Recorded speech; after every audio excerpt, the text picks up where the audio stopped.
the premier online speed chess tournament. A knockout filled with tension, drama, quick tactics, and shocking moments. Oh my gosh! For the last 7 years and counting, the best blitz and bullet players in the world have flocked to chess.com to prove their worth at this format. Excitement reigns every year, with major upsets and intense battles. This year, 12 invitees and 4 qualifiers face off for the title. Dozens have tried, but only 2 have ever worn this crown. Magnus makes it look easy. He got me over! He wins the Speed Chess Championship 5th in a row. Who will be this year's Blitz King? It's time to find out. Welcome to the 2023 Speed Chess Championship, presented by Coinbase.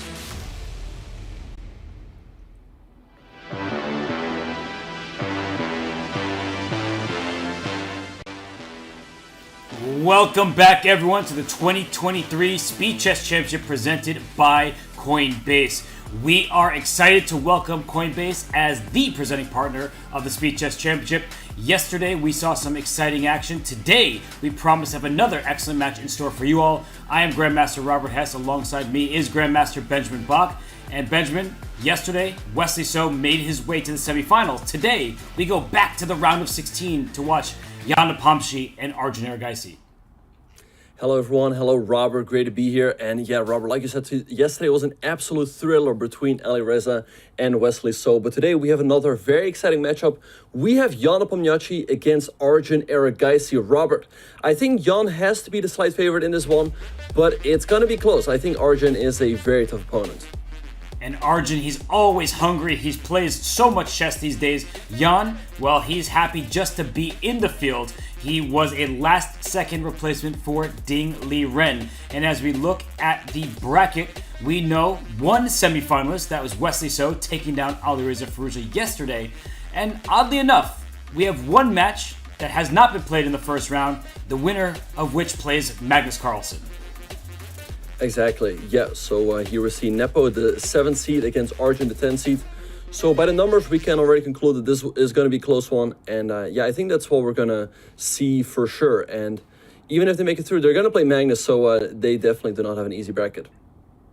Well, Jan Nepomuk, he knows what playing Magnus Carlsen in matches like. And, well, he didn't know what it was like to be in the SEC in 2023 until just about this week, because he replaced Ding Liren at the last moment, and he was a little bit bitter, one could say. His tweet said, "I'm simply not good enough." He shrugs that, and Benjamin, he is good enough. He's always welcome at top events. Do you think he'll be able to, be happy to be here this time around? Yeah, no, I mean, I'm sure he's happy to be around. I mean, the SCC is the marquee event here on chess.com, and he is part of it. But yeah, we'll see if he can make it through Arjun. Again, I think he has to be the favorite, but it's for sure not going to be easy. Yeah, I think Jan was a bit quiet, at least in the online sphere, until he won a Champions Chess Tour Division 2, the latest one, and he won Title Tuesday this past week. Benjamin, I'm sorry to bring up unhappy memories. I know we get along very well, so please forgive me. But Jan Nepomuk, just a couple days ago, he took down none other than you in the final round to win first in Title Tuesday. Yeah, thank you for reminding me, Robert. I was leading Title Tuesday. I had my opportunity to win the event for the first time in my career. But Jan ended my run. We see that he had a very tough run. He played Duda, he played Levon, Malikov. But yeah, he won his first Title Tuesday in 17 months. So Robert, and that just goes to show what a tough field Title Tuesday has become. It's the best of the best. The cream of the crop always join the Title Tuesdays. There are 2 of them each week. Don't miss it if you're a title player out there, or if you're not, just have fun watching it. But somebody who has been in many events on chess.com server is Arjun Erigaisi. So while he may not be quite as experienced as Jan Nepomuk, he has an important title under his belt. He won the 2022 JSCC, the Junior Speed Chess Championship. And Benjamin, that was an impressive set of opponents. Yeah, look at his run. He beat Dennis Lasvik, he beat Mohamed Muradli, he beat Hans Niemann, and in the final, Robert, he beat Nihal Sarin. Nihal always goes super deep in the Speed Chess Championship, so that again goes to show what a good player Arjun Erigaisi is. Yeah, sometimes it gets overlooked because they say, oh, there's the J in front. It's the Junior Speed Chess Championship. But let's think about recent winners. We have Gukesh in 2023. We had Arjun in 2022. We had Nihal in the 2 years before that. So, Benjamin, I think at this point, you could just remove the J. All of those winners, they belong in the SEC. Yeah, no, for sure. I think it's very deserving that the winner of the JCC gets a spot in the SEC. As we see with Nihal, he has proven that he is among the best on the website. So, yeah, for sure these players deserve their spot. And we'll see how Arjun will fare today against Jan. It's going to be a tough battle for sure, but let's dive into the numbers. Let's get a little bit more specific with this because we're thrilled to have Deloitte, a leader in their field, as the official data insights partner for the Speed Chess Championship. Their dedication to excellence aligns perfectly with the chess.com mission to grow the game and sport of chess. So let's dive in to our Deloitte game analytics. And Benjamin, 3320, those are the ages, but what do you make of the chess numbers there? Right, so we see that Nepo leads in their head-to-head with a 25-12 score. They've had 7 draws. They've never played in bullet though, and Robert, I think that is going to be a big factor. I think Jan doesn't play a whole lot of bullet. Perhaps Arjun has the edge there. He does play a lot of bullet, and this is their first time meeting in the SCC. Yeah, it's going to be fun for both of these players, and I think these ratings are of September 4th. We just mentioned that Jan won the Title Tuesday a couple days ago. His rating is even higher than that, and there you see Jan Nepomniachtchi. That looks like a man who is ready for a long match. He is in our focus here. He just joined the tournament, but he's looking fresh, Benjamin. Yeah, it looks like he just got a haircut or something. He's looking ready to fight. So, yeah, I'm curious to see what we can expect from him. Well, let's look at the second page of our Deloitte game analytics because these numbers, I think they're quite important. We see that Jan Nepomniachtchi, he has the peak blitz rating lead over Arjun in recent times, and Arjun has the bullet edge over Jan. So when you look at these numbers, including the total amount of SEC games, who would you give the nod to? Yeah, I'd give the slight edge to Jan. I think he's definitely the favorite in the blitz portions, in 5+1, in 3+1. But we see Arjun, he has the higher peak bullet rating. So there is potential for Arjun for a comeback in the bullet portion. For sure. We know that Arjun, he's a speed demon when he needs to be. So if it's a close match, watch out for the bullet, just like we saw a day ago. But let's dive into the Smarter Chess predictions. I typically have some disagreements with Smart Chess, although he's been quite accurate this time around. Benjamin, you look at this. The lead in blitz for Jan by 1 point in the 5+1, 2 in the 3+1, and an even prediction in bullet. What do you make of these numbers? Yeah, I think they pretty accurately reflects from what we can expect in this matchup. I think Jan is definitely the favorite in the 5+1 and the 3+1 portions. I'm slightly surprised that they think it's even chances in the 1+1 portion, but we see that overall it gives Jan a 66% win probability and Arjun a 34% win probability. So from that, we can conclude that if they play 3 matches, Jan is going to win 2 and Arjun is going to win 1. Right, and this could be the one for Arjun Erigaisi. Chat, please get involved. Let us know what your prediction is. I know some of you filled out brackets with Dingley Ren instead of Jan Nepomniachtchi. Now's your chance to get involved in the chat. Vote. Do you think it will be Jan? Do you think it will be Arjun? Benjamin, I think it's up for grabs. As you mentioned, two out of every 3 matches, according to Smart Chess, should be won by Jan Nepomniachtchi, but there's only one today. Exactly, yeah. And also I had a very quick look at Jan's profile. He very rarely ever plays bullet. And Arjun, yeah, again, he plays a lot. So I think it's definitely going to come down to this that portion right there. And I'm very curious to see, Robert, what kind of openings both players will play. I mean, Arjun, very often he just jumps around from one opening to another. What do you expect? Well, Arjun has very deep preparation, and Jan has played 2 World Championship matches, so he must have some of the best preparation after winning consecutive candidates tournaments. And as we see Jan here, I feel like he will jump around. I think he'll play his risky style of chess. He does not mind going for adventurous positions, and we'll see if he trusts his instincts against Arjun in those scrambles. That's, I think, the key to this match. Yeah, no, for sure. I don't know how experienced both players are in the scrambles. I would think that Arjun is perhaps slightly more experienced, because he plays a lot of bullet. That being said, I don't see him that often in Title Tuesdays. And like you said, Jan recently won the title Tuesday, so perhaps there he has a slight edge. That would make a lot of sense. Arjun, I mean, he's competitive. He's playing a lot over the board. He plays a lot online, but we haven't heard his name at the top of Title Tuesday, which really is such a huge accomplishment that Jan Nepomniachtchi was able to take earlier this week. And so Arjun, he's not playing from his usual setup. I think he's on the road right now, and he better have trusty internet connection because we have seen that plague competitors in the past. Right, and do you have any idea where he could be? I mean, is there any tournament currently going on where he might be traveling to, or maybe a training camp, something like that? They had the training camp before the Tata Steel Chess India event. They actually had it at the hotel where all the players were staying at. So they had training with Boris Gelfand. You know that Arjun is sharp. He did quite well in the Blitz portion of the Rapid and Blitz. So for Arjun Erigaisi, he's definitely in form. I'm not sure. He might be playing in the Spanish League or something like that. We'll try to figure out where he is. But Jan Nepomniachtchi, he's looking right at home in that chair. Yeah, no, I mean, I can speak from personal experience. It's always an advantage to play from home. You're more comfortable with your mouse, your chair, all of that stuff. So that should give Jan even a slightly bigger edge. And we see the players, they're getting set to start their first game of the match. I'm curious as well, Benjamin. We've seen some players, they have the Zoom call open so they can see their opponents. It's not like playing over the board where you can see all those emotions. But Wesley, for example, he is often looking at the Zoom call to see how his opponent's reacting. Right, yeah, it's really a personal preference. And by the way, as we speak, we are off. And we have a Nimzo Indian with e3 and knight f3, d5 by Arjun. But yeah, I used to keep the Zoom call open, but I feel like a lot of opponents don't give anything away at all. So these days I just close it then and focus more on the games.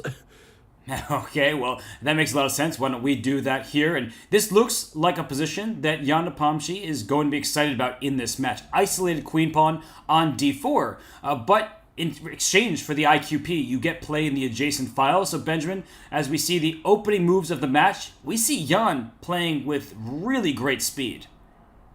Yeah, we see Jan going for the Rubinstein variation against the Nimzo Indian. Now here, black has a decision to make. You can develop your knight to either d7 or c6, but this is going to allow the d5 push from white, and there we have it by Jan.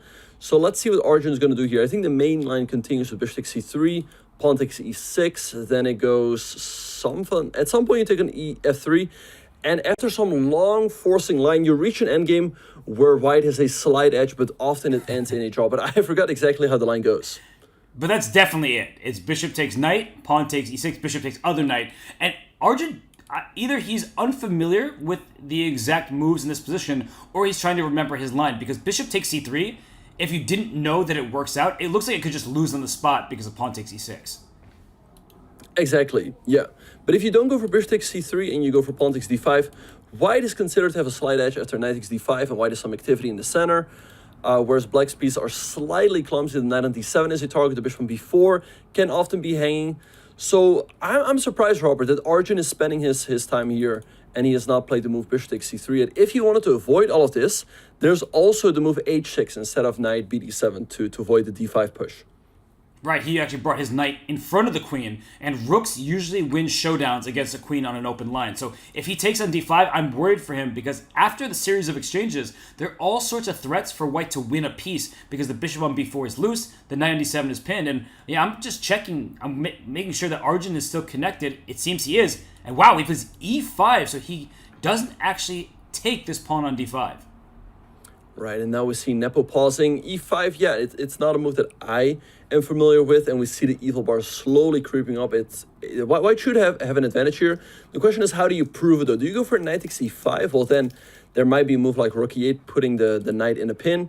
There's f4, but then there's all sorts of bishop c5 checks, or maybe just bishop d6 attacking the knight on e5. So Jan has a lot of options here, and that is why he has stopped to think. Precisely zero chance I would take on e5. If my opponent spends all that time before pushing up to e5, at some point I'm just like, Arjun, I trust you, let me work around that pawn. But I actually don't really know what to do for white. I'm always tempted to play d6. My coach always said it's the 20% rule, that 1 in every 5 times it's going to be good to push that pawn, but you should always consider it to the 6th rank. Instead, he develops his bishop to g5. Benjamin, I can't blame him for that, but now we're seeing a transformation of pawn structure. Who do you think this favors? Yeah, very interesting position. We see that white has the two bishops, also the passed pawn on d5. However, the pawn on c3 is somewhat weak. The pawn on d5 could be weak. That being said, the pawn on e5 is a target. So I feel like Nepo should have the advantage. The bishop pair currently is looking pretty strong. Rook c1, pretty natural move to defend this pawn on c3. That being said, though, perhaps white has to act quickly. If you don't act quickly, and black is able to establish some sort of blockade with, let's say, queen... If the queen could land on d6, you move your rook in, then I think black also has the potential to get better. But for now, white certainly has a slight initiative. Some clear long-term weaknesses for white, but as you're saying, that if white acts fast, you can make use of the fact that you have a passed pawn on d5. And Arjun, he slides his queen out to c7, directly attacking his bishop on c4. And if the bishop drops back to d3, maybe we have e5 to e4 with a fork and then a pin on the e-file. Yeah, that's definitely a worth consideration. You can also just play bishop b3 to keep defending the pawn on d5, or maybe bishop b5 to put some pressure on this knight on d7. Jan just goes for bishop to b3. And Robert, what's always so annoying about playing Jan Nepomniachtchi is that he always plays super quickly. And look at the clock. He is already up 1 minute on the clock. So let's see if he can put that to work. Well, he put his c-pawn, that was a weakness, to work to defend that pawn on d5. It frees up his bishop. But that bishop on b3, it looks like just a pawn over there. I think in the near future, it will reroute to c2 or to a4. Particularly a4 because the e5 pawn will be tender at some moment. I like this position for white. I just think that the queen on d6 is not the best blockading piece. We'd love to put a knight there instead. Yeah, no, for sure. And we see the move h6 by Arjun, bishop h4 very quickly by Nepo. And now let's see what Arjun is going to do. The position is not that easy for him to play because he would love to go knight c5 and rook e8. But the problem is if you go knight c5 right away, you hang the pawn on e5. And if you go rook e8, then there's bishop a4. Your knight is pinned and you can no longer go knight c5. So let's see what he's going to do. And we see Jan expanding his advantage on the clock. And look at that, by the way, knight to h5. The bishop left control of the f4 square, so the knight hops out to h5. Suddenly, Arjun's feeling like he may have an initiative, and if white's not careful, in comes f5, in comes g5, that bishop on h4, it might run out of real estate. Yeah, for sure. So let's see what Jan is going to do. I mean, bishop g3 feels like a bit of a pity. Now black can just trade. So knight h5, excellent move by Arjun. And yeah, a move like g3 isn't very appealing, as then you completely block out your bishop. Maybe something like knight d2, attacking the knight and enabling the move knight e4. Yeah, that knight reroute to e4 looks strong, but the black knight gets into f4 first. He goes for your line. I think that black immediately has to play knight f4. He does that. And is there any sort of attack against g2? That's what black, of course, wants. For example, queen g6. You can't play queen g3 because then there's a fork on e2. But that's a little bit too obvious. He would have blocked with his bishop instead of his queen. And so that's why Arjun gallops the knight out to c5. Right, and bishop c2 instantly by Nepo. I don't think he might not have been that worried about Arjun trading the knight for the bishop, but maybe he was worried about a knight d3 jump. And now we see f5 by Arjun. Perhaps at some point, Nepo is going to play bishop g3, attack the knight on f4. That being said, though, in case black jumps back to g6, f4 becomes a serious threat. So I feel like I feel like Jan should still have the advantage here, but it's looking very tricky. That line that you just pointed out, that if you play bishop g3, knight just hops back to g6, that looks great for black. I actually don't really see how white easily saves the piece there. So that bishop h4 move, when he played it, and I like f3, it actually opens up the diagonal for that bishop, and it was given an exclamation point. I think it deserves it. It's a great move. It frees the bishop up. But Benjamin, I think earlier, when black played h6, it's now clear that Jan chose the wrong square for his bishop retreat. Yeah, perhaps he had to go to a different square with his bishop, but it's always a trade-off with Jan. He plays super quickly, he puts pressure on his opponent, but sometimes that does mean that he makes inaccuracies. But here, look at the clock, Robert. He's up a minute. Arjun already only has one left. It's looking problematic. And here we see rook e1 attacking the pawn on e5, but the evil part does not seem to like that move. And it looks like such a natural move. You're just going after the black center. What could be the problem here? Rook e8 play, but the e-file bar goes right back up. So maybe there was one opportunity there, one shot, not to take some Eminem songs into the show this early, but perhaps black needs to play b5 at some moment to shatter white's pawn structure. Yeah, I wonder what the idea or plan is that we are all missing. But rook e8, very natural move by Arjun, defending pawn on e5. Of course, you could not move the f rook, as then you hang the pawn on f5. So now let's see how Jan is going to increase the pressure. But I think it's more difficult for Arjun to just make logical improving moves, and that's why he goes for g5, a very double-edged sword. He pushed the bishop away, but this also weakens his king on g8. That's for sure the case. And whoa, h5, connect 4 on the 5th rank. But Benjamin, where's the attack? Like, you're just throwing your pawns forward. You're exposing your own king. Yeah, exactly. An h4, nice move here by Jan. In case you go g4, pawn takes h4, white can seriously consider bishop takes f4, followed by giving up their queen for the two rooks. And I think that should, what? Knight g6, queen takes g5, that's a big pawn to throw. That's not just one pawn. f5 and h5 are both loose. That looks like 2 pawns are falling. So actually, bishop takes e5 now might even win a central pawn. Yeah, that would have been a great move. Knight f1, also a nice move by Jan. He wants to go to e3. And again, look at Arjun's clock. He's got 7 seconds left. Queen f6 was played, but this is looking like it's going to be Nepo. Right, queen takes h5. The queen can always slide back to g5 after that. You steal a second pawn in front of the black king. Jan, he's well ahead on time, Benjamin. This is what we expect from him. Yeah, no, for sure. And I think that's why he's also the bigger favorite in the blitz portions. He is just better at managing his clock. He just plays super quickly, and I can tell you from personal experience, it's pretty annoying to play him.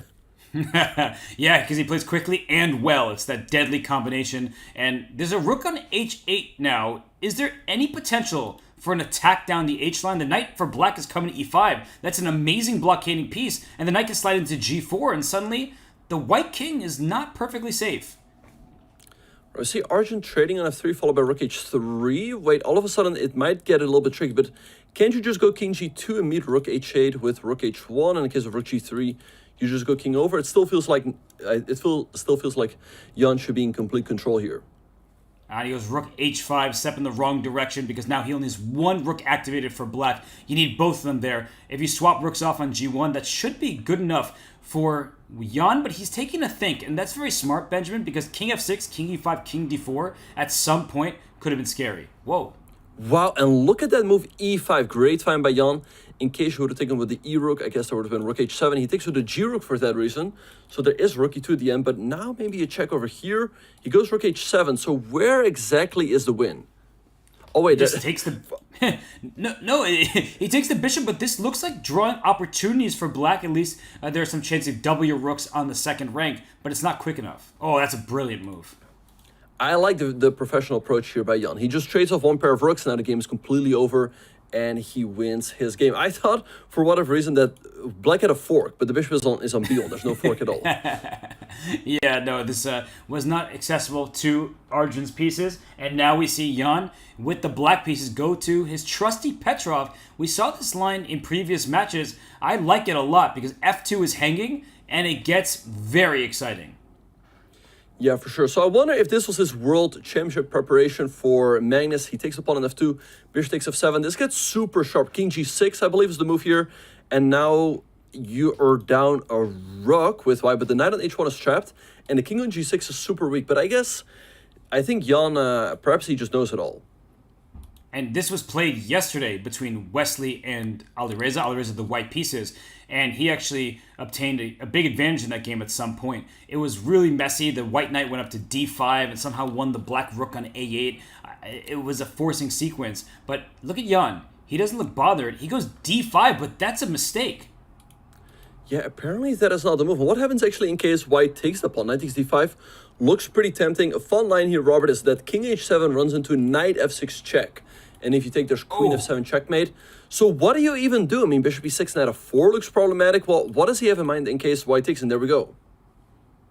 And he goes knight c6, but the eval bar goes all the way up. This is the problem, or maybe the good thing, Benjamin, is that Jan doesn't know he's made a mistake. We see it. The engine is screaming for a win for white. What happens after knight h4 check to bring that knight in, and then queen e4 coming if the king goes to... Or knight f6 check actually is forced mate. You pointed it out before. Yeah, knight h4 looks like a great move. I mean, what do you do? I mean, king f7 runs into this discovery that looks deadly after perhaps knight takes c7. Although, where exactly is the checkmate after king e7? I don't see it right away. But knight h4 looks like a nice move. I mean, do you have to go to h5? That looks super scary, and there's got to be a checkmate there for white. Yeah, that can't be good. Oh, but Arjun plays bishop e3, still keeping the advantage. Why don't we bring up an analysis board here? This is a good position to look at a little bit more deeply, because knight h4 check instead of bishop to e3, that looked like a very forcing variation, and maybe you're right. Maybe the king had to go up to h5, because let's show you your line with king h7 first. Maybe that's good for the viewers to recognize the tactical variation you mentioned, that if the king had gone back, knight f6 check is deadly. Exactly, knight f6, and the king is stuck on h7, so that is very, very nice variation. So I don't know what black had to do here. I mean, giving up the queen clearly is not going to be good enough. But Benjamin, look what happened in the game. Look what happened.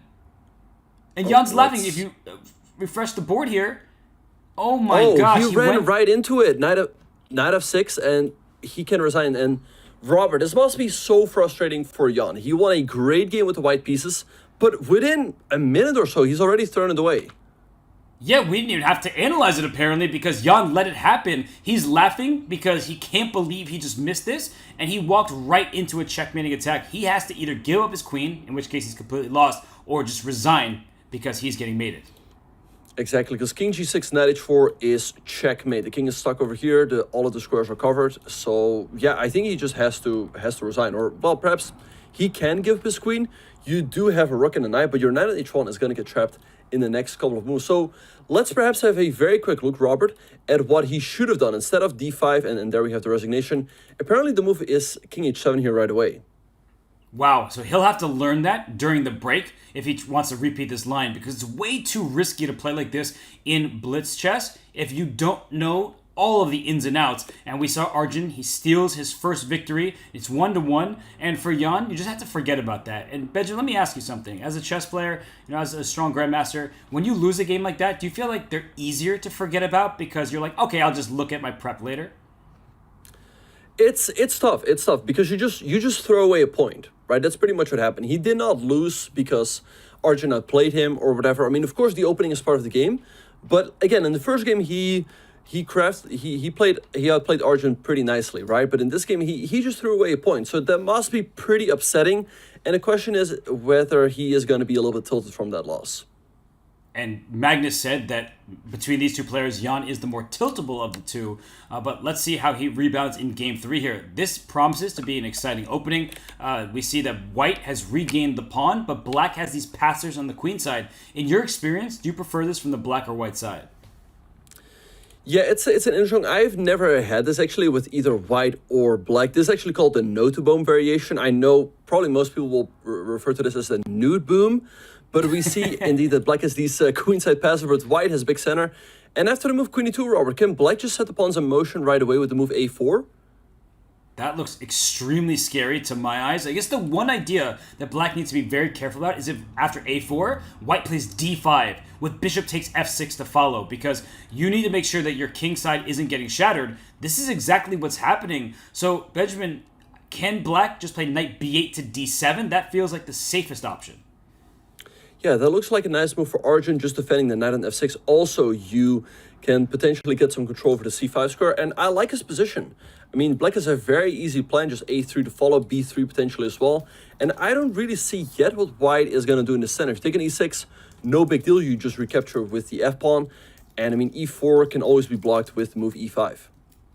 And that dark square control is really nice for Black, especially for e4, e5. And those queenside pawns, they're very fast. I mean, a3 comes with a tempo. If you protect the a3 square, then b3 happens. That knight on d7 can jump up to c5.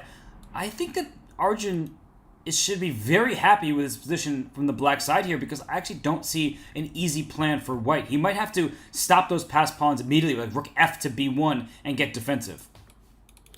Yeah, no, for sure. This opening has gone much better than the one from game 1. And this is pretty impressive, Robert.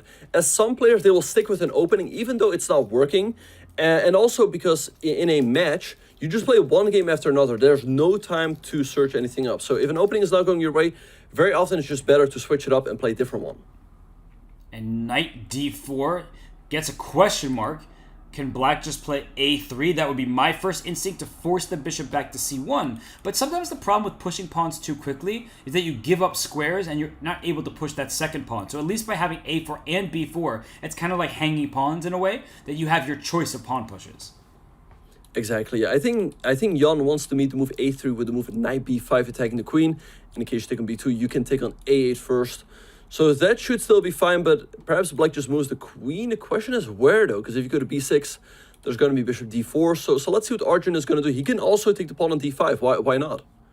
Oh, it's so funny. I'm just looking at those passed pawns, but e takes d5 does look like a free pawn. Knight f5 ideas come to mind for white, and Arjun says, I am not afraid of that. Normally it's a knife on f5, we like to call it, but this doesn't look much like a knife. It looks like a plastic one that you get on the airplane, so you can't even cut your food.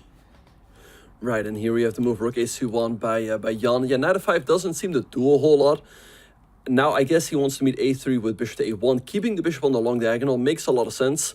So let's see what Arjun is going to do here. One thing I want to point out, Robert, is that the clock advantage is not significant yet, but Jan has already sped up here, and that could certainly be a factor if Arjun drops one time again.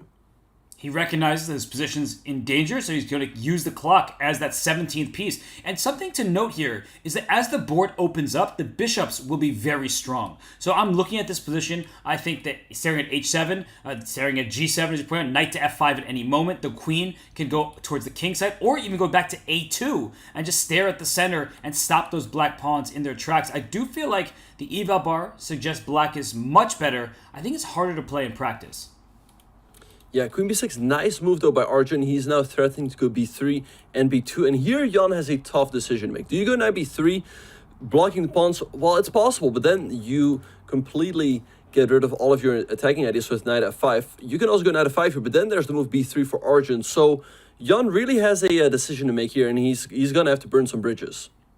I don't like defending passively, so I'd be much more tempted to play knight f5. You might just scare your opponent. Arjun might see some ghosts there.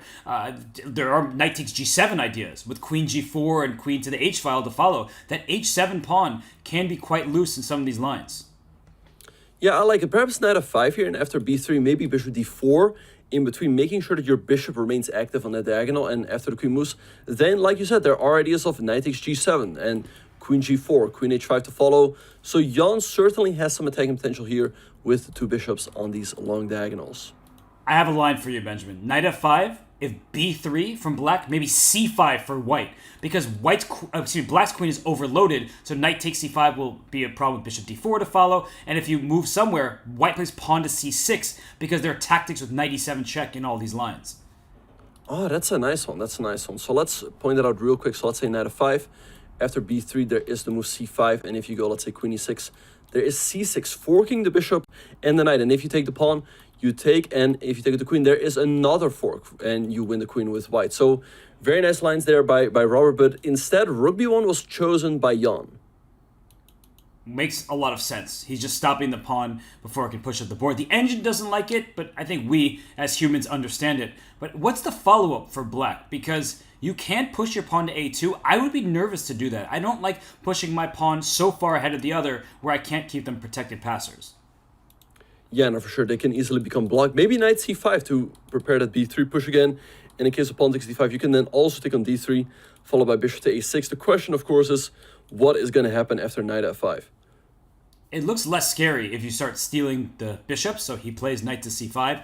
Knight f5, knight takes d3. As you point out, that still looks very nice for black. I have a hard time imagining, the black king getting checkmated with just like one knight on f5. Yeah, no, I have the same thing. I think Jan should have gone for it a couple moves ago with knight f5 instead of rook b1. Rook b1 just seems a little bit too slow. And here, look at this, Robert. He's just taking the pawn on c4, and now Arjun has 3 connected passers on the queen side. And if queen takes c4, your bishop a6 looks like a problem. You win the rook on f1 for your bishop. That's an extra exchange for black. Maybe that's white's best option because I can't believe we live in a world where you can allow 3 passed pawns just rumbling up the board and survive. So I think perhaps you just take on c4, go down the exchange, and just pray that Arjun goes wrong somewhere. Yeah, but I don't see it. I mean, after queen takes c4, what do? Do you go queen takes b4? Well, we'll find out very soon. But here, Arjun can just trade everything off. Take on b4, take on f1, play rook fb8, try to trade it to rooks as well. This looks like a win for Arjun. This looks easy at this stage because there's a passed pawn on a3, and there's no threat against the black king. Rook b8 was played, and of course, Jan avoids it. I'm looking at the clock. Arjun's actually ahead on time, so no worries there for him either. Yeah, no, great game so far by Arjun. What about the move a2 here, Robert? If you take the knight on c5, there's rook b1, and you're going to pick up the bishop on b1, or you're going to get a new queen. And this looks over, and the computer even gives it a brilliant move. I think it is, because if you retreated with your knight, suddenly Jan would feel like he has some chances to survive. But after this line with the rook slamming down on b1, you end the game immediately because you can't take that rook. And if you move your bishop to, say, c3, the black knight comes into d5 and attacks that bishop to get rid of it so you can promote your pawn. Yeah, now this looks over. I mean, and we see Jan resigning. So great game by Arjun, and he's now taking the lead 2-1. And Jan cannot tilt. It's just a 1-point spread right now. It's not a big deal. So we saw yesterday, Wesley was up 7-2, and then Ali Reza stormed back in the 3+1 to win that portion 7-2.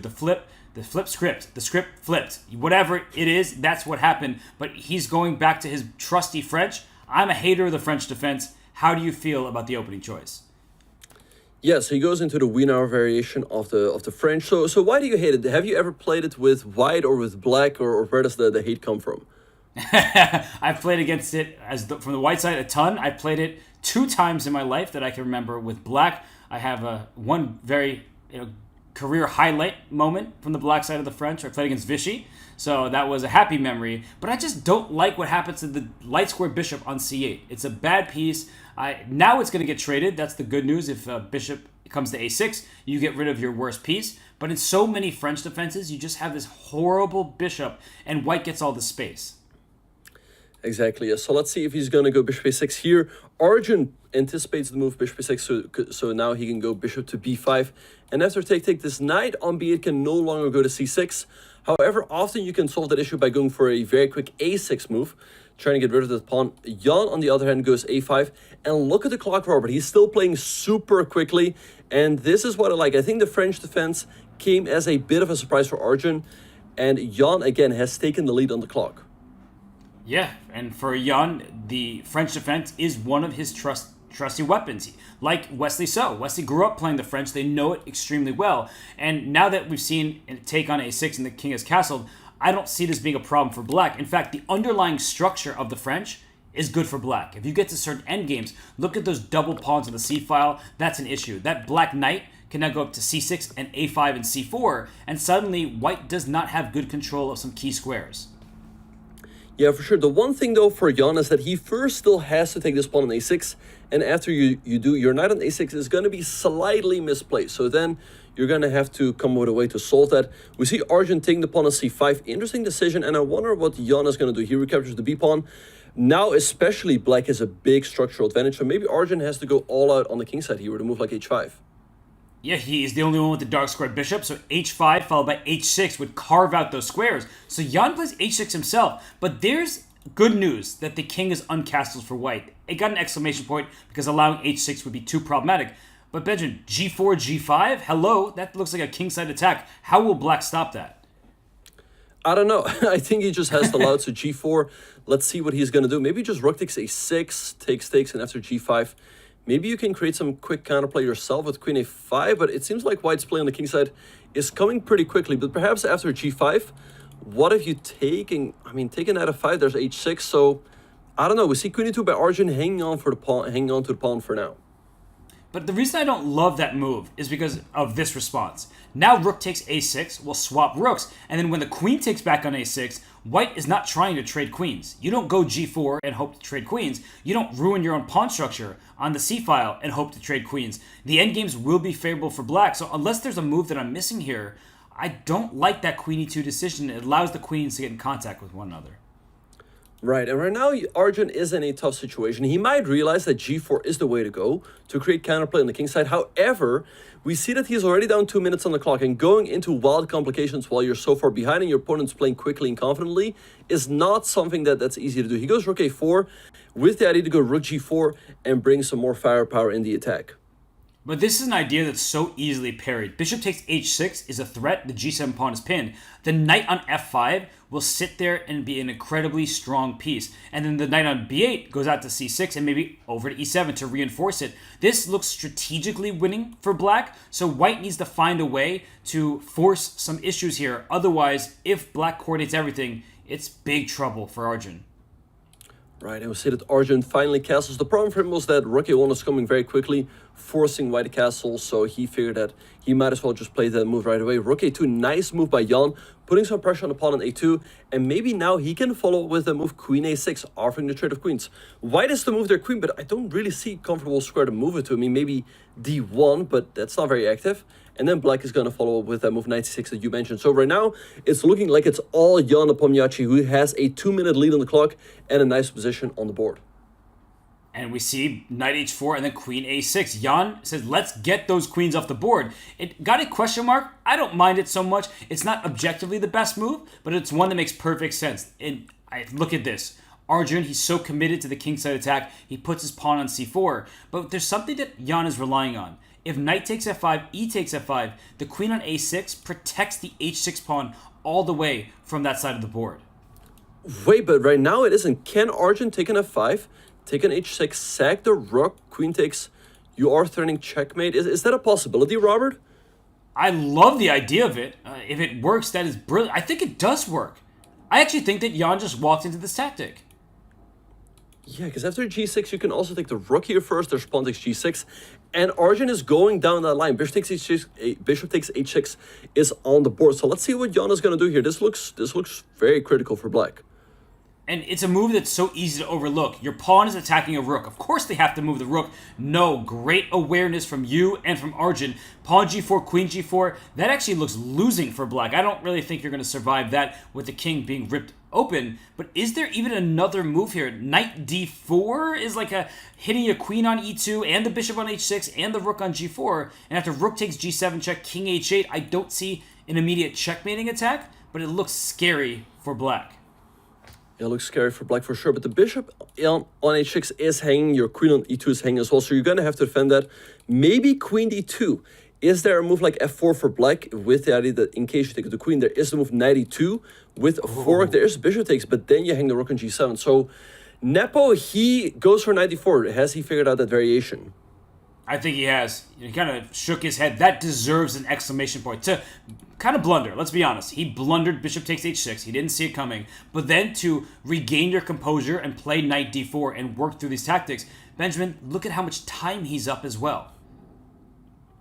Yeah, no, for sure. And that is a nice thing for Nepo, that even though he has blundered this move, bishop takes h6, he can invest some time, recuperate, and then still find a way to keep the game going. So let's see what Arjun's going to do. By the way, queen e3 runs into f4.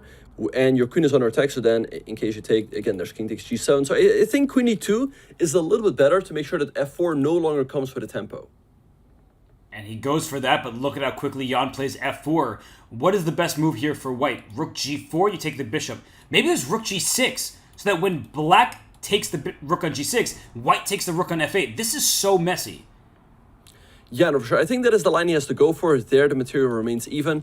Black, though, has the move rook takes c2 at the end. Again, you can still not take the pawn on f4. There's a fork on e2, and there we have rook g6 on the board. Jan instantly plays queen takes c4, and look at this, Robert. He's now fully pressuring Arjun on the clock. He has some tricky ideas in some positions. He could consider taking on f1, followed by rook a1. For the moment, though, white has queen e1, but you have to be extremely careful with white here. An e6 played by Arjun. He's down under 15 seconds. Whoa! And Jan goes for the queenless ending here. But what? King h2? What? It was not made. I think he could still have gone for that, no? Oh my gosh, of course he could have, and he should do that, but maybe he thought the ensuing endgame was going to be lost, but this is clearly lost. Yeah, you're just getting checkmated here in the next couple of moves. Wow, what was that? And Jan evens up the score. Robert, that's a shocker. I think he could have just taken and made rook a1 with queen e1. Yeah, that's what he had to do, and even if somehow black goes up a pawn in that variation because the h5 pawn was loose, clearly that's better than what happened in the game. So Arjun's time trouble, I think, played a part in his decision there. Maybe he felt like he needed to rush it, he overlooked the tactic, but I think for Jan, that was really great recovery. He had lost 2 games in a row, he missed bishop takes h6, and yet he still found a way to win the game. Exactly. He came back in this match with the French defense. And what does Arjun do? He plays the French as well. We see Nepo going for a different approach. He plays the advanced variation. And I like what he's doing here, Robert. He plays the move a4 to expand on the queen side. And now he wants to go knight a3 with the idea to go knight b5. And the question is, what do you do with black? Do you go a6? Well, then you create targets on the queen side. Maybe white can go for b4 followed by b5 there. So I like the opening here for Jan. I'm with you. This looks very pleasant for white because white's initiative on the queen side is much more obvious than whatever black's going to do on the king side. For example, for black, you want to play rook g8, g5, h5, throw all your pawns at the board. That's never going to work out. White has the bishop on e2, queen on d1 staring through the diagonal. So I just feel like the clear initiative is for white, and black has to deal with those threats and then somehow come up with a way to attack of his own. Exactly. So we see the move a6 by Arjun, stopping the knight b5 jump. Perhaps now just b4 by Jan, trying to break open the queen side as quickly as possible. And there we have it right away. Robert, I cannot describe this position as any other way than saying that this is a Jan Nepomniachtchi position. He's got a slight initiative here, and the moves are flowing in very easily.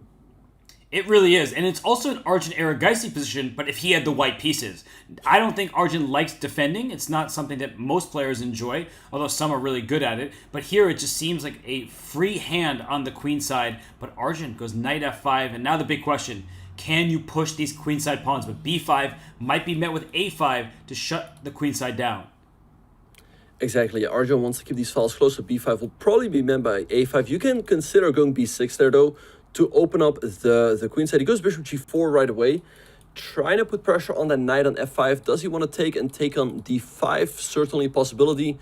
Let's see what he has in mind. Maybe Arjun should just continue here with a move like bishop to e7. Bishop e7 looks completely reasonable, and the key is the bishop on f4 is not defended. If it was, then bishop f5 followed by e6 would just win a piece for white, but black would be able to steal that bishop on f4. And Arjun, once again, down a minute 20 seconds. Every game it feels like Jan is pressing him on the clock, and it's bad news, especially in a position like this.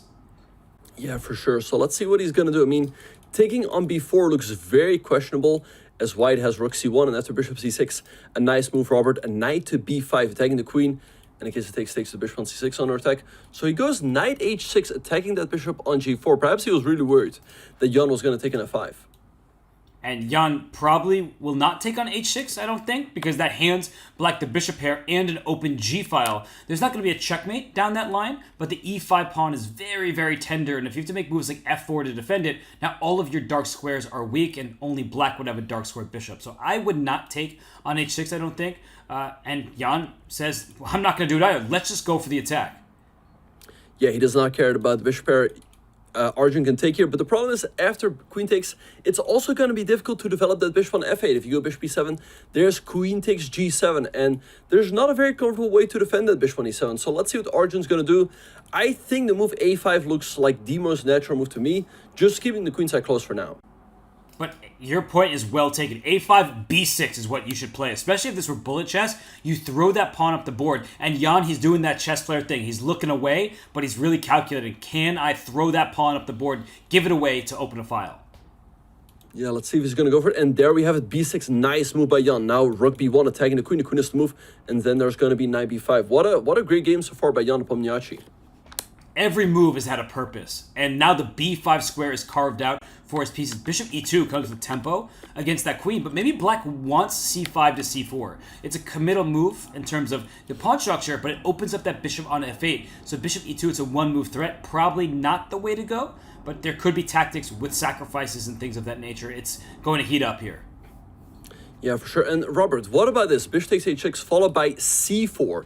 It gives black a tough decision. You can take this pawn, but then queen c2. He goes knight b5. Now black can go c4 and bishop c5 and has a little bit more room to breathe. That looks reasonable, but c4 would be met by queen d4 potentially, just trying to stop your bishop c5 idea. Rook g8 looks very normal to my eyes, but maybe your c4 for white, just keeping that bishop on f8 stuck and trying to open up the position for your pieces. It feels like the black king is not going to be happy to see that move c4. Yeah, I like the move c4 as it potentially opens up this diagonal for the light squared bishop. Like we said, it also stops c4 from black to bring this bishop into the game.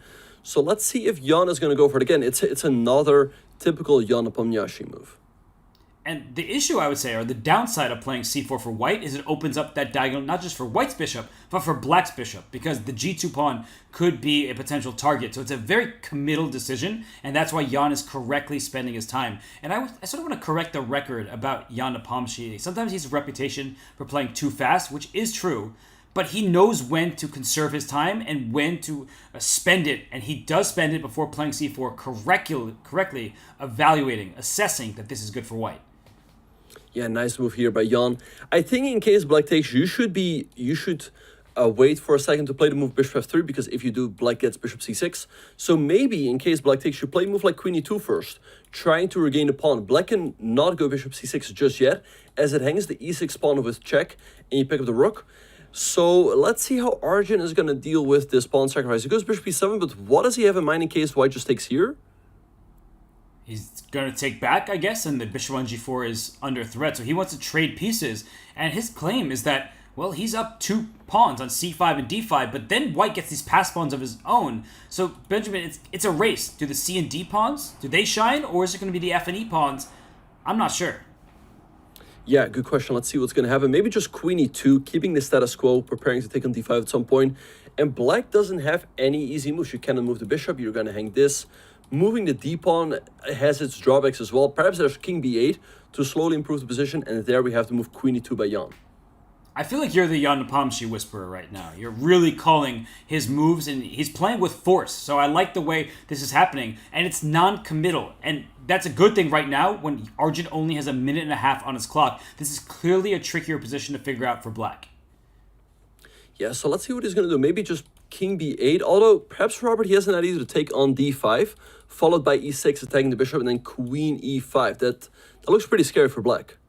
That looks nasty. I would not want any part of that. Of course, the bishop would love to take the knight on b5, but then their e6 point is too loose, so that doesn't look very good. Not to mention rook takes b5, rook b1. The b7 pawn is in danger. So I don't actually see a move here. I'm going to be honest. I don't see a move that I would want to play as black.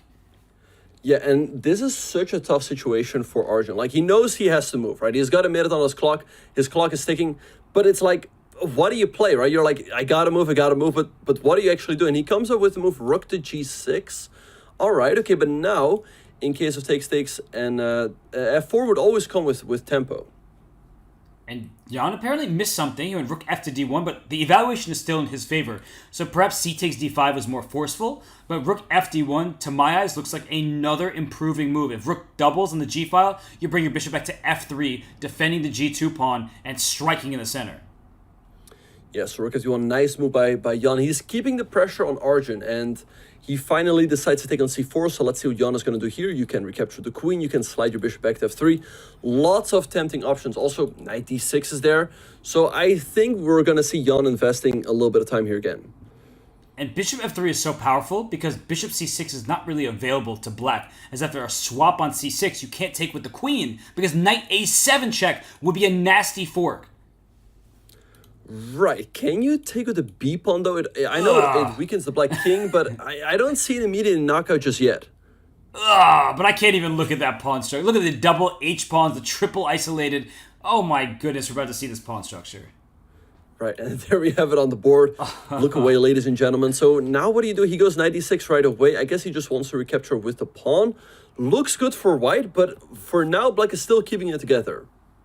And there's going to be a queen b2 at some moment. Like e d6 threatens queen b2 with queen b8 checkmate, or the queen maybe even jumping to h8 if the rook leaves the back rank. There's all sorts of threats here.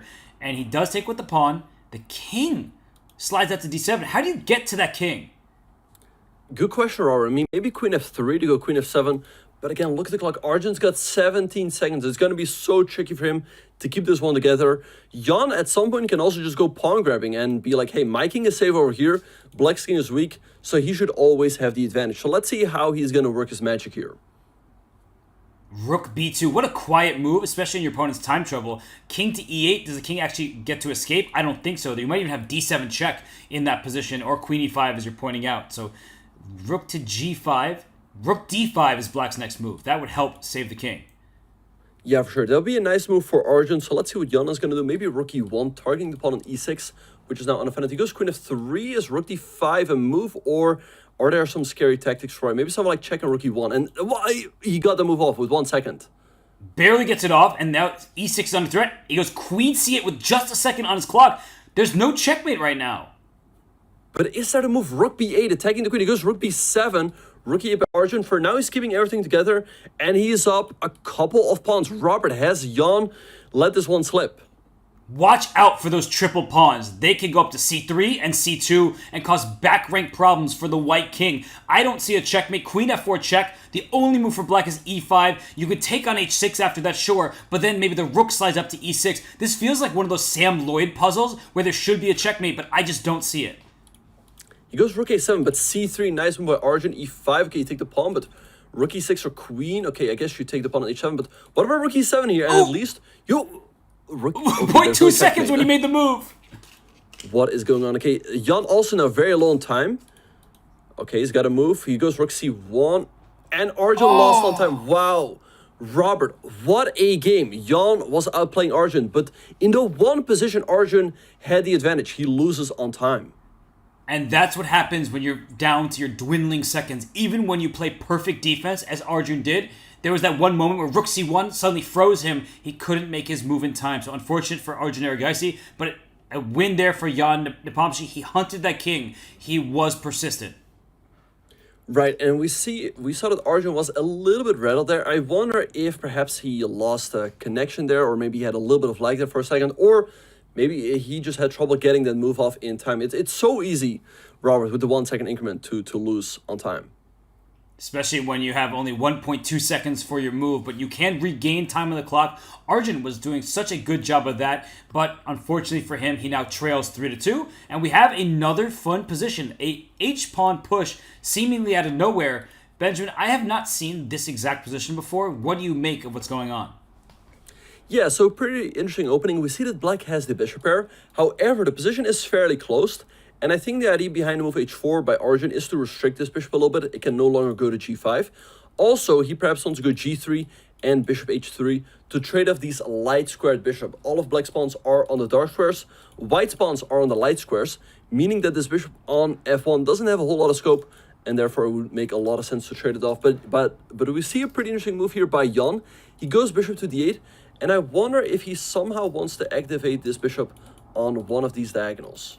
I have a funny move for you. He went f5, which makes perfect sense. I don't know how that move gets a question mark. It looks very good. But I'm wondering if we could just bring up an analysis board for a second. And rook b3 was played, so my idea is no longer relevant. But is queen takes b2 possible here? Because rook b3 can be met by bishop a5.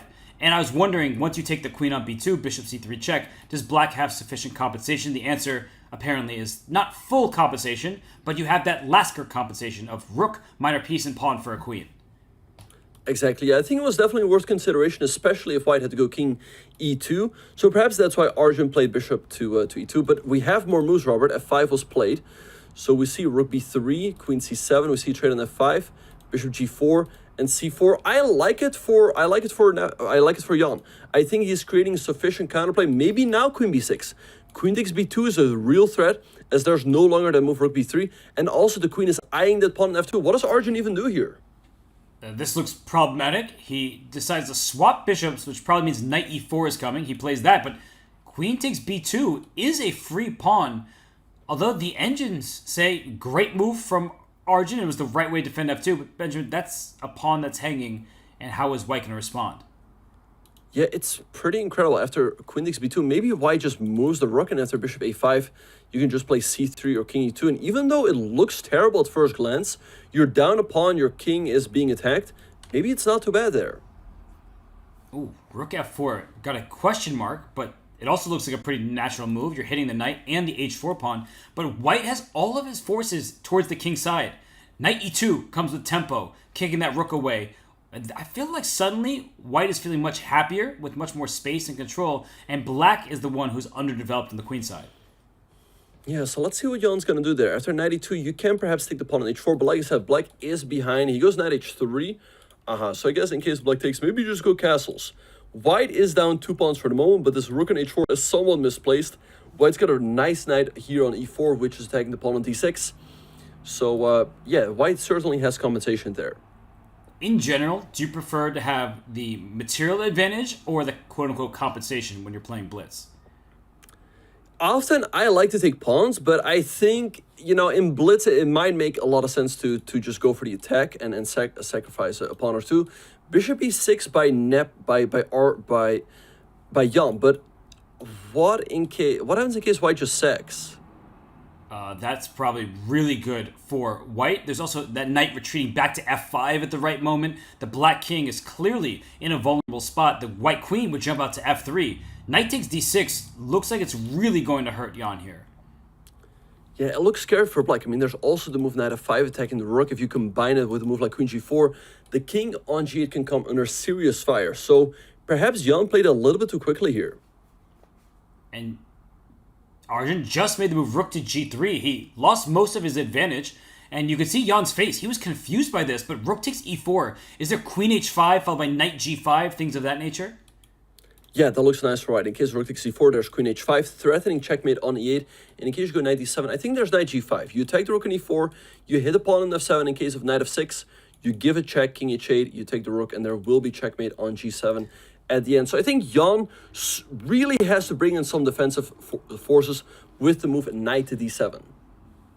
And he does just that, and your arrow game is super strong. I just have to give you the credit that it's due. You've drawn all those arrows. I'm keeping up with you. I hope the audience is as well. And now that we're under the midway point, I'm curious. Let's get chat involved once again. It's 3-2 in Jan's favor. Do you still think that Jan is the favorite? Do you think that Arjun will be able to take this match? Let's hear your thoughts. Please get involved. But Benjamin here, knight takes d6 is played, and the engine doesn't like the pawn grabbing. Yeah, rook f8, nice move by Jan. Perhaps there was something better for Arjun. Maybe move like knight g5 again, then I could move to e6. Rook g4 by Arjun, trying to trade off the one pair of rooks in case you take there's queen takes g4, attacking the knight. And you also threaten to slide into e6. So that looks scary for Jan. So maybe he just has to play the move rook h6, attacking the knight on d6. Retreating moves are always difficult to play, but here it makes perfect sense. You kick that knight out of there. c4 is loose, that is true. But that bishop on b6, the rook on f8, they're doing good work in the position, aiming at the white king side. But what happens after rook h6, knight takes c4? Where is the black queen going to? Good question. I mean, I guess you go to either c3 or a2. I guess we'll find out very soon if Jan is going to play that move. I mean, I don't see what else he's going to do. Taking on g4, to me, looks extremely scary. Bring the queen out into the attack. So rook h6 to me looks like the move. I'm with you. It's better to save your king than worry about where your queen's going to go to. He does play rook h6, knight takes c4, and queen c3. We see a quick swap of pieces on b6. So now we have a position where, if my math is correct, it's even material all of a sudden. But white's king, even though it's not perfectly safe, does feel safer because knight e6 is a big threat. Pawn to d6 at any moment could hurt, especially opening up that diagonal towards the black king. Benjamin, I would take white here, but black is, according to the engines, doing okay. Yeah, no, I think Arjun's got a pretty nice position. Materials even, like you said, and he's got the initiative. He's also got moves like knight e4, taking the queen, followed by perhaps that move d6 that you mentioned. So let's see what Jan is going to do here. It's not looking easy at all. If this queen would ever give a check on the long diagonal, that looks deadly. Whoa, e4 played. He wants to open up the diagonal towards the white king. If knight takes e4, there's likely some kind of queen a5 business, threatening mate, threatening the d5 pawn. So here, Arjun needs to tread carefully. I would go forward. Knight e6 is very tempting, but you do have to deal with queen e5. Yeah, I think e4 makes a lot of sense from Jan, especially from a practical standpoint. So let's see what Arjun's going to do. He could, of course, also take this pawn with the rook, making sure the black can no longer go queen e5. Knight e6, like you said, makes a lot of sense, attacking the rook and the pawn on g7. Do you just play rook f7 there? Or perhaps you do go queen e5, give up the pawn on g7, and go king h8. Let's find out. Such a tough call at this moment. And he does take the pawn on e4. So Arjun, who is down 2 pawns, suddenly up 1. That's a big turnaround in terms of material. And the black rook on h6 is doing a great job of attacking and defending. But what's the follow-up here? Jan, he seems to be struggling to find his next idea. Yeah, you would love to somehow line up the queen and the rook on the h-file, but I don't see a good way to do it. Knight c4 makes sense. He wants to go knight d6 and bring the knight back into the game. But I don't know. It's all looking a little bit loose on Jan's end. And maybe now move like rook e6, preparing to get that move d6 in. Ooh, that way you can push your pawn. I'm looking at queen d4, trying to swap the queens off. I think you have to trade queens because your knight on c4 is loose, and white is a pawn ahead, so why not go into this endgame? Right, but I feel like the endgame might be holdable for black after, let's say, trade and knight d6. White's got these weaknesses on the queen side. c2 is a little bit weak, a4 as well. So perhaps Arjun has to go for his chances in the middle game where, like we said, black's king on g8 does feel somewhat vulnerable. Robert, he's getting down to 40 seconds, so he has to be extremely careful here. And he plays queen d4. I think it's because of the time. That rook e6 idea is something that Arjun would have seen. He didn't know how to assess it properly, so queen d4 is clear. He's going to be up a pawn, and if Jan plays perfect defense, great. The draw is going to be made. But, of course, Arjun has very good chances to win this game. Jan now has to trade on d4. He has to play it quickly as well to keep the pressure on Arjun, and perhaps now knight d6, and there we have it.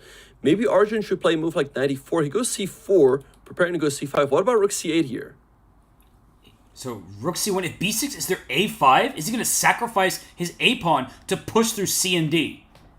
That looks great. I mean, why not? I don't see a5. Sag the pawn, you go c5 after, and these pawns are rolling up the board. This looks great for white. And look at this. It's even material. That's what people would think. But I look at this as it's essentially extra 2 pawns for white and just double A pawns for black that aren't going anywhere. Just bring that rook back as you're highlighting. Then bring your knight into the game. Push C and D pawns as you see fit. Jan is in big trouble, but he's doing a good job of chasing white's pieces. And rook h5 attacking the knight on g5. Let's see where the knight's going to go, or it's not going to go anywhere. Arjun plays f4 and knight e6. Okay, now he's ready to go d6 and d7. So maybe king f7. Nice move by Jan, stopping white from playing d6 for now. And what a frustrating moment, because it seems like white should be winning, and now the a-pawn, it could sacrifice itself. a4, a3, and just distract the white rooks. g4, rook h3. Jan is so resilient. For the moment, white cannot play d6. He goes f5, strengthening the knight. But what about knight c3 here? Attacking the rook. The rook doesn't have a very good square in case of rook d2. There's a fork, so rook d4. He goes rook c3 instead. And he wants to swap rooks and go after the d5 pawn, or take and go knight e4 check. That white rook on d1 will be overloaded. But what about this take and take on d6 and rook d1 at the end? What's happening here? You So go down a piece, but look at this a-pawn.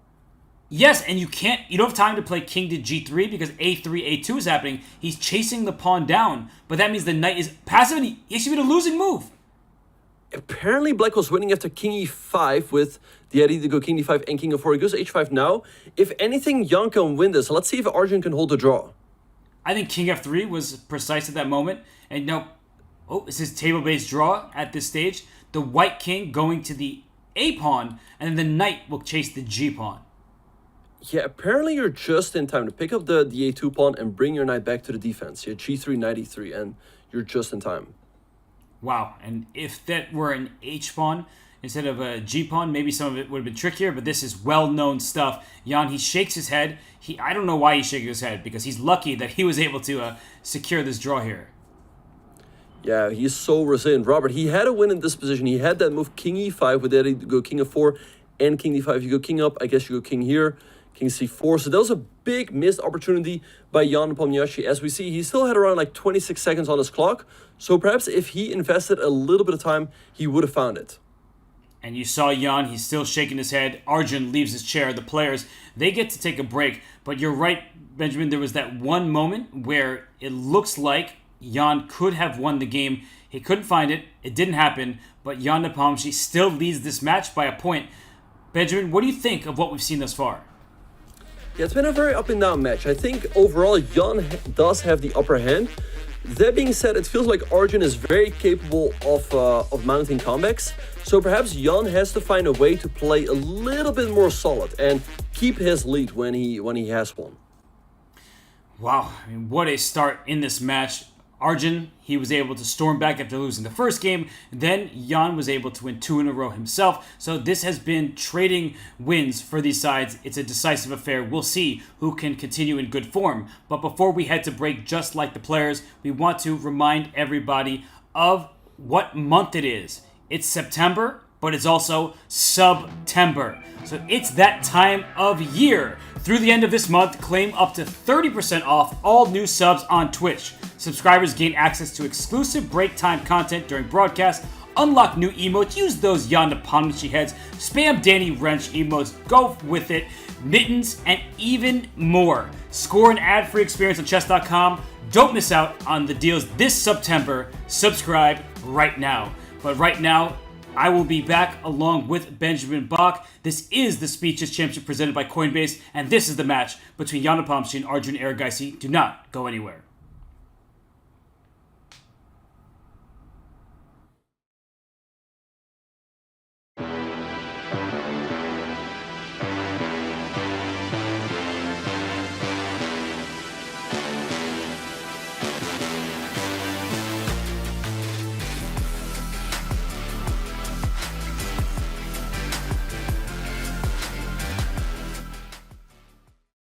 I'm Andrea. And I'm Alex. And we've been playing competitive chess since we were 6 years old.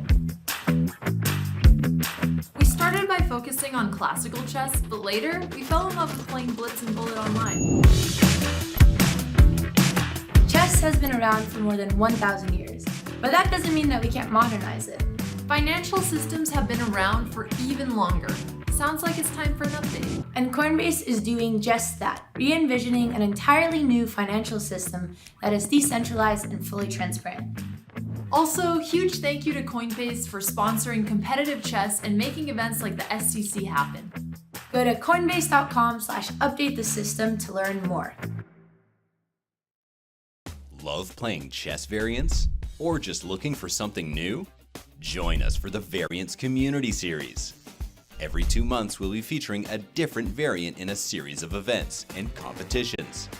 Learn a new variant and compete against other players for prize money, or just play for fun. Look for community arenas, streamer arenas, and championship events. 6 weekly arena tournaments held every Thursday will be followed by a championship event with cash prizes, including a $1,000 first place prize.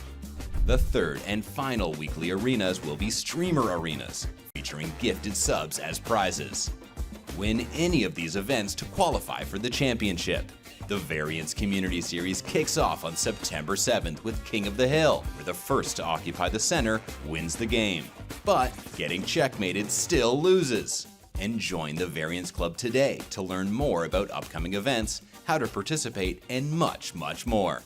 See you in the arena on chess.com.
Welcome back to the 2023 Speeches Championship presented by Coinbase.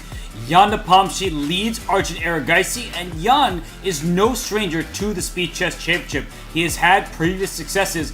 Benjamin, we see what he's up to right now, but he shouldn't forget about some of these previous editions where he made it to the semifinals. Exactly, yeah. Here we see that in the 2019 Speed Chess Championship, he beat Ding Loren in the quarterfinals. Unfortunately, he would have loved to beat him in another match. And as we see, Robert, all good runs come to an end when you run into Hikaru Nakamura. We know Hikaru is the final boss. He's won 5 Speed Chess Championships in a row. And there is Jan Nepomniachtchi. I like the artwork on his wall. I feel like it's quite a lively room there, and his play is always lively. Right, and is that a samurai sword? He's looking pretty aggressive, I guess. We know that Peter Lecko also has one of those, so maybe it's what these great chess players have. Both of them have played World Chess Championship matches. Perhaps that's what you receive when you unfortunately do not win. Yeah, no, I guess that is what happens behind the scenes. You know, the world champion gets crowned, but the runner-up gets a sword. So let's see how it will help him in the second half of this 5+1 portion. Yes, and for Jan Nepomniachtchi, he wants more of the same, considering he has the lead. And for Arjun Erigaisi, he needs to play, I think, a little bit more quickly in the early stages of the game, because he was defending tenaciously in that one game where his king was out in the open, but he lost on time. So as we look at this opening, well, this looks like another great fight. Yeah, so we see Arjun going for what is called the pin variation, if I'm not mistaken, of the Sicilian. However, Robert, from what I recall, this is considered to be quite dubious for Black, and Jan still knows it. This is always the interesting thing, Robert. I think Jan, for the World Championship, you just look at every single opening under the sun, so perhaps he's also looked at this one. It's funny because this does not happen at the highest levels very often, and in some ways it resembles a French defense. Look at these bad pawns for white on the c-file, look at the e5 pawn that's hanging. The only way that I can see to defend both, because queen takes c3 is a winning threat, is queen g3, but then black takes on c3 with the queen. We see the queens come off the board. Benjamin, that will be a pawn up for black. Right, but I feel like white should have pretty good compensation in that endgame. After all of the trades, perhaps you play a move like bishop d2, attacking the knight. The bishop can go to b4. Also, there are always ideas of, let's say, knight b5 with the knight jumping to c7 or d6. So let's see what Jan is going to do. I think queen g3 definitely looks like the move, though. Queen g3, I feel like you have to. You don't want to give e5. That's way too important of a pawn in the center. So give up your double isolated c3 pawn. That would be the way to go. But you can see Jan is confused. So even if he knew the moves that were supposed to be played, he's probably not sure about the assessment, the evaluation of an endgame when he's down a pawn. So he plays bishop d2. He sees that he'll have compensation here. But whose side would you rather have right now? I'm really surprised. I mean, I guess I would rather have white. You have easy development. The king on f8 is always going to be a problem. But I'm really surprised that he decided to give the pawn on e5, which is a crucial pawn, as now it's going to be easier for Arjun to develop. h5, kicking the queen away. And here we see Jan sacrificing another one. But do you take this one? I don't know, because there's always going to be bishop b4 check to watch out for. There is zero chance I'm taking that second pawn in the center, because what bishops need is open space. With that pawn on c3, you could say, isn't winning material a good thing? Yes, but it's also good for pieces that are staring into those pawns. So the bishop would be happy to see that c3 pawn go bye-bye. And if I am Arjun, I don't know what I do here. Maybe queen f6, but I think that Jan will move his queen away anyway. But he steps in the right direction, and the e5 square is vacated for his knight. And perhaps you wear Arjun there for a second, because he does play the move queen f6, offering the trade of queens. I'm pretty sure that Jan is going to keep the queens on, but how do you do it? Do you go queen e4, maybe then queen e5 for black? Perhaps we could have a repetition. Who knows? And there we have queen e4. Will we see queen e5 by Arjun? Or maybe like knight e7 followed by d5? I like this repetition of queen e4, queen e5, queen f3, queen f6. That is not one you see often at all. But what does black do if not for that? So you mentioned rerouting the knight. That makes a lot of sense to me. Knight to e7, pawn to d5. But I feel like with the king on f8, you're feeling a bit nervous. Okay, or not. He doesn't feel nervous at all. He plays g5.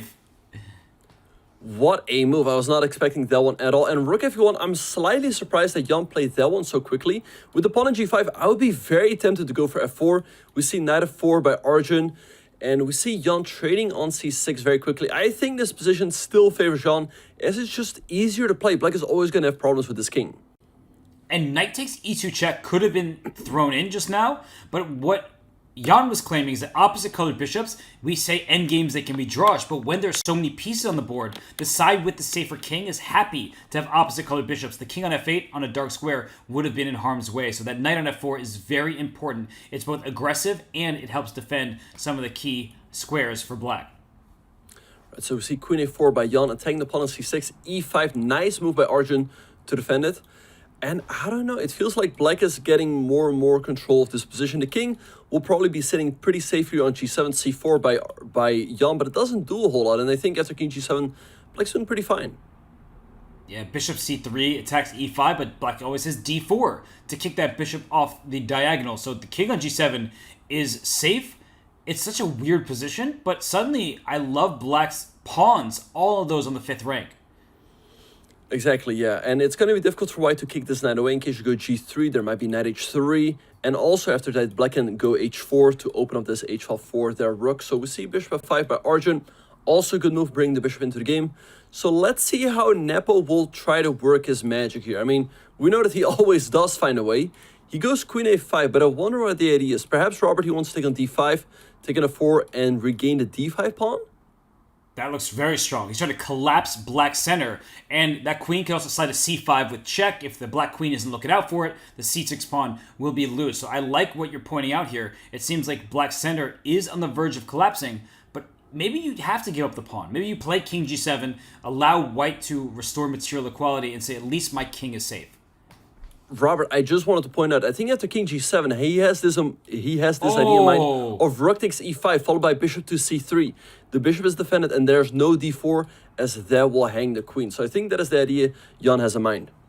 Wow, he tricked me, you tricked me, I tricked myself. But let's show that. Let's bring up an analysis board very quickly, because it's a beautiful tactical variation, and it does showcase the point of the queen being on a5. That if the black king slides up, you found the tactic, rook takes e5 is so nice.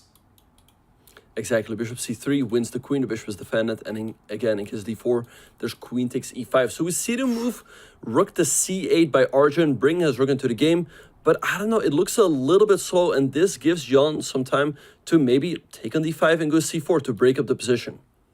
And it looks like Jan played bishop to c3, if we venture back to the live board. That looks like a very natural move, but it is given a miss. I think your idea was strong to try to play for more open position, but the bishop on c3, if d4 is the move, you have bishop b4 check, and e5 will fall. So I guess you have to bring your knight back to g6. It's not the happiest move to play, but it does keep everything together.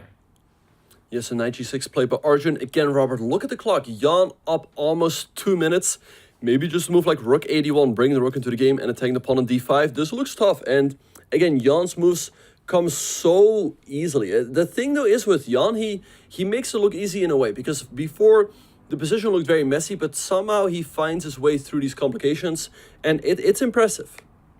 It always is impressive watching Jan Nepomucci, such a speed demon in his own right. We have been talking earlier in the show that Arjun Erigaisi may be the favorite in bullet, but we have seen it be essentially a bullet for Arjun against blitz for Jan, because Jan is always ahead on the clock like he is by a minute right now. So it's not an easy position. He's trying to figure this out.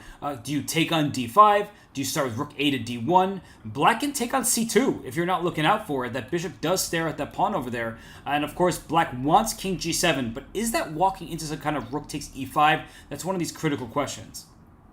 Right, and Robert, I was just wondering, after rook a1, what happens after the move d4? But perhaps we have time for rook takes d4 and queen c5 check, with the idea that now we take on d4, the queen is under attack, the only square I can go to is here, then we can take the rook, and we can pick up the bishop on a5, and all of a sudden we are up a pawn. Maybe that is what Nepo missed, and he played the move pawn takes d5, followed by bishop a6. I don't know, this doesn't... Wait, is this just a blunder? Yes. Rook takes c3. The queen is overloaded. Wait, what? I mean, you do have rook takes e5 at the end, though, with a fork. Is there a way... Wait, with queen f6 and... Wait, check king g7. I think you're just lost. But that, I think, might be what Jan missed. He probably saw... Uh-oh, he just blundered even more. There's still a check, but I don't know. He's completely thrown this one away. Will Arjun be able to finish this one off? But I can tell what Jan missed. He saw queen f6, but I thought rook e8 check would win for him. But the knight on g6 protected the rook on h8, which is what allowed Arjun to go for this variation. Jan is upset with himself right now. He went for a tactical trick, but he tricked himself. And now it looks like Arjun's well on his way to evening up this match, but I'm still looking at the clock. 33 seconds for Arjun, a minute and 33 seconds for Jan. That's a big time advantage. For sure, yeah. So let's see if he can somehow swindle him. Arjun goes rook d8, threatening the move d4, forking the queen and the rook. So not looking easy here for Jan. I think he's... Okay, I was just about to say, I think if he wants to swindle Arjun, he has to keep the queens on the board. But perhaps he feels like he has the best chances in an endgame. Well, I don't think he has much chance in the endgame, even with Arjun's time troubles. What Jan wants to do, though, is trade off the queenside pawns. If the C and A pawns are traded for the A and D pawns, and all of the action is concentrated just on the king side, that will make his chances better. The reason why, a bishop and knight are two pieces, a rook is just one. They can team up on squares, but they need targets to attack. Right, so rook c8 by Arjun, trading off the rooks. Okay, so g3, nice move by Jan, attacking the knight. Knight h3, that looks a little bit off. The knight is a little bit stranded over here. King g2 by Jan. You cannot take that because of bishop b7, but maybe you can go rook b1 and try to go quickly after this a pawn. That would be important. He should go on that side, but bishop comes back to f5, and the c2 pawn would have been a target. So that's why he goes king f1. He's ready to take on d5, but oh, that's such an annoying move to face. Bishop a6 to c4, pawn goes up to a6. White can't attack anything. Yeah, everything is defended. And look at this, knight g5 by Arjun with knight f3 to follow. This one is going to be over pretty soon. Black has everything protected and now is creating his own attacks. And he's threatening a checkmate. d4 was checkmate if not for that pawn push to c3. And, okay, well, Jan is going to go after... Talking about Knight checkmate, F1 there we have it on the board. Oh my gosh! He put her mate in one. Yeah, and Arjun levels up the score. What a game. I mean, it looked like Nepo was doing his thing, slowly but surely increasing the pressure. But all of a sudden, he completely threw it away with that trade on d5 and bishop a6. And now we see a very topical variation, Robert, with a quick knight h5. Yes, this has been very popular in recent years. I just can't get over knight f1 checkmate. I don't think I've ever seen a checkmate quite like that before, where the bishop and knight team up with the help of the king. Me neither. Yeah, I think that's definitely one to go into, the checkmating patterns books. I've never seen it either. And I like this approach here by Jan. I think he's tackling the London in a much more effective way. White has the more active pieces, but the pawn on d4 is somewhat is isolated, it's weak. And the knight on d2 is slightly misplaced. Normally you would want it to be on c3, so I like the opening here for Jan. I agree with you. I think that black doesn't have too much to worry about. White can strike with d5 at some point, but the queen, because the knight's on d2, doesn't see to that d5 square. I mean, you need that knight on c3 for white. That would be actually a very nice move if the knight were more active. d5 is so difficult to find, though, Robert. The idea is that in case black takes, you go bishop b5, attacking the knight, and I'm not surprised that he doesn't find it. Let's pull that up real quick. So after the move b6, white had to move d5. In case black takes, there's bishop b5 attacking the knight. And the problem is that if you defend it, white can take and go knight d4, attacking the bishop, and the knight on h5. And if you take the bishop on e5, then there is knight takes, attacking the knight on h5, and you also have the threat of knight c6. So very difficult move to find. So that is why Arjun played h3. But it feels like now Jan has a very comfortable position. Yeah, that's a position that showcases loose pieces dropping off. The knight on h5, it's loose over there. And in many of these positions, if black were to take on e5 and the white knight takes back, if the black knight goes back to f6 after knight takes e5, I'd be worried about knight g5 and a big attack. So I think that the black knight probably should go into f4, and that way you stop any sort of knight hops into the position. Right, so let's see if that is what he's going to go for. Again, Jan, before you know it, before you blink, he all of a sudden is up a minute on the clock. He goes knight f6. Okay, he's inviting that move knight g5. Perhaps he wants to go bishop d5, stopping any sacrifices on these f7 and e6 points. It feels like black should have the advantage because of their better pawn structure. Oh, if Capablanca were playing this game, I would say 0-1, sign the score sheets, it's over. And the reason why is there's the isolated queen pawn for white. Black has a bishop pair, and black controls the square in front of the IQP. That is essential. You want to blockade that square. Benjamin, this looks strategically very bad for white, so that's why I'm trying to get tactical with knight g5, some kind of sacrifice. I just don't see how to make it work. And he has to do something quickly. If he plays slow moves, like let's say he trades and he goes like queen d3, rook a1, it feels like black has a very good game with the bishop pair, the better pawn structure. So I like your approach with knight g5. I think bishop d5 is a very effective way to shut it down. He goes knight c3, also possible to make it more difficult for black to blockade on that d5 square, but rook c8. It looks like a very nice game here for Jan Nepomniachtchi, who is now up 90 seconds of weight. And isn't this just a free pawn? There are tactics with bishop takes e6 and things like that. So the engine, it went down in black's favor. Clearly, bishop takes e6 won't work out the way it looks like it should. I wonder if it's because the f2 pawn is loose in some of these positions, right? The rook on f8 opens up to that pawn on f2. There might be tactics that actually go in black's favor, but I wouldn't be surprised if Jan says, no, I don't want to take on d4. I'll make some kind of more solid move. Yeah, so let's have a look. So queen takes d4, bishop takes e6. You have a move like bishop c5, but white can take and go rook e2 to keep this defended. So I don't see it right away for Jan, but Jan certainly is thinking about it. So let's see if he will take. Such a big choice, and you know what's good for Jan is that he has time to calculate. When he gets ahead on the clock, it means that he can calculate critical moments. He takes the pawn, and bishop takes e6, seemed obvious, and bishop c5. Benjamin, you called it. The f2 pawn is loose. The bishop on b7 with the f2 pawn being loose aims at the g2 pawn for checkmate. Double exclam. Great recognition by you and Jan Nepomniachtchi. Right, so white takes here on f7, king h8, and I think the only way to protect the pawn on f2 is to go rook e2. If you go rook f1, you hang the knight on e5. Queen c2, I don't know, it doesn't look good. But the question is, what does black have there after rook to e2? Perhaps you have a move like knight h5, threatening to go knight f4, and in case you take the knight, there's rook takes f2. That'd be amazing if Jan finds all of that. Wow, knight h5 is one of these moves that are so difficult to find, and if he does find it, it shows that he is in just top-class form for this match. The rook on f8 barrels down the f-file to the f2 pawn. The bishop and the queen team up there. And after knight h5, you still have to calculate a lot of things like rook to d1, but I'm guessing there might be a queen sacrifice in the mix in some of these positions as well. It just looks super complicated. He goes to knight e4. He did not find a move. All right, so now what happens in case Arjun just takes? I suppose you just have to recapture the bishop, but that gives white time to defend. The knight on e5 is hanging. He goes knight f3 instead. Attacking the queen also makes a lot of sense. Where does the queen go? Maybe you have to go to d3, or, I mean, if you go to f6, white just takes here. So perhaps Jan missed a big opportunity there. And queen d3, bishop slides back to c4, hitting the queen, kicking it out of there. This suddenly looks very difficult for black to play. I could see black just dropping a piece at some moment. Yeah, now this could go wrong for Jan. The good thing for him, though, is that after bishop c4, you can take an f2 and take the bishop on, or the queen on c4 in the materials even, and there we have to move queen d3. So what happens after a move like rook d1, though? That does feel like it's asking for trouble, but what exactly does black have there? Rook d1. I want to sack my queen somehow. Is there knight takes c3? What about this? Knight e2? Knight c1. One.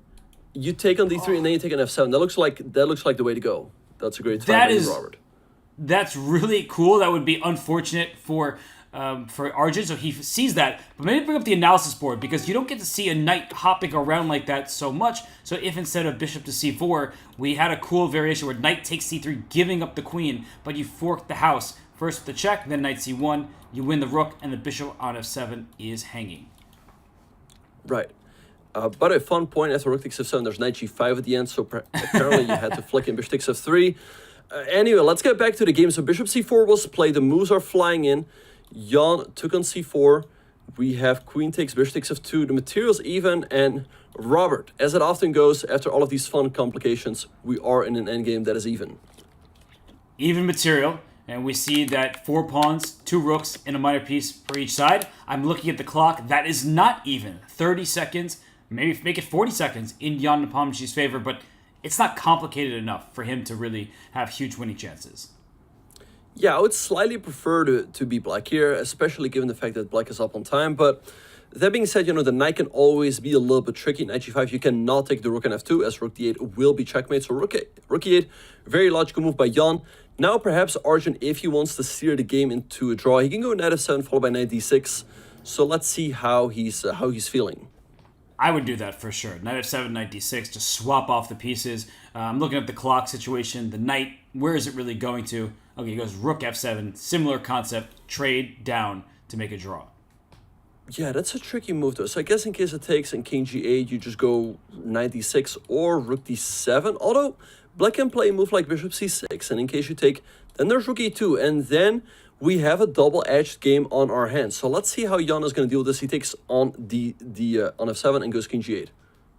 Okay, so bishop c6. This is starting to look like white is going to, you pick up the pawn at a7. I think you might be playing to lose versus playing to win, because rook e2 is going to hurt, hitting g2 and b2. So I would not want any part of that. There are pawns on both sides of the board, which means the bishop is better than the knight. And that's why he's chasing the bishop around. And after bishop d5, now knight d6, I guess. And you can't leave to e2 because rook c8 is checkmate. Exactly, yeah. So, I don't know, it feels like practically perhaps Arjun is still having a slight edge here. After rook d8, there's knight f5, taking the pawn on g7. Also, you have all sorts of forks, then the pawn on a7 is hanging. So Nepo still has to play a couple more accurate moves here to save the draw. So let's see if Arjun can create some problems here. This is well done by Arjun. It looked like it should just be equals. The eval bars at zeros, but that doesn't tell the whole story. Now you see that black is in a very passive position, and it's clear that white has the edge. Yeah, so bishop e6 stopping knight f5, but rook e7, nice move by Arjun. The bishop now has to move, let's say the d5, then you get knight f5, and it looks uncomfortable. He goes all the way out to a2. I guess after knight f5, you go bishop f7, so it really didn't matter where you put the bishop, but I'm somewhat surprised by this move, Robert. I guess, though, the bishop can never be forked over here. That's the key, is that it's so far away from the knight that you're not going to get to it. And here, bishop f7 looks completely reasonable. But then what, Benjamin? Black is stuck after bishop f7. You don't actually have a next move. No, you don't. I guess king f8 though is there, but white moves the rook over to c7. So let's say after bishop to f7, you go like king f2, king f8, rook c7. And white definitely has a small edge there, which is not pleasant to defend against with 30 seconds on your clock. When we're looking at the clock, good mention by you, that Jan is now down on time, and his pieces feel stuck in the mud. He plays h6. Okay, what next? I don't see a winning plan for white, but I might play b4, a4, a5, just to advance my pawn on that flank. And he starts with the king side first to protect his knight. But, oh, and look at Jan. He made luft for his king, so he wants to get active with his rook. That's really great awareness. Yeah, rook d8, great move by Jan. In case you take an a7, black just goes rook d1, followed by rook d2, picking up the pawn, b4, but now rook d3, forking both the a and h pawns. And this one should be even, Robert. Jan now has plenty of counterplay. It should be, and I think it goes to show that Arjun played g4 a little bit too soon. He should have first brought his king up, potentially. But either way, Jan is playing stubbornly, great defense. Does this a-pawn, or potentially a5, b8, b5, is there some chance for white to complicate this? There's still chances for white. Yeah, if Arjun gets the chance, he would love to go knight e7 followed by knight c8. Okay, h5, Jan trading of the pawns. He gives up the g-pawn in the process, though. But I think in case white takes, maybe there's like bishop d1. And I don't think you can keep enough pawns on the board. Wait, rook f3? There goes the knight. He blundered his knight! This should be a draw, but Arjun might have to defend rook and bishop versus rook. That's not very pleasant. Did you see Arjun? He completely overlooked this, and this is how you win speed chess championship matches if you're Jan Nepomucci, is you get a bit fortunate, you have to make the most of your chances, but now the pawns are coming off the board, so it's likely going to be rook and bishop versus rook. Benjamin, do you think Arjun will be able to hold that? But how do you get there? Rook takes b6. I mean, if you take with the bishop, now you're pinned. So I don't think you have a good way to get there. a6, but now king c... Well, you're just pinned. There's no way to get out. Or wait, there is. Wait, there are definitely chances here for Jan. He's out now. I think Arjun knows this very well. In Kolkata, there were some games where it was rook and bishop versus rook. You make a mistake at some moment, the game is over. That's the big problem about this ending. But he uses the Cochrane defense. He wants to keep his rook pinning the bishop, and then he can bring his king to d1. This is perfect technique. Exactly. The idea is that in case black goes bishop c4, then you go rook to d2. But again, Robert, it's not easy with only 7 seconds on your clock. So let's see if Jan can create some problems here. We see that the eval bar is showing a draw, the table base actually, but it is unpleasant to defend. No, it's not, but I know for a fact that Arjun, he is fully capable. He knows how to hold this. He just did it recently, so I'm not worried, especially as he builds time on his clock. Right, so he again goes for that same defense, but now on the side of the board, so king here, again, now bishop rook b4, holds a draw, and yeah, he's showing perfect defensive technique. This is the hardest part. Is it's the same The rook defense, but b1 you would have been rotate the board around. rook b1 would have been an instant draw, by the way. Oh yeah, he's so confident in his technique that he's not even looking for the forcing draws. But it's rotating the board is difficult in our heads, right? At first, you're pinning along the D file, then you're pinning along the fourth rank, things like that. It's tricky for players to recognize. But Arjun, he's doing everything right. Yeah, so now I guess he's going to go rook a4 and go king here or there. So let's see, right now, it doesn't seem like Jan has a very good way to... Okay, I guess now rook f4 is even possible. But he's feeling very... Wait. What do you do here? Wait, rook g8? Uh-oh. Wait. Uh-oh. Yeah, now this is His the king thing. is- With little time, it's easy to make a mistake. And now king of4 is How coming. many moves are King left? of That's the big question. Is how rook many moves a3. remain? Only move with 1 second. Wait, bishop f3? Oh. Check. And king runs to e1? Rook b2. Oh my goodness. Okay. He's in a mating net, it looks like. It's very close here. This is insane, Robert. How is he holding this one with 4 seconds on his clock? Perfect technique. The eval bar, the table base has not switched. This game is going to conclude in a draw, and it does. But that was so close.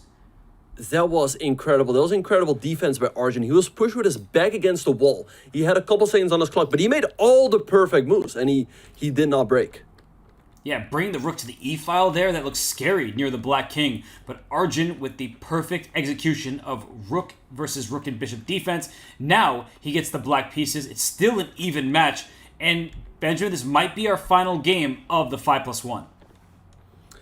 Yeah, so let's see. Here we have an Alpin by Jan. I wonder if he also had prepared something like this for the World Championship match.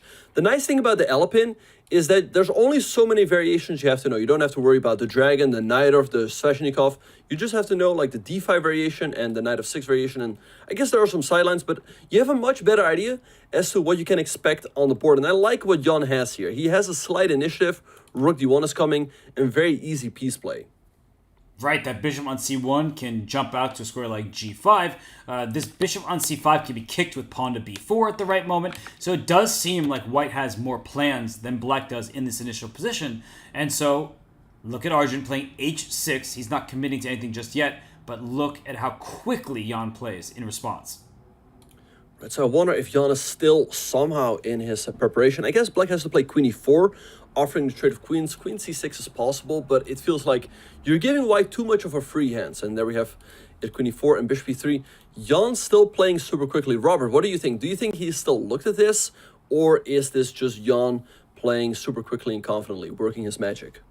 I think he just made, I don't know if it's actually a mistake, but if we just go back a half move there, if he took with the pawn on e3, I thought that set up some tricks with rook takes d7 and knight takes b6, trying to steal a pawn. So there were, I think, possibilities here for white to seize control, because king e7 would not have been possible. But as we see in the game, on the other hand, the king is safely on e7, and white's pawn structure is not compromised. So it was a trade-off of getting quick activity or hurting your own pawn structure. Yeah, no, I like that move, pawn takes c3. I think that was a great move, Robert. Indeed, rook takes c7 would have caused black some problems, and now it feels like the game is just completely even. I mean, both sides have 6 pawns. There's a slight difference in pawn structure, but neither side has any weaknesses, so it feels like black really doesn't have much to worry about here. And you see Arjun trying to swap pieces. Jan says no, but this b6 pawn is extremely well protected by both of black's knights, and I think black can play rook a to c8. How do you make any sort of progress here if you're white? I don't know. I don't see it. Perhaps black can also make progress here with moves like g5, h5, expanding a little bit on the king side. We have g6, a little bit more reserved. We see Jan going rook d2. Makes a lot of sense, doubling up the rooks, but I think we'll see both sides shuffling around a little bit here and not coming up with a very useful plan. That being said, though, Robert, look at the clock. Jan up 9, what is it? Like almost 2 minutes. Yeah, Jan has barely spent any time. The knight just came out to c5. There definitely are tactics in the air, whether it's an a4 pawn going to be captured. There's knight b3, then the knight on d4 has to stay put for that. It's hard to kick the knight out of d4, of course, but there's definitely feels like there are going to be some tactics that both sides need to keep an eye on. Right, and we see Jan just moving the rook back to d1. All right, so now let's see what Arjun's going to do. To me, the move g5 looks like a nice move to improve the position a little bit. King f6 also looks completely fine. For both sides, it's just difficult to make a move and improve, right? But that is where you just have to make one and keep up the pace. It's more difficult for white, as you're suggesting. Look at after king of 6, g5 is a move, h5 is a move, e5 is a move. And for white, you're not playing b4, that just hangs the c3 pawn, that would not be good. So he plays g3, a little quiet move, and for black, he goes g5, maybe h5, maybe he'll swing his rook to the king side at the right moment. But I just like this just a little bit more for Arjun. Right, so we see the move rook e1 by Jan. I guess he wants to go knight to e5, h5. Nice move by Arjun. I'm starting to like his position more and more. He's got all of these ideas like maybe h4 at the right moment, opening up the h file, or in case of a trade, then you carve out the f4 square. And if you carve out the f4 square, there's always going to be a jump to d3. So it looks more comfortable here for Arjun. And there we have the move h4. Looks really pleasant for black right now. I just think that you've gained so much over the last few moves, and white has really just shuffled the rook to e1, put a knight in e5, but hasn't actually created any threat. So h4 is excellent. The rook can slide to h8 at the right moment. Here the black king will slide back away from the check, and watch out for f5 at the right moment. Black continues to gain space. Exactly. So let's see what Jan is going to do. Maybe knight e5 check. Will we see a repetition there, or will Arjun play for the win with the move king g7?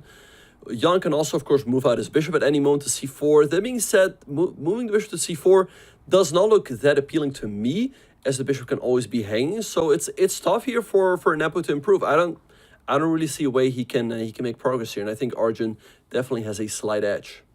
And the time advantage is almost gone. It's down to 20 seconds before it was a minute 40. So Arjun doing very well to make good moves and keep pace on the clock. And for Jan, he's struggling to find a single idea. Even if he played bishop c4, I don't know what the next move is. And Arjun, he goes back to f6. Is he willing to make a repetition? I think so. The question is really whether Jan is willing to do it, or perhaps Arjun is just testing the waters. He repeats once, and maybe now he's going to deviate with a move like king g6 or king g7. I guess he must feel that his position is slightly more pleasant. Jan normally would not go for a repetition, so I guess he must sense that there might be an opportunity here. But let's talk overall match strategy. And Arjun plays on. He's always fighting. I was going to say that isn't Arjun the biggest favorite in the bullet? So maybe there's an argument to be made to drag this game out if he feels like he shouldn't lose, to make this the final 5+1 game. That makes perfect sense. So we see f5 here by Arjun. So the knight now has to move. I guess you go to e3. And after king of 6, maybe there's still knight c4. It all looks a little bit loose for white. That being said, black's position also is loosening up. The pawn on e6 is now a little bit tender. The pawn on f5 as well. So this could become double-edged. And I think the nice thing for Jan is that now he's got clear targets. And knight can go to c4 to defend the rook. And then you go rook a1 and the pawn on e6. Wait, what? Oh. Why not knight c4? What is this? Maybe he thought the knight on c4 would be able to be kicked out of there, but he gives up the rook on e5. He wants to take on b6. So Benjamin, he'll get a pawn and a knight for a rook. He'll also have 3-on-1 on the queen side, but it's not sufficient. That's clear. It's not sufficient for full equality. Yeah, like, I don't understand that at all. Arjun just recaptures. Oh. It feels like also here black has a very healthy advantage. Yeah, maybe that was actually a smarter reply from Arjun, because the only weak point in his position now is e6. He can bring his rook up to d6 to defend that just another time, because white is threatening c4 or b4 to go after the pawn. And I think that rook d6 is just a smart move to keep everything together. Yeah, rook d6 looks like a nice move defending the pawn. And again, what is white going to do? Jan does have the edge on the clock, but the rook on e5 is a little bit loose. If you go to e3, there's always going to be an f4 push to reckon with. So I love the position for Arjun. And the question also is, how are you going to defend the pawn on a4? I guess for the moment it's not a threat, as a6 will be hanging as well. But perhaps the real problem for white would be rook h8, followed by rook to h2. But not right away, right? Because now b4 or c4 creates counterplay.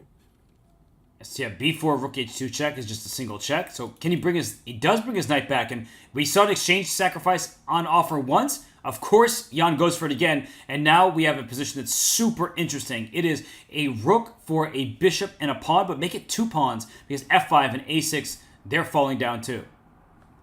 Yeah, no, for sure. And here, Jan certainly has compensation. The knight's under attack. If the knight moves, b6 is hanging, a6 as well. And here, the clock advantage is certainly a factor as the position is heating up. He goes to e5 with his knight. All right, so I guess in case you take on a6, there's rook takes c3, and black creates counterplay very quickly. So he takes the pawn on b6, But now what does he want to do? Is he going to go for a perpetual here? If I'm Jan, I'm doing that because rook h2 check really bothers me. I don't want to see my king on the first rank. So Jan has the opportunity to keep checking the king. He's going for just that. All right, and so this game ends in a draw. Robert, we're going to have one more game in the 5+1 portion. Let's see who will take that one. I think for Jan, he's happy to play one more game in the longest time control. He has played very nice chess throughout. He feels probably some confidence by gaining the lead on the clock. And this is now officially the final game of the 5+1. But Arjun, he's mixed up his opening this time. He goes for an English. Yeah, so we have this move knight d5. There was a move e4 as well, but the players are still playing super quickly.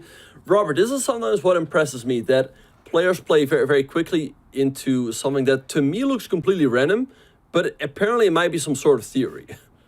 Yeah, I don't pretend to know the theory in all these lines, but the players, they always do. It's like, oh, I'm going to play some completely random move. And then they're like, yeah, well, I've studied this 18 moves deep, so maybe you should think better of it next time. Look at this position. Why is there a bishop on d6? A pawn should be there, but the bishop's probably going to leap out to b4 with a check, and black is castled. It doesn't have good control of the center with pawns, but does have a lead in development. Right, I think black would love to have that bishop, let's say, on e7. On the other hand, though, he's got nice development with his knight and his queen out already. So let's see what Arjun's going to do here. Bishop e2 is a move, but black can perhaps trade. He goes d5, all right. So now maybe the move that you mentioned, bishop e4, or you start with the move knight e7. I think if Jan could go knight e7, bishop c5, or bishop e4 followed by d6, he has a very comfortable game here. It will be comfortable for sure, and so white needs to be quick. Bishop d3, just developing. And after bishop b4 check, I'm wondering if you play king f1, because that doesn't make it easy for black to play d6, as you have a3 and b4 and quick expansion. I know I have to watch out for e4. I'm seeing that rook on a1 being loose, but the general point is that, and he goes for it, the black bishop is actually not a good piece. Yeah, it's really shut out here. You want to go d6, but then your bishop could potentially get trapped. White also has ideas to go h4, followed by knight g5, threatening this pawn over here. There's also knight e4. And I don't know, this is right up Arjun's alley, but he doesn't play it. But he might do it next. I mean, h4 is still a possibility with knight g5 to follow. I don't think that black can take it. Or maybe he'll go to d2. Yeah, he's going to the e4 square, so he's playing this strategically, but his king cannot castle. That is a long-term problem. And as you're pointing out, bishop takes e3 would be a blunder from black, even though at first it looks like a good move. Right, so queen h4, nice move by Jan. I like the fact that he put the queen here, as now white can no longer go h4. You can also not really go g3, as it allows this check over here. So knight e4, attacking the bishop. Here, I suppose you go back to a7. There is the move d6 by white, but I mean, I don't know, like takes. Question is, though, how do you get this bishop into the game? That bishop looks terrible. I guess you could play bishop c5 back and then push your b or d pawn right after. So it's one of these situations where I think strategically players are going to be very concerned, but he does bring his bishop out to c5, kicks that knight out of there, and that bishop, actually, the light square bishop will be very strong for black. Yeah, no, for sure. So Arjun has a decision to make here. Does he trade at this bishop on c8? For the moment, it's pretty passive.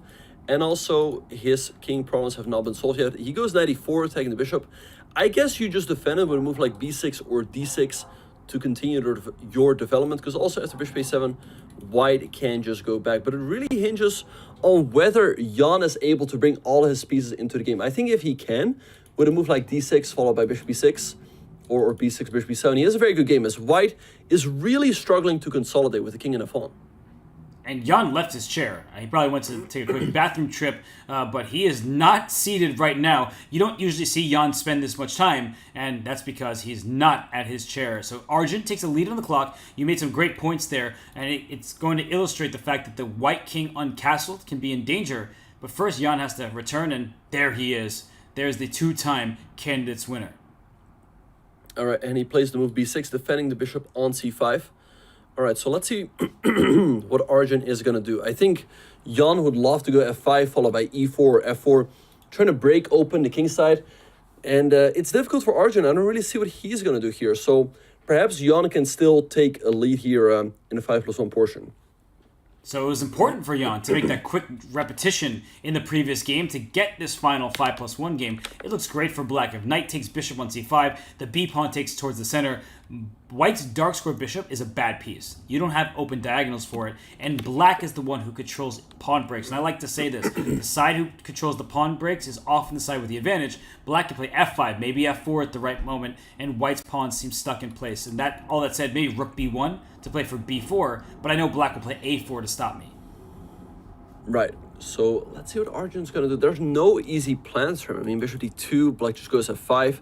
I guess you trade maybe bishop c3, but it feels like black has got all of these pawn pushes. e4 is there, f4 is there, bishop b7, and there's no easy way to resolve the problem with the king. I mean, g3 is not really a move, f3 doesn't help much either, and Jan's moves just come in very naturally. And so we see a swap on c5, the b file is open, and White's b3 pawn is a long-term weakness. So bishop b2 somehow given a question mark looks very normal. I think black can just play d6. I don't think I would play e4 just yet. I'd be worried about opening up that bishop on b2. Exactly. I think you want to keep all of the ideas on tap. You just want to go d6 here, followed by bishop b7, then f4 at the right moment, or e4.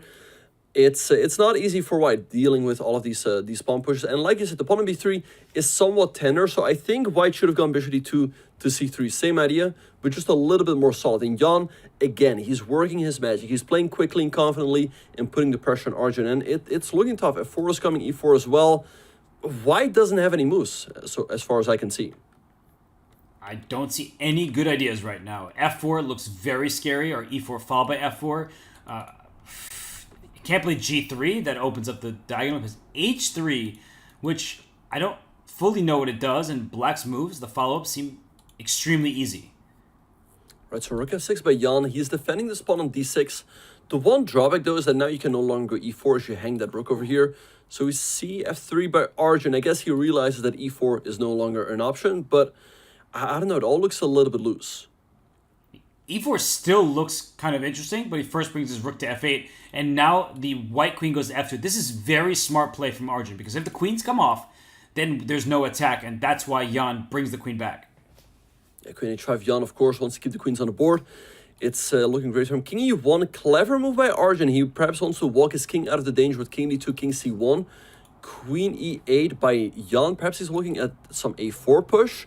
So let's see what Arjun is going to do here.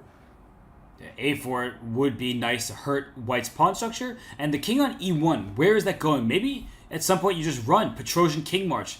Go to d2, go to c2. And it's hard to actually checkmate the king over on the queen side. So rook g1 by Jan, a surprising move. I guess maybe he wants to go for e4, but I'm not a big fan of e4 as White can just go f4. I like this move much better. Knight c6 and knight can go to b4. Another idea, Robert, is to go f4 potentially, not right now, as it would hang the rook. And after e4, you've carved out this square on d4. But right now, Jan is holding all of the trumps. So let's see if he can convert here. And the eval bar is going into black's favor. King d2, not recommended. Knight b4, and there's also d5. You want to open up the entire board against that white king. And if you get d5, that rook on g6 may swing to b6 at the right moment. And here it comes. Yeah, d5, great move by Jan, opening up this diagonal for his bishop. The rook can swing to b6. Also, you can go queen e6, putting massive pressure on the pawn on b3. Maybe Arjun has to go e4 here. Try to create counterplay as quickly as possible in case black takes. Maybe you can take over here, but there's rook c6. Wait, Robert, maybe he has the second e5 and then take an e4.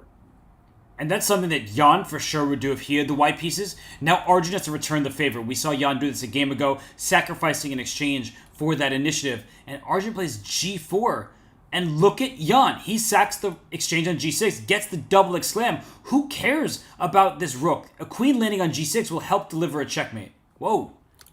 Right. So now Arjun sacks, but it feels like it's not very well timed. Now Jan just recaptures. You can take on g6, but black takes the queen. And I think now you just move your knight back to b4, putting pressure on the bishop. In case you take over here, I think black is very close to winning. I mean, he's just up a very clean exchange. White's got weaknesses all over the place. And the pawn on g4 is hanging as well, Robert. I don't see how Arjun is keeping this one together, and he's got 8 seconds. And very smart play from Jan. Now there's the diagonal against the white king. Knight to a2 check. King has to go to the d file, then rook d8 check. The king has to go to the e file. Queen b1 at the end. That looks like it picks up material, but he takes a pawn on f3 because queen c2 is mate. Yeah, he does not want a free rook. He wants to sack the rook himself. Queen c4 by Arjun, but you're not holding this one together. Rook f2, you're threatening checkmate all over the place. Knight a2 is the third, rook c2. This is going to be a win for Jan. Knight d3 is good enough as well. And we see Jan taking the lead going out of the 5+1 portion. So Jan Nepomniachtchi with a 1-point lead. The 5+1 is over. We had an hour and a half of action. Jan Nepomniachtchi wins that final game. He currently leads by 1 point over Arjun Erigaisi, 5.5, 4.5. So Benjamin, justified for Jan to go for that repetition and get one final game in the longest time control where, let's face it, the classical chess high-rated player is usually the favorite the more times of the clock. Exactly, yeah. So Jan, he seems to be better at managing his time, so the more time there is, the more there is to manage. So I guess that is why he has the edge in the longer time controls. We see him always being up on the clock, and I think somewhat deservedly he's got the lead here. I think, it's been very up and down so far, but I think it's looking it's looking good for Jan, but Arjun still has his chances for a comeback. Oh, Arjun's right there, just one game behind because of that loss there. But the action is going to get quicker. The players, they'll have to trust their intuition more. And just like quicker action, you might want your financial systems as fast and smart as the 2023 Speed Chess Championship presented by Coinbase. And they can be.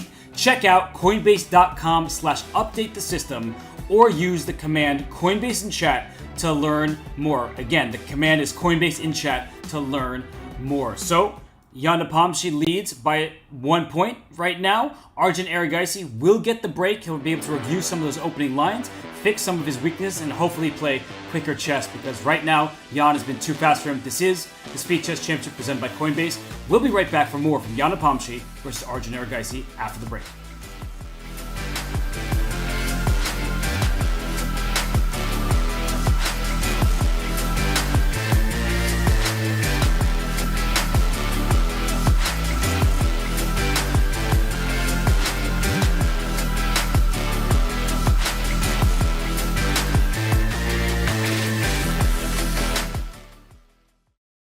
We're here in Toronto for the Global Championship. I got Fabiano Caruana with me. You don't need to talk yet. I got James Canty. We're going to see who recognizes these guys out of the random passerbys, and we're going to ask them some fun questions about chess. For $5, do you know who this is? No? Okay. Actor. An actor. When you see this guy, any idea who he is? Somebody very famous. He is. Rabba. This is actually 50 Cent's brother. His name is Daryl. That's right. Goes by 75. You want to play chess? Okay. So what, is he a player or something of chess? He is a chess player. I'm not, but he is. I play on the side. Yeah. I've been taking some coaching lessons from Yeah. Grandmaster Canty over here recently. Guy over here. Calculation over everything. What's your name again, sir? My name is Jamie. What's your name? I already know it. It's Daniel. Yeah. Daniel Naroditsky.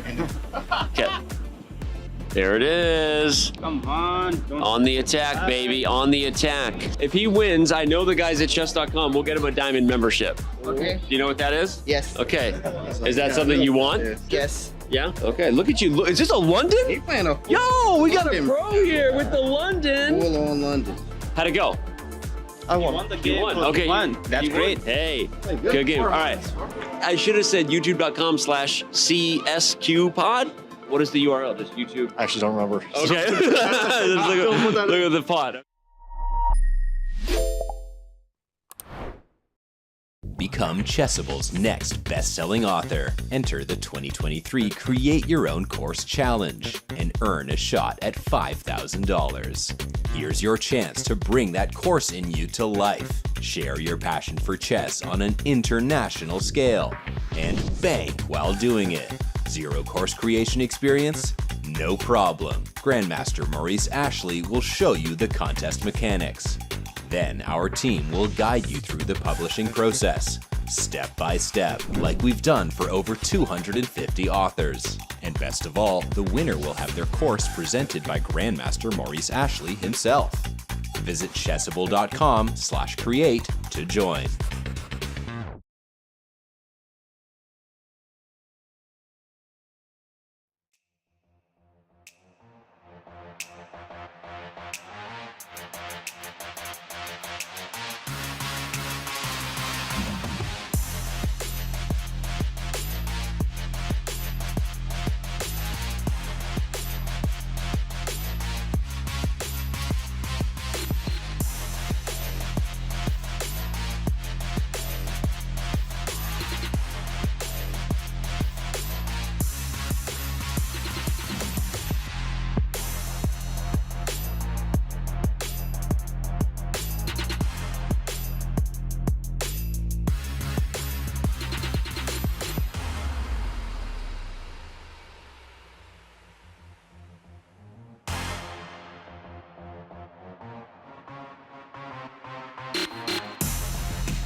Welcome back to the 2023 Speed Chess Championship presented by Coinbase. On the screen in front of you is Arjun Aragaisi. Arjun had quite the year last year. Alongside his junior Speed Chess Championship victory, he also won the third Tata Steel chess event in India. It was his third victory. He won the Blitz portion, and in that 3+2 time control, he had two hot games against Hikaru Nakamura. So he was the 2022 Blitz champion in Tata Steel India. Benjamin, we know you don't win those tournaments by accident. No, for sure. He beat Hikaru in both those games. He also tied with Shahir Mamedyarov. And he had an amazing run in that tournament. 2022 really was his breakthrough year. He started off the year very hot, winning Tata Steel Chess in the Netherlands. He broke 2700. So he's really established himself amongst the lead in that year. Now, he's been phenomenal ever since. I mean, he has been so strong. He did have a shaky start to this year in Tata Steel in the top group, the Masters section, but he has been able to right the ship. In fact, he lost that nail biter to Pragnananda in the World Cup. If it didn't come down to that final game there where Prag was able to win, maybe it would have been Arjun who would have been lifted by the Indian fans on his return from a triumphant World Cup. And those two are very close friends, by the way, Benjamin. They were inseparable in Kolkata. Yeah, no, for sure. So we see Arjun getting ready. He's a point behind in the match, but I think he cannot be too unhappy. He still has a chance to come back. So let's see how he will fare in the 3+1 portion. Robert, what do you think? Do you think his chances will improve a little bit, or do you think it's going to get tougher from here? I think the quicker the time control, the better it is for Arjun. He's such a fast player. He's a very gifted tactician. And I think that Jan was building up these huge leads because Arjun was spending too much time. And as we see liftoff in the 3+1, Benjamin, I think sometimes we actually kind of believe we have more time than we actually do when you're given 5 rather than 3 minutes to start the game. Exactly, yeah. And here we have the dragon. So let's see which line Jan is going to go for. He goes for queenside castles, d5. We see knight takes c6, followed by bishop h6. All pretty standard. I guess Jan has looked at this maybe for the World Championship, and Arjun is already thinking here.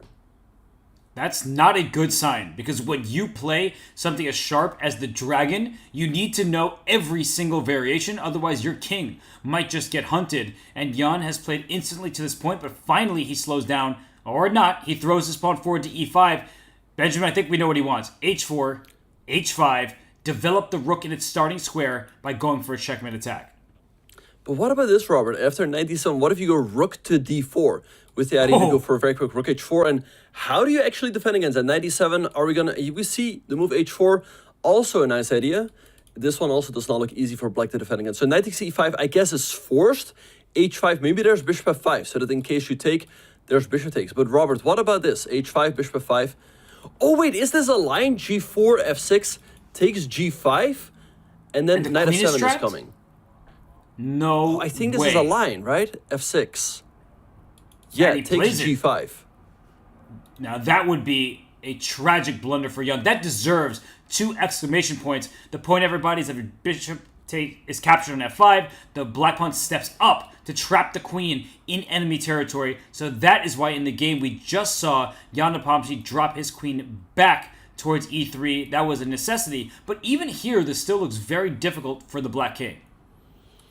Yeah, so you take on g6, and now, I mean, in case you take the knight, you're gonna face a fierce attack. So queen b6, I like the move by Arjun, trying to get the queens off. And this endgame looks pretty fine for black. So I wonder if this is still some sort of theory that both players are aware of, or if all of these moves were fine over the board.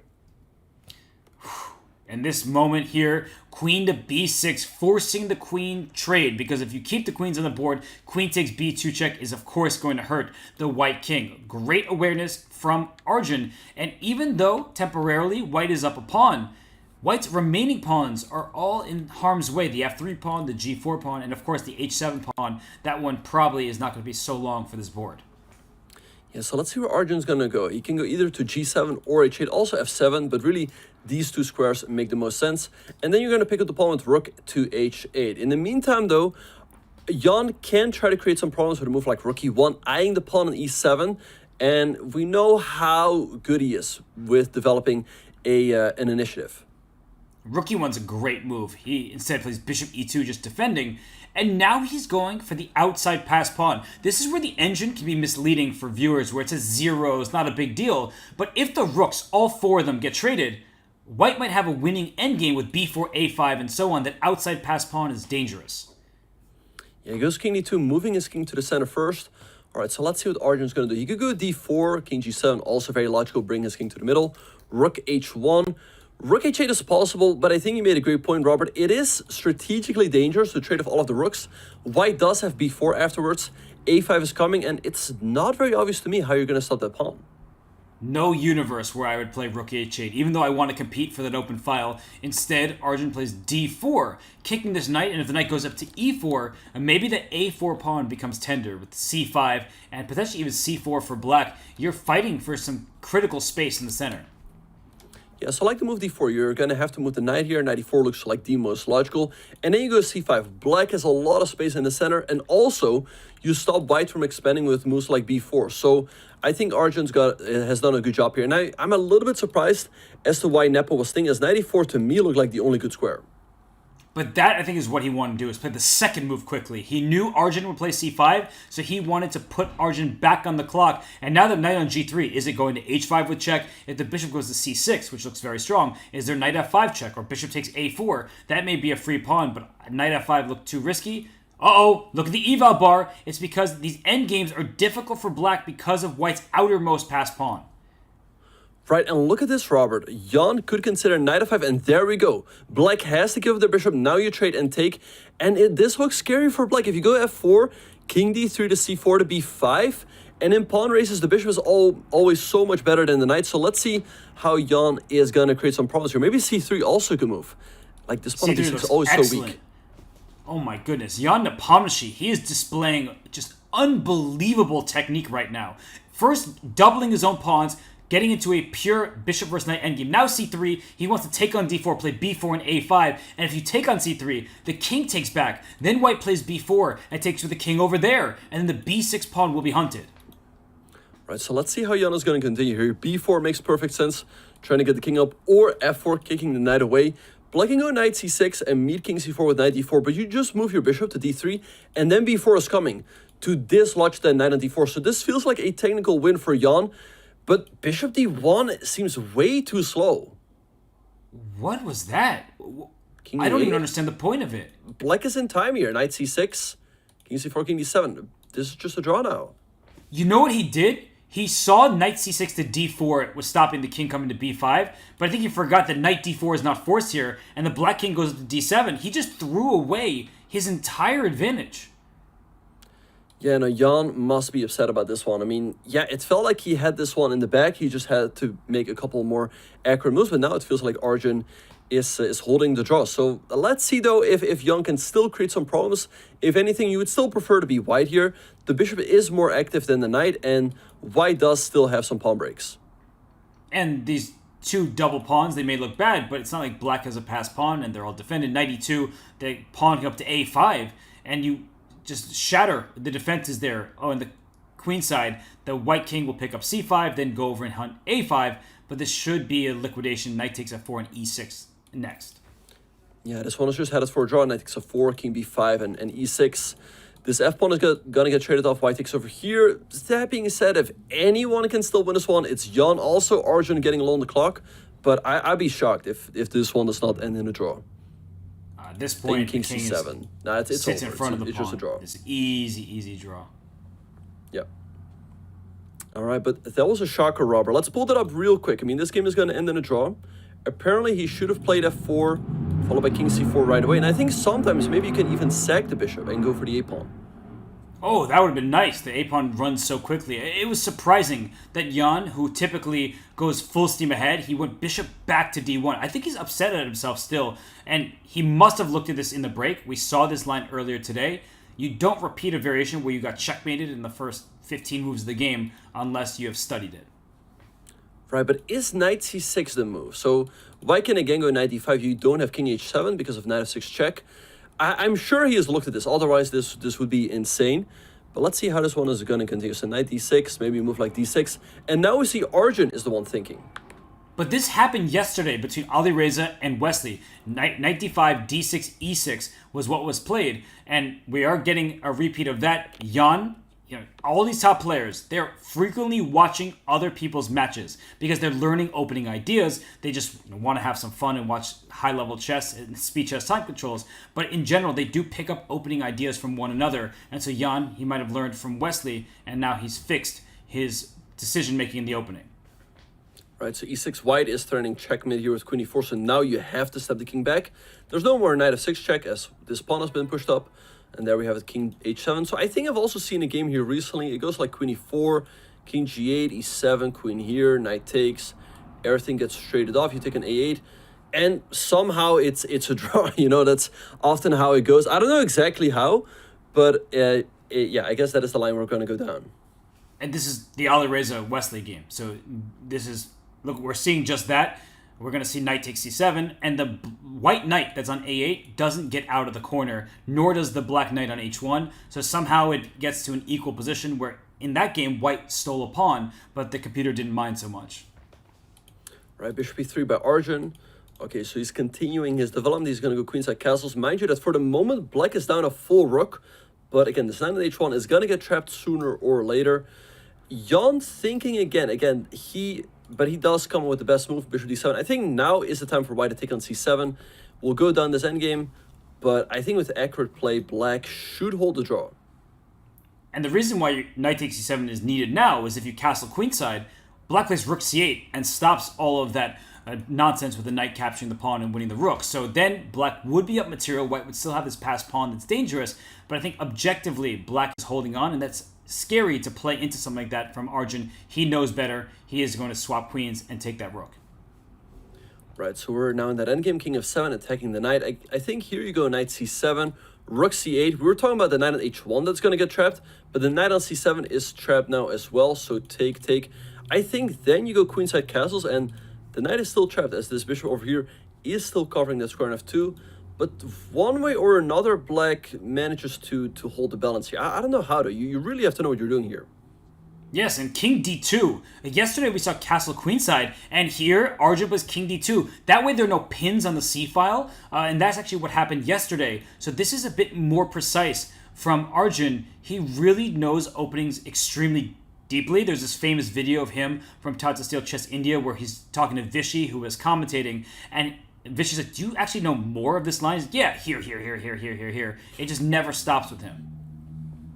Right. Oh, Robert, look at this line. 94 checks. So if king e3, you take an f5, king takes c4, and then I think a crucial move, rook takes c2. If you take the knight, there's rook c4, and you're going to get checkmated. Wow. That is incredible. Because it looks like you just gave away a piece, but Jan steals the pawn on c2. And if anyone's bet... What? Oh, he walked in and checkmate! C4? Oh! What? And Jan's laughing. But why did he take? Like, he was thinking, Jan blitzed all of this out. Was he thinking that Jan just blundered the knight? Oh my goodness, look at Arjun Erigaisi. He is beside himself. Usually Arjun, you can't read his emotions, but he just walked into checkmate. G6 is unstoppable. Wow. And Jan takes a 2-point lead. That was a big game for Jan. I mean, that's incredible. I think all of that might have been, again, some sort of theory. And I'm shocked that Arjun took the knight there. I mean, he didn't have to. He could just make any other move. It would probably be a draw. I mean, did he just think that Jan blundered it? It's incredible. And we often say, don't trust your opponent, but I think here he could have trusted Jan that piece was not for free. We are getting a repeat of this earlier game. Oh, and rook e1 played by Jan. The engine doesn't like it. Can't black just play moves like d4 and queen a5 and things like that? Maybe not d4 yet because the knight goes to e4 and g5 quickly. But something like that, it feels like white is in some trouble. This feels like it gives black way too much of a free hand on the queen side. I mean, knight c5 followed by queen a5 or queen a5 right away. I guess maybe now e6 has to be played to create counterplay as quickly as possible. But rook e1 to me looks way too slow. I'm surprised that Jan thought that this is the way to go. What is this? I mean, he, instead of having an attack with h4, h5, he did give up a pawn in that game, at least temporarily. But now he's doing queen back to d2. It feels like black has like 3 free turns. And now knight c5. just played as soon as I brought it up, and this looks very dangerous for white. Yeah, I'm really surprised by what Jan is doing here. It's pretty interesting. We saw in the last game how he improved on his opening in the Petrov, but here it feels like he's worsened his opening by going down this line with rook e1, which doesn't seem to be doing anything. Black just has all the attack on the queen side. Bishop f5 is coming, queen b4 is there. At some point you can even consider sacking the rook.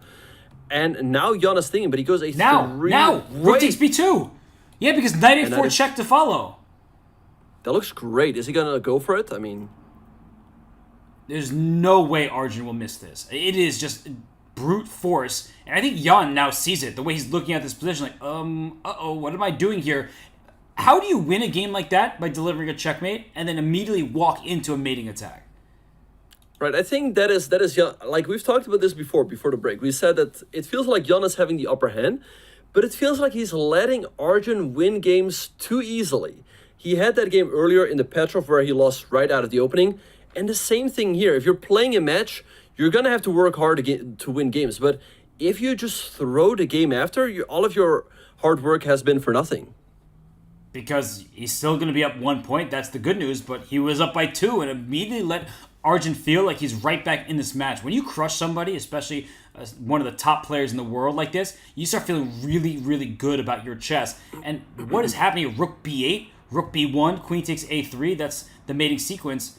But he goes queen b2 to stop rook b8, at least for a move.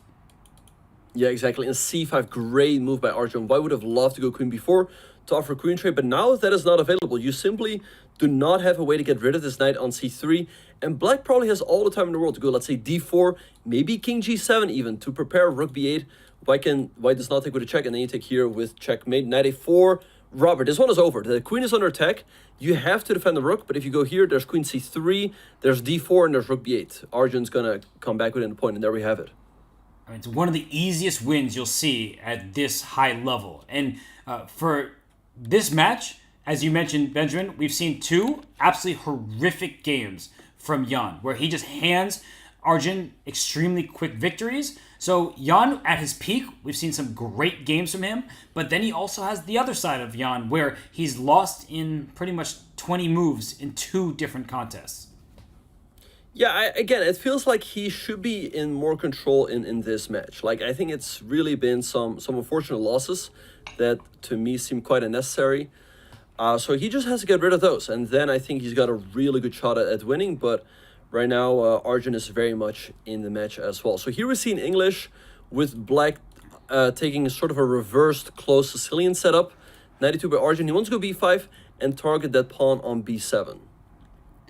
Why not? You use that bishop on g2 to your advantage, and the queen goes to c8, both to protect b7, and bishop h3 is an idea, trying to trade the fianchetto bishop. So the last 2 games from both sides have been bad, because Arjun walked into checkmate right there, and then Jan did pretty much the same thing. Now we have a positional battle. Do you think that they're intentionally changing the dynamics of the position? I think so, yeah. I think Arjun realized that with 1e4, Jan has it covered with the Petrov defense. Arjun really wasn't able to do anything there, and so he switches it up. Okay, so bishop h3, nice move by Jan. I want to, like, he was sacking a pawn with this move, but in case you take on c7, I guess knight at g4 is way too dangerous for white, so Arjun just traded over here. And this one, to me, looks pretty fine for black right now. There's no targets to exploit, and we see that the bishop on f6 is kind of an awkward piece, but we have just seen white push to b6 and black push forward to c5. So a couple more moves are in there, and this looks dangerous for black because the d6 pawn is loose and the h6 pawn is loose. Oof, this is odd. Queen c6 check, of course. That way the d6 pawn was defended tactically. Right, so e4 by Arjun to block it. Okay, now rook a6. The pawn on b6 can easily become a weakness. It goes knight d5, but now I think black can easily create counterplay on the king side with f5 coming. So I'm starting to like it for Jan. He's got the only open file on the board. The b6 pawn feels like a weakness, and f5 is coming as well. Looks really good. I mean, now that white's pawn structure is compromised, f5, as you mentioned, the king on g2 is in much worse shape and the king on g8, but he starts with h5, so it's clear that when he does play f5, he's going to take with a piece, which he probably wanted to do anyway. I love this for black. Yeah, now this looks great. Rook a8, he's going for more of a positional approach. For now, he's holding back on that idea of f5, although he can still go for it. White can take, but then the pawn on d5 is always going to be terribly weak. So it's looking great for Jan Nepomniachtchi. So let's see how he will continue from here. Again, I feel like he's really got to try to avoid those unnecessary losses, because I think if they play chess, Jan seems to be the better player. He is higher rated in classical chess. Arjun, still quite young. He's improving. And he's improving his position after the move f4, going right after the black king. Now white can take on e5 or even throw in the move f5 at the right moment. But Benjamin, look at this. Rook f2, rook f1, and the black king does not look very safe. But what about this move? Queen to g4, threatening bishop takes h4. And how do you defend against that? Maybe queen d1. I think you have to try to get the queens off as quickly as possible. Otherwise, there's going to be a second h4. Fantastic move, queen to g4. This looks like a huge issue for the white king. I was just saying how he walks into bishop takes h4. Wait, but what about this, Robert? Rook takes b2 followed by bishop takes c5, taking the rook, and upon a g3. That looks great for Jan. And Jan, he looked aside. I think he sees it. He's just making sure that it's correct. You double, triple check. But rook takes b2, then bishop takes e5, hits whatever captures on b2 and the g3 pawn at the same time. Black has a huge advantage right now. Right, so let's see, rook takes b2. I mean, it's attacking the queen. You're gonna have to take. So let's say you take with this rook takes b2, so bishop takes c5. Maybe a rook f3. I guess you have to defend this pawn over here. So rook f3 to me looks forced. Or, I mean, d4 hangs e4. But you're going to love this move. Rook f3, c4 for black, because the queen can't take on c4 as the rook on b2 is loose, and d takes c4 unless queen takes e4 after you take this rook on b2. So you're just loosening up white's defenses. I think c4, if you flick that in, it should lead to a big advantage for black, after rook f3, of course. I like that one, but it feels like after queen takes c4, it might still be manageable for white. Maybe you have to move queen f6, and there we have to move rook f3. He goes for the move c4. Robert, he might have also had the idea to go g5, takes h4, but we're going down that line. I feel like after takes queen takes c4, is there queen f6? Check, king h3. Oh, no, wait, king h3, there's checkmate. Never mind. So wait, where does the king go? Just walks back to g1 there? Wait, and then king g1, there's queen e1 and queen takes g3, but there might be king h1. Check rook f1. He has to find queen f6. That's so difficult to spot because you're actually walking your king into what looks like a checkmating net. But if he doesn't play queen f6, he's toast. Nah, he's toast. Takes on c4, rook a2 is coming. Jan is up a pawn here. And he's got a great position. Rook a1, nah, it's over. Rook a1. Just checkmate. And queen e1. Oh. He just picks up the pawn. This is brutal. Yeah, he's 2 pawns ahead. He can play rook h1 check now. And after rook h2, queen g1 maybe? And just force everything off the board. Yeah, and there's only one check for Arjun. So great win here for Jan, who again opens up a 2-point lead. See, when Jan is finding those tactics, which he has been throughout the match, he seems unstoppable. And then you say the only person who can stop Jan is Jan himself. When he plays these clunkers, losing right at the opening. Right, and again, we see a French defense. Jan repeating the same variation that he played in the 5+1 portion. I liked how it worked out for him. I think 97 is a good move by Arjun. I think in that game, he castles right away, and Jan was very quickly with a4 and knight a3. Here, knight g6 is coming a little bit faster, putting pressure on the bishop and the pawn at a5. He goes for a4 anyway, and I guess his idea is just to sag this pawn over here, because if you take, you're going to walk into an unpleasant pin. But to your point, it does look better for black because the king can still go in either direction. So white can't just play b4 here. You give away a pawn. That's not good. And then bishop goes to e7. And then at some point you decide, do I castle queenside or kingside? And then you make white look out in both directions. Right, and after this move a6, the knight on a3 all of a sudden looks a little bit misplaced. They can no longer go to b5. It can go to c2, but what is it really doing over there? Black can also just consider taking this pawn over here. Play bishop d6 after, neutralize the pin, followed by kingside castles. And why is black not just up a pawn with a good position? So I really like what Arjun's done here. He's really improved on his opening.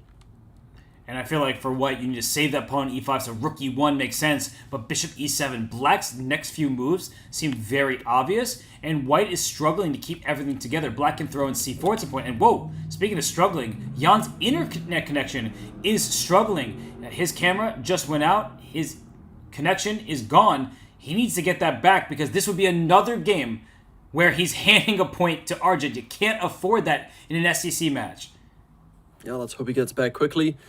Maybe you can go like bishop g3 followed by 4, but like we said, the moves are looking very natural here for Arjun. You can also go c4 followed by bishop c5 and kingside castles. I like his position, but let's hope we can get Jan back as quickly as possible, because this is tough. Even if he makes it in time, he now has a big time deficit. And we know how fast he is, but when you're down 2 minutes, maybe even 3 minutes if he comes back with like 5 seconds left, playing Arjun in this position, that will not be fun. So no Jan Nepomniachtchi in sight for now. And Benjamin, these are the types of things that can turn matches around. Yeah, and this might upset Jan a little bit. It's certainly quite tilting if your internet connection all of a sudden fails you.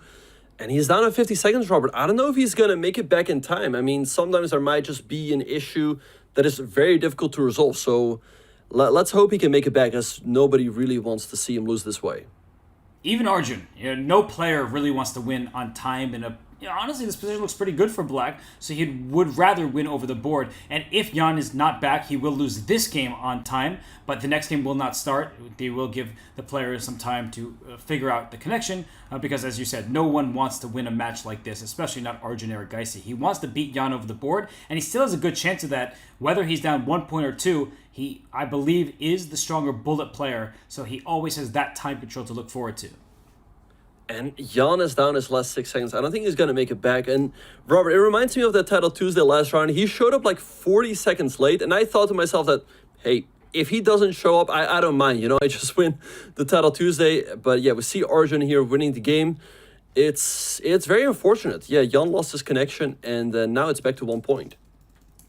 Unfortunate for Arjun, but good news for Arjun. Oh, sorry, unfortunate for Jan, excuse me, but good for Arjun. I'm mixing up my words, as the players, they are not going to play their next game until Jan's connection is restored. But it is a 1 point difference between these two players. We are going to go to a break, and when we return, we hope that Jan's connection is back with us. So stay tuned, everybody. More from the Speechless Championship presented by Coinbase when we return.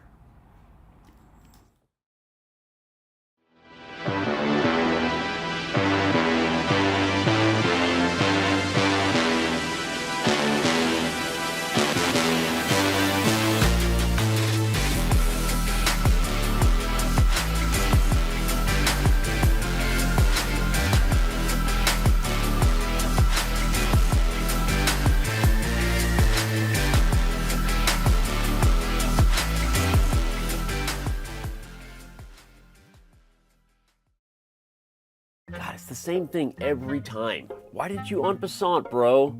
I swear to God, en passant should be forced. All my friends watching, and this day is taking forever. Play faster. If I could move this pawn backwards, it would basically be checkmate. Oh! And draws are dumb. I should be able to flag him no matter how many times I repeat moves. 1400 years, and it's the same game every time. You know what? It's time for some updates. I'm tired of this. I'm doing it. Stalemate is now a win for the player who gets stalemated. You're welcome, Eric Rosen. Hey, it's the Rosen trap. Pawns can move backwards. Why has that never not been a rule? Pawns can move backwards now? Every piece should be allowed to en passant. What? That's not even possible. How? Ship it. Dunzo. Update. Enter. Why is it ending? There's just 2 kings on the board. What is this purgatory? This is so awesome what we're doing here. Guys, we're changing chess. Why can't people just move however they want, whenever they want? Wait, what? Checkmate? Do I not get to move? From now on, c4 actually explodes. Pawns are weak no more. Pawns can promote on the first move. Update! Take that, bro! Woo! I'm not sure I made the users as happy as I thought I would. Maybe chess doesn't need an update. Financial systems do need an update though. Coinbase is working on just that, re-envisioning an entirely new financial system that is decentralized and fully transparent. Thank you, Coinbase, for sponsoring competitive chess and making events like the Speed Chess Championship possible. Go to coinbase.com/update the system today to learn more. I was here! I was lost. Okay, well, hey. 8, let's go! Oh no, I think I should have just done that. Chat, I got 14! We beat it! Let's go! No, 15, unreal. No, first try. 8 in a row, 9 in a row, baby! Let's go! Let's go! I got a little achievement thing. I honestly really enjoyed that. That was really cool. Become a chess.com community streamer at go.chess.com/start streaming.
Welcome back to the 2023 Speed Chess Championship presented by Coinbase, and welcome back to Jan Nepomniachtchi. He still leads this match by 1 point.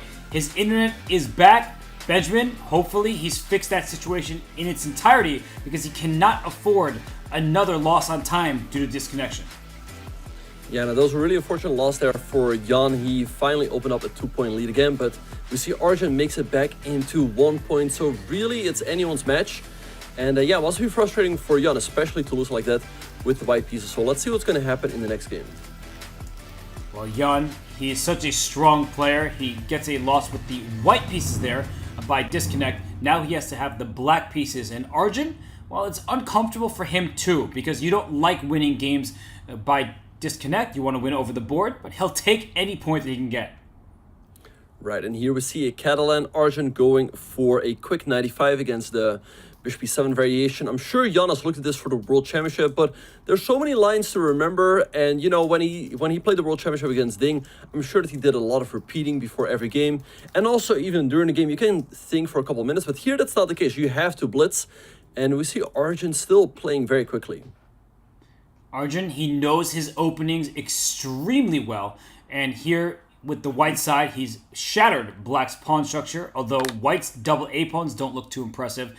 The bishop on c1, that is the advantage for giving away a pawn, and the queen slides a c8. So this is a long theoretical line, and Jan did spend some time just making sure he knew what he was doing. Right, so here Arjun can take the pawn with either the bishop or with the queen. But I guess black had some quick activity with like rook b8, maybe c3 at the right moment, targeting the pawn on e2. He goes queen a5 first, so I guess he wants to improve his position. Rook d8, attacking the pawn on d4. So let's see what Arjun's going to do here. This always is pretty interesting. Black has got these extra pawns, but they're not the prettiest. No, and this pawn d4, it can be threatened at some point with a c5 if you can get that to work, but the bishop on g2 stops that from happening, as does the queen on a5. So essentially, white has this clamp on the c5 and e5 squares. Now it's time to, I was going to say, develop the dark square bishop. He goes e4, the engine doesn't react. He knows these positions very well, that's clear. Yeah, e4, nice move by Arjun, stopping knight d5, stopping rook d5, and making sure that this one is no longer hanging, so that c3 doesn't really come with any effect. Bishop, rook b6, but bishop a3, nice move by Arjun. We see that Jan is up a pawn, but look at his piece. The bishop on a6 is completely stuck. The rook on b6, the queen on b7, all of it feels very, very clumsy. I don't really see an active plan here for black. And in the meantime, white can slowly but surely start to improve their position. So I like this opening for Arjun. I love it. And if I were looking at this from Jan Nepomniachtchi's position, I'd rather throw some of my pieces off the board if I could. But that's not going to happen, especially if the bishop gets up to c5. It feels like black is struggling to breathe. That bishop on a6 is such a poor piece. What ideas come to mind for Jan here? I don't know. I don't see it. I think anything you... I was just about to say maybe c5. Actually, I like this move, because in case you take the bishop, you can take an e4. You will have to second exchange though after queen e3. As your knight is hanging, the rook as well. You go f5, white can take, but you get a lot of passed pawns on the queen side. So maybe from a practical standpoint, this makes sense. Bear with me. Could we see a queen sacrifice? Would that be possible? I guess probably not. It's not sufficient. But after bishop takes c5, knight e4, queen 3, can I go knight takes c5? Probably not, because you can even play d takes c5. That's important to point out. Right, but can black... No, black has rook takes d1 with check on rook b1 after. So even that is still possible. I'm surprised, though, by the move rook b2. Now, he's just given up a pawn, and white should have a very clean edge here. Is the point that after bishop a3, he'll go rook e2 and just try to survive on the second rank and go after the e4 pawn? He clearly wanted to be active rather than passive, but look at Arjun go, hitting the rook on d8, and bishop takes f6. That opens up the black king. Right, but it shouldn't be too big of an issue. I think rook d7 by Jan. In case it takes, black probably can create counterplay quickly with queen b4, maybe pushing the pawn down. But the queen can also swing back to the defense. So, I don't know. I think bishop e7 perhaps was a bit of a miss by Arjun. I don't really see what it's doing here, and I don't think you have to be too worried about this trade.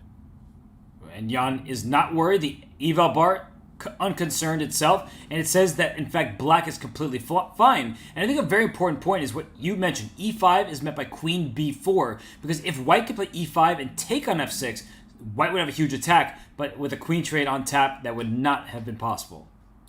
Right, so we see queen f3 by Arjun attacking the pawn on f6. So if you go king g7 here, I guess the checks are going to be annoying. e5 will always come with a tempo. So maybe Jan just has to give up that pawn. White can take an f6, but you go c3 very quickly. You hit the pawn on d4, c2 is coming. And it feels like black should have sufficient counterplay. White cannot really create any threats on the king side, it feels like. This kind of reminds me of the game where Arjun was black against Jan, where his king went up to d6 and he had those triple c-pawns. You know, that's the counterplay you need, is to distract white's forces. He played f5, and the engine doesn't like it. Arjun says definitely no queen trade available for you, and the h6 pawn is loose. I think it's easier to play this from the white side. Yeah, and for sure, queen f4, nice move by Arjun, but queen b6, excellent move by Jan, stepping out of this diagonal, putting some pressure on the pawn on d4, and defending the pawn on h6. So let's see what Arjun's going to do here. He takes on f5. Can you take on d4? It feels like there's got to be some sort of tactic. Oh, bishop d5, and how do you defend f7? You can't. The rook on d4 needs the queen's defense. If you go rook takes d1, you still can't defend f7 because you don't have queen g6. The f7 pawn is pinned, so that would be a free queen for white. Right, so what does Jan do here? I guess he has to give up his rook for the bishop. But besides being down in exchange there, his king is also extremely weak. Rook d8 is there, queen g4 is there. This has to be a win for Arjun. And Robert, this must be tilting for Jan. He went up 2 points in the match. He loses one game by disconnect. And now he's losing one game very quickly. And he's completely lost right now. It's a forced situation. Rook d8, king g7, queen e5 check. If you play queen f6, there's rook g8. A very important move, kicking the king away from the queen's protection. Oh, goodness. Never play f6. Yeah, he goes f6, but this has to be checkmate. I mean, rook d7, king up, queen e7 first. There's got to be a mate here. I don't see it right away, though. And keep in mind that black is also threatening checkmate over here, so you cannot make a silent move, but there's got to be something here for Arjun. Queen d7? Where's that black king going? I guess that's got to be the way, and then check over here. You've got queen e6, but then g4 is game over. Queen h7, okay, king e5. Keep running. If Jan Nepomshi somehow goes king e5, king d4, king c5, king b4, king a3, and survives this game, that would be absurd. But rook e1 looks like a nice move by Arjun. Okay, but the king is still running away, and his clock is ticking. Wait, check and check. Yeah, no, I mean, if you go king here, there's rook e6, and at least you lose the queen, and king c4 is made. So this looks over. Rook e6. Yeah, getting the queen, that should do the trick. He doesn't even take the it queen. even He better? wants c6 to deliver checkmate with rook e7. All right, so great win by Arjun, and now all of a sudden the score is even, Robert. Yes, so we have a tied match, 8-8. So now I'm going to get the chat involved once again. It's a tied match. Who do you think is going to win this one? Smarter Chess predicted a win for Jan Nepomshi, but a close match. But he also predicted that Jan would get ahead in the blitz, and that has not happened just yet. But did I predict that Jan was going to lose by disconnect? I think that's where it might not have factored in that one. And I like this opening here by Arjun. He gets the bishop to the long diagonal, and generally black should be completely fine here. Actually, knight e5 is a very important move, attacking the queen, so that knight c6 is not a move after you move the rook. Right, otherwise that would have forked and won some material. So knight e5, it's an opening that's known to the players. It still is worthy of that exclamation point because it is the only move to keep black even, but these positions are tricky. I think, Benjamin, when you know a position, as you know, grandmasters, we studied these games, but you don't get to see it very often, you can easily forget what you're supposed to do. Wow, and look at this, bishop d7, double exclam. He does not move the rook, he just sacks it, because in case white would have taken, you recapture, and actually there's no good square for the knight. So Jan just moves his knight back, but now he's just lost a lot of tempi, and Arjun has a very comfortable position. Just slide that rook out of the... No, he says you can have that rook. He's going Alpha Zero style. Wow, he's just pushing that h-pawn off the board. Jan does not care. He does not want to take the rook. I think, Robert, we're just going to see a game of cat and mouse here. Arjun's going to play bishop e7 and keep hanging the rook. And Jan is probably going to play a move like bishop f4, not take. Yeah, and there we have it.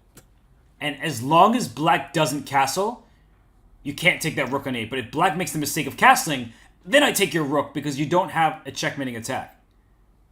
But Robert, look at this. All of a sudden, I actually like the fact that the h-file is opened up for white. Because now you go king g2 followed by rook h1. And where does this black king go? Even if you castle, white is more likely to launch some sort of attack here. And if you don't, I mean, what do you do? Do you go like rook f8? It looks pretty clumsy. I think that perhaps Arjun made a mistake by playing rook c8. He should have played e5 because king g2 would not have been possible if that pawn were on e5. There would have been bishop h3 check idea. So he's going to park his king in the center. It looks like he doesn't mind rook h8 check. His king can simply slide up to either e or d7 and there's no attack, so he claims. That's a knight e4. Interesting move by Nepo. After a trade, the d-file will open up.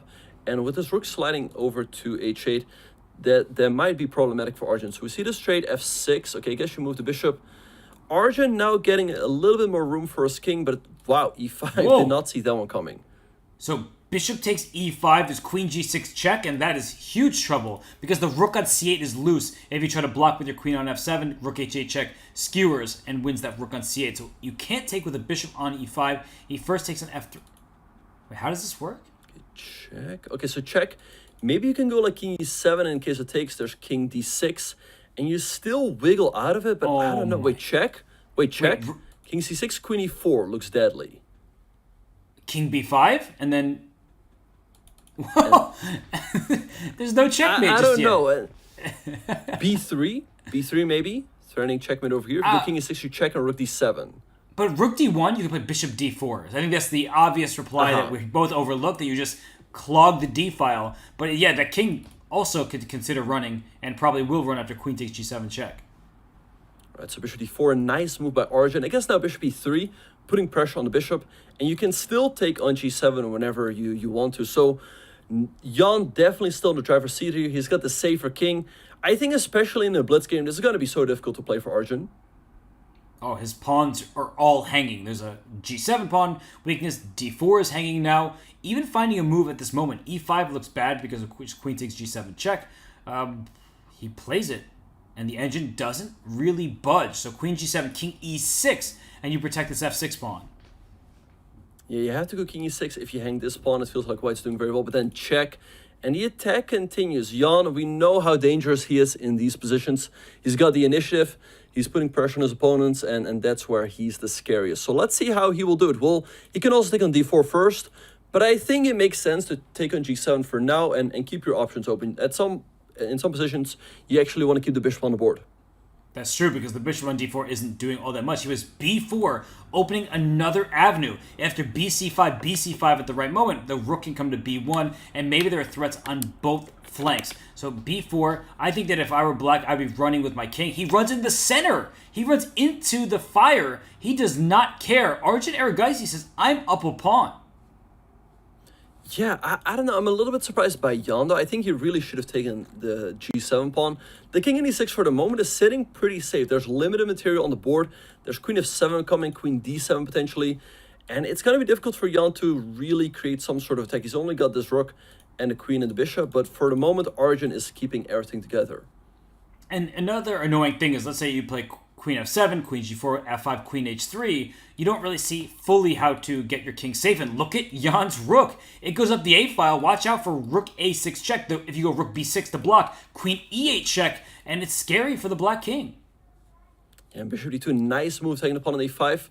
Maybe you have to go like rook 8 or rook b2, also possible to go for your own counterplay. I think that's, and there we have it. I was just going to say that's right up Arjun's alley. Wait, but rook takes a5, rook d2, rook a6 check? Is your king going to d5? I guess so. Check, king c4. I don't see why not. Oh my gosh, that king is just running up the board. And actually, the checks run out. So white could just be lost there if you don't find a forced draw. Because the engines, you see off to the side, the EVA bar says zeros. It means Jan must have something, but it doesn't seem clear. Wait, he goes for rook takes a5, rook takes d2. Okay, check. Okay, so now you have to go king f5, I guess. King d5, there's queen g8, followed by rook a6. But king f5, I think that is fine for black. Right, and maybe white just has to make a draw. What an incredible drawing sequence that is. And I think you're right. That there's g5, but then I think there's... whoa! What? He plays on for mate! Okay, rook takes... Wait, but where's the mate? 20 seconds for Arjun. Okay, so check. You might have to sack the rook to check. And rook a3, this looks extremely scary for black. Oh, this is really bad. Only move. King 4 only move. Check. So you can play rook f4 now. If you're going to lose the rook anyway, at least get another pawn for it. He goes for it. Okay, so takes. Okay, he goes queen e2, king f5, king d5. Okay, take the rook. You have to take it. Okay, don't take his queen e6. He gives a check. But now you can take because there's no more queen e6. Oh, that's really important. Oh, queen f3, and that's the game. Queen e4, rook d6, rook d6. Oh, it wins the queen. What a game. What a game, Robert. Right wow. When it seemed that it was going Arjun's way, he blunders his queen. And he looks so disappointed by that finish there because Jan Nepomniachtchi once again takes the lead. but he played amazing defense. Benjamin, that's the second game that I can remember where Black's king went on a run, but Arjun just didn't have enough time to continue the defense in his time trouble. Right, that one is quite reminiscent of that game we saw earlier in the French defense, where Arjun, objectively, he was doing well. He had a lot of pawns, but with the time pressure and the weak king position combined, it's very difficult. And Jan created some problems, and he wasn't quite able to figure it all out. So, yeah, a very important win here for Jan, who now takes the lead again. And we get this position that we see in front of us. The dark square bishops have been traded. White castle queenside, yet has played the pawn to c4. It looks like very risky chess from Arjun, and that's very much his style. Yeah, so we see b5 by Jan. He does not care about this pawn, as it will give him the open a-file for his rook. So I think a nice sacrifice, and I think Arjun just has to ignore what Jan is doing over here on the queen side. In case Black takes, you just recapture the bishop. Nothing really has been done on the queen side, so now maybe you just keep pushing with like g5 and h4. Is there knight takes e4 about to happen? I would be so scared about some kind of tactic there, but maybe there isn't because White has enough pieces to defend the attack knight. Right, yeah, I don't really see it happening, but it takes knight b4. Maybe it could be a possibility, but I guess you still go knight d2 and g5 has been played, but you know, it definitely was worth consideration. He goes knight d7, also very logical, then I can swing back to c5. In the meantime, though, Robert, what has Black really achieved? I mean, b5, in case you take, just bishop takes. And I feel like White's play on the king side is going to be a lot more straightforward. h4, h5, maybe h6 or g6, but he goes king b1. And I don't like that one, as now a potential bishop takes e4 will always come with a check. It's an essential point that the king will be in the fire of the bishop. And now for Black, there are all sorts of moves that look very good. You can... Oh, he takes now. Oh, his king is so open. Whoa. That looks very risky, but queen e7 apparently was a miss by Jan. Maybe he had some like knight b4 action, and again, going after the pawn e4. He goes queen e7 and rook b8. Feels a little bit slow, but Robert, look at the clock. Jan up more than a minute. He's using time as his biggest weapon. The eval bar says White is better, but how do you play a position like this where the rooks are staring at the White king? So that knight on d4 will likely go to f5. That would be very threatening with a queen d4 to follow, but it looks like Black's attack is much more natural. Exactly. So let's see what Jan's going to do. He could go bishop d7 so that in case White goes knight f5, you can always chop the knight off. You can also go bishop e7. He does go for bishop d7. I like this one to keep the b and a files open for your rooks. The question, though, is like, how are you going to build on your attack? Maybe something like knight a4. Hitting the pawn you can follow with c5. And it looks difficult for Arjun. Robert, we see this once again. Nepo down a couple pawns, but he's got the initiative. He loves positions like this, but b3 is a great move because Black can try to double on the a-file. White will just then go defend the a2 pawns. A queen e8, I'm not entirely sure what the threat is, but knight f5 will never come with a tempo, and that's probably very important. Robert, I think his idea was going to be to go queen c8 to a6, but he goes bishop to e6, a little bit surprising to me. Now, maybe he's setting up some... Oh, wait, he wants to go queen a4. I guess that's his idea. So queen e8 was a sneaky move. It just looked random, but he's trying to go for the queen a4 now? Yeah, and how do you defend? I mean, queen b2, there might even be knight to d3. Wait, knight d3? That's nasty. Uh-oh. That's game. And how do you... I don't see a move. Queen c2, you hang this, you hang this. This looks over, Robert. It is. Look at Jan. He's stretching because he knows he's about to take this game and a 2-point lead. And for Jan, he had a 2-point lead earlier. Then he lost a game by disconnect. Then Arjun was able to win a game after that. But if he can go up to... Oh, look at the queen on a1. What a sad piece. Right, but it's holding the position together for now. Jan knows he has to be winning here. I guess you just take the rook and then maybe move the queen to like a6 to try to slide into d3. He's winning here, but you know, these players are tricky. You still have to finish it off. But I have full faith in Jan that he will. This looks so miserable for Arjun here. And look at the clock. Jan has spent a ton of time on this move, and he still is ahead by a minute and 20 seconds. And bishop takes h3?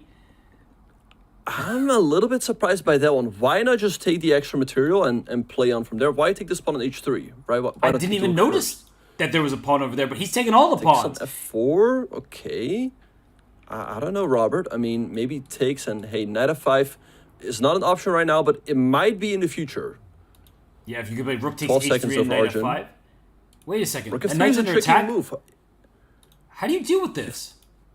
You've got knight e6 though. You hang the bishop on h3, but you get the knight on d4 back. That still looks pretty fine, but I don't know. I don't like what he's done. I think he should have just taken the rook. Yeah, that does give white some play on the king side as well. Like if you take the bishop on h3, get a quick rook h1, I think you don't have time to do that. But if you just slow down for even a second, that's going to be dangerous against the black king. Right, so Jan has taken on d4. 6 seconds for Arjun. This is looking tough. Knight takes b3 might... Wait, can he go for knight takes b3? Knight takes... This rook on h3 is defending this, though. Uh-oh. Wait a second. Oh, Robert, what about this? Takes, queen e4, and then you go like queen g2, and then you take. Because if you take the rook, you take the rook on h1. That is an incredible line. And I think that white still will have very good chances to hold because I think at best, black takes a queen, but white has 2 rooks and an outside passed pawn, so there will be chances. But that is really, truly an unbelievable variation. So if Jan Nepomniachtchi plays it, we'll get to see it on the board. And if he doesn't, which it's not going to happen anymore, he might lose the game. Wow, now it's all even. The king has run out to e7. Materials even. Black's king is also pretty weak over here. Rook e1 threatening queen c7. What a throw by Jan. He took a pawn on h3. Like, that pawn was on nobody's radar. And suddenly Arjun, with 3.7 seconds left, he has some ideas of his own. d6 is a target. If you play d5, thank you very much for that pawn. And if you can trade off some pawns here and pieces, I don't see why white's losing. Yeah, queen h4 attacking the rook. Rook d1. Okay, the knights get traded off. White should be completely fine here. Both sides have a queen. And which king is weaker? I'd still say maybe the white queen? The white king? Yes, but look at Arjun just going back and forth. Queen d7, queen to d3. And here comes the g-pawn. He's trying to force the queens out, but that could be a mistake because black's pawns might be easier to push. Right, and queen c4, now Jan can trade. And white no longer has connected passers. So queen c2, Jan wants to keep the queens on the board, but Arjun keeps insisting like, hey, I want to trade. I think it's a good thing for Jan to do. It makes Arjun's moves more difficult to play. Oh, don't take on b5, there's a check. That would lead to mate. Uh-oh, so what do you do here? What do you do? This looks scary White's for black. very passed. b6, b7, b8 is just 3 squares away. And Jan is about to be down to 10 seconds. There's queen g5. Rook b5. Okay, and there's no rook d8. Queen d4, nice move. Maybe... Okay, a4. G3, a4. Wait, the rook has no squares. Rook b3, king a2. Gosh. That is incredible. Arjun finds it. The rook has to leave and the b-pawn queens. That's it. The b-pawn, you can even give up the queen or king a1 and you're going to get a new queen. What a game, Robert. What a game. And look at this. There's going to be an extra queen for white and a checkmate. Jan Nepomniachtchi did not put Arjun Erigaisi away when he had the chance. And Arjun, this is one of the most incredible comebacks in the game that you could possibly see. What a shocker. I think, again, he should have just taken on e1, take the extra material, then play on. But instead, he took the pawn on h3. And Arjun hung in there. And he got that other opportunity to go knight takes b3. But he failed to put Arjun away. And yeah, what a comeback. And now we have an even match. I spoke too soon when I said Jan would lead by 2. Arjun says not so fast. We now have a position where black is pushing this rook pawn on the queen side, but white has this lovely bishop on g2. So in your experience, Benjamin, do you like this from the white side or do you think black's okay? I like it from the white side. White has this open bishop, as you mentioned. And actually, this looks quite familiar to the World Championship match between Jan and Magnus. It was that famous game where Jan trapped his own bishop on b7. So I think white's got a slight edge here. You probably move the knight out of the way. You go d4. You have more space. And this bishop on c8 is feeling a bit passive. It looks like a Scandinavian, and I don't know if John Bartholomew is watching, but whenever you talk about Team Scandi, you have to give him a shout-out. It does look like a bad bishop on c8 for Arjun, but where are the targets? Right? You note bad pieces, and you have to prove that you can get some kind of winning edge. Where does white strike? That is always the difficult thing. Yeah, white is better. He has more space, the more active pieces. But black is extremely solid. For the moment, he has no weaknesses. Bishop to e8 is looking pretty fine. Rook to c8. The pawn on a4 is a little bit of a target, but you don't really have a way to increase the pressure. So I think what you do is you just continue improving your pieces with moves like rook fe1, and you just tell Arjun, like, hey, what do you do actually? What is your active plan? He's going to plant that knight on d5. That's what he's going to go for after pushing that c-pawn away. And I think that it's very, very solid here for black as we see the position. Where does white strike? I feel like black has done everything correct. Yeah, no, it looks good for white. White has more space now. The bishop on e8 is extremely passive. The pawn on c6 is a target, 93. Let's see how Jan will tighten the screws here. Bishop f6, Arjun hanging in there. But Robert, it's a little bit concerning. It feels again like Jan is in control of this match, but the score is even.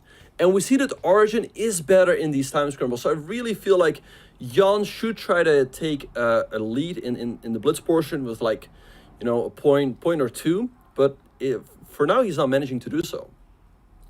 This position is one where we keep talking about. Where is the breakthrough? Jan would like to use his space advantage. Black has his pawn/bishop on d7. Maybe later will be a true bishop, but for now it's just a pawn. But the d4 pawn is also one that you need to keep an eye out for in the long term.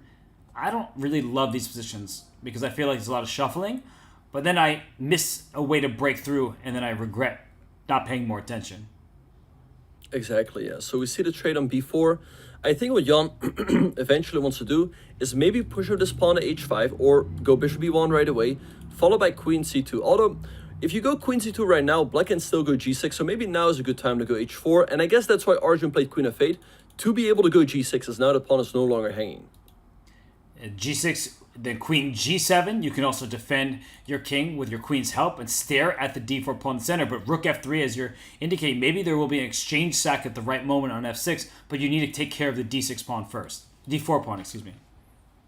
Right, so we see rook d5 by Arjun. All right, so rook e4 by Jan makes a lot of sense. I think he wants to go rook f3 and find this pawn. So that's why Arjun now goes rook b to d8, putting more pressure on the pawn. Queen c2 by Jan. He still has these two rooks in the way, but if he can somehow move them, then he is starting checkmate. So bishop e2, he's switching his attention to this diagonal, but Robert, for the moment, everything is still looking extremely solid for black. And bishop takes d5, rook takes d5 to follow. How much does that actually hurt black? It's a closed position, so rooks aren't shining as much as they can, but rook f4, and now you have to watch out. Bishop takes e6, becomes a threat, doubling rooks in the f-file. There are going to be all sorts of tactics in the air. This looks nasty for black. Can you go queen g7? If you can't, okay, goes bishop g5, but now rook f3. d5 is certainly an option, or h4. Bishop takes e6 is a threat. He goes queen e7, but after h4, can you still go to f6, or is there going to be a sack? Jan goes for it. Wow. Yes, he's going to connected passed pawn on d6 that black cannot challenge. Those rooks that you have, two of them, they're not really rooks. It's a closed position in front of them. This looks terrible for black. And what about this move? Queen e2, putting pressure on the pawn on e6, and there's also rook f3. The pawn on f6 is super weak. This is a great game by Jan. It's a masterclass. We kept asking, how do you break through? How do you break through? He was continuing to pose problems. He sacrificed some material, but it's not about piece quantity. Look at the quality of white's pieces, and those rooks are terrible. They're just passive. Oh, no moves for black. Queen takes b4, there goes the pawn, but now maybe queen e3, hitting this pawn over here. If you take the pawn, it's going to be checkmate. It feels like Jan is slowly but surely picking black apart. Rook f4, nice move. The queen has to go to a5, and then you're just going to strike on this board, like h5 or bishop e1 first. All of the above. White has all the choices. Black can barely do anything. This is the most, besides those early wins where Jan lost in like 15 to 20 moves, this feels like the most one-sided game where a side earned it, where they played better than their opponent. This is brutal. h5, oh my gosh. Rook takes f7 to follow. Yeah, no, that's tough. Yeah, queen g5, I guess there was the sack. So rook g8 by Arjun. Arjun still hanging the rook f6. Jan tightening the screws. He has to put this one away. He has a dominant position. And Arjun just resigns. I mean, it's a terrible position. But Robert, maybe he should have just played on, get some time off the 3+1 clock. And hey, we saw that in the last game. Jan also did the throwaway to win. It's hard for a player to look at that position any longer than you have to, so I get why Arjun resigned, but your point is a good one, that when you think of the overall match, the gamesmanship, that now they're down under 6 minutes, but if he had spent a bit more time just wasting some match clock, he would have ensured that this would be the final game in the 3+1. But maybe Arjun feels at home in this time control. It is even, at least on the scoreboard. Granted, one of those wins was by disconnect, but Arjun, he's used to this time control in all the SEC formats and Title Tuesday, and we have a fun variation right here in front of us. Right, so we see Jan going knight bd7, it's sacking the pawn on d4, but in case you think, there is the move e5, forking the bishop and the knight on d4. So, okay, Arjun does take, okay, so let's see, so e5 now is going to be played. The knight has to move to b3 so that in case you take the bishop, you can take the bishop on c5. So Jan therefore decides to take on f2. And I guess now you go bishop g5, or you can actually also take, oh, but Robert, what about this? Bishop takes e5, bishop e3, king b1, and can you sack the queen? You get a rook and bishop for a queen and a pawn, but white is completely tied up for the moment. I love that variation. I'm happy to sacrifice other people's queens. Jan, not maybe as convinced as we are, but that looks like a lot of fun. Wow, so what's the material right now? Black is even. I thought black was up a pawn, but the e3 pawn is a target with knight g4 to come, but the d5 square is white's for the taking. The knight on b3 is loose right now. Not easy decisions. Yeah, so I guess you have to move the knight, and there we go, knight d2. Knight g4 now looks like a nice move, attacking the queen and the pawn on e3. And I guess you just have to give up that pawn. Knight c5 by Jan, also a nice move. b4, very bold move by Arjun. He's weakening his queen side, but he's kicking the knight away from the active c5 square. And hey, Robert, what about this move h4 to create some counterplay?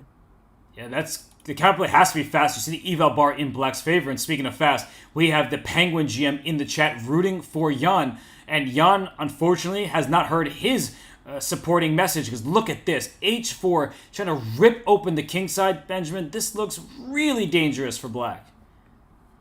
Yeah, I assume you have to go g4, but maybe white just goes h5, followed by h6. Robert, I think Jan should have played the move knight takes c5 here, sacking the knight, because it feels like you get a very dangerous attack on this knight on c3. Bishop e6 is coming, rook a8, but perhaps he played a little bit too quickly. And sacrificing a piece, easier for us as commentators. We can always take it back if it doesn't work out. The engine supports that sacrifice, as the white king would have been the one out in the open. But here it seems very obvious what white's plan is. h4, let's take on g5, open the h file. You say no with g4. I play h5. I'm going to play h6. Your knight is loose on f6. And black wants to play a5, but I guess the point is he's not quite in time. White's attack is stronger. Yeah, a5, I guess, is a move. It all feels a little bit slow. I guess white's just going to take here, and after knight takes, I mean, queen h4 is coming. There's always tactics with knight d5, after, let's say, knight g h7 to dislodge the knight on f6.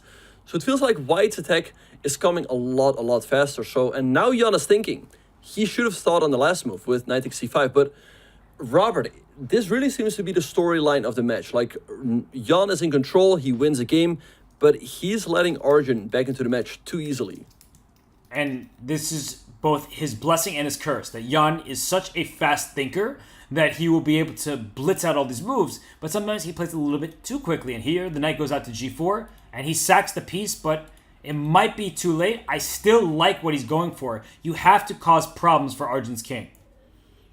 Yeah, no, for sure. So let's see what Arjun's going to do. Is he going to take the knight? Is he going to leave it there? You can take on g5, but I guess black is now pretty fast with moves like knight a4, queen takes c3 would lead a checkmate.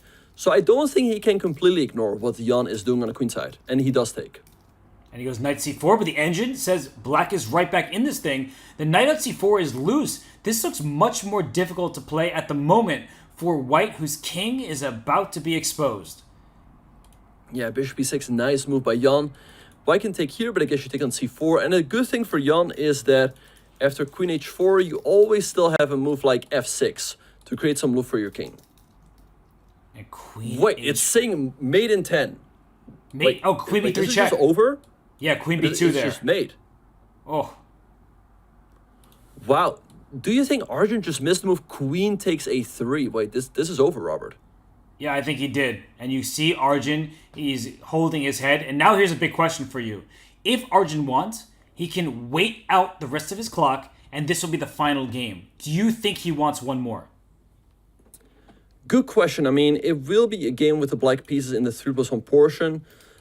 I don't know. I mean, generally you would think the more games, the better for him. Okay, queen e3.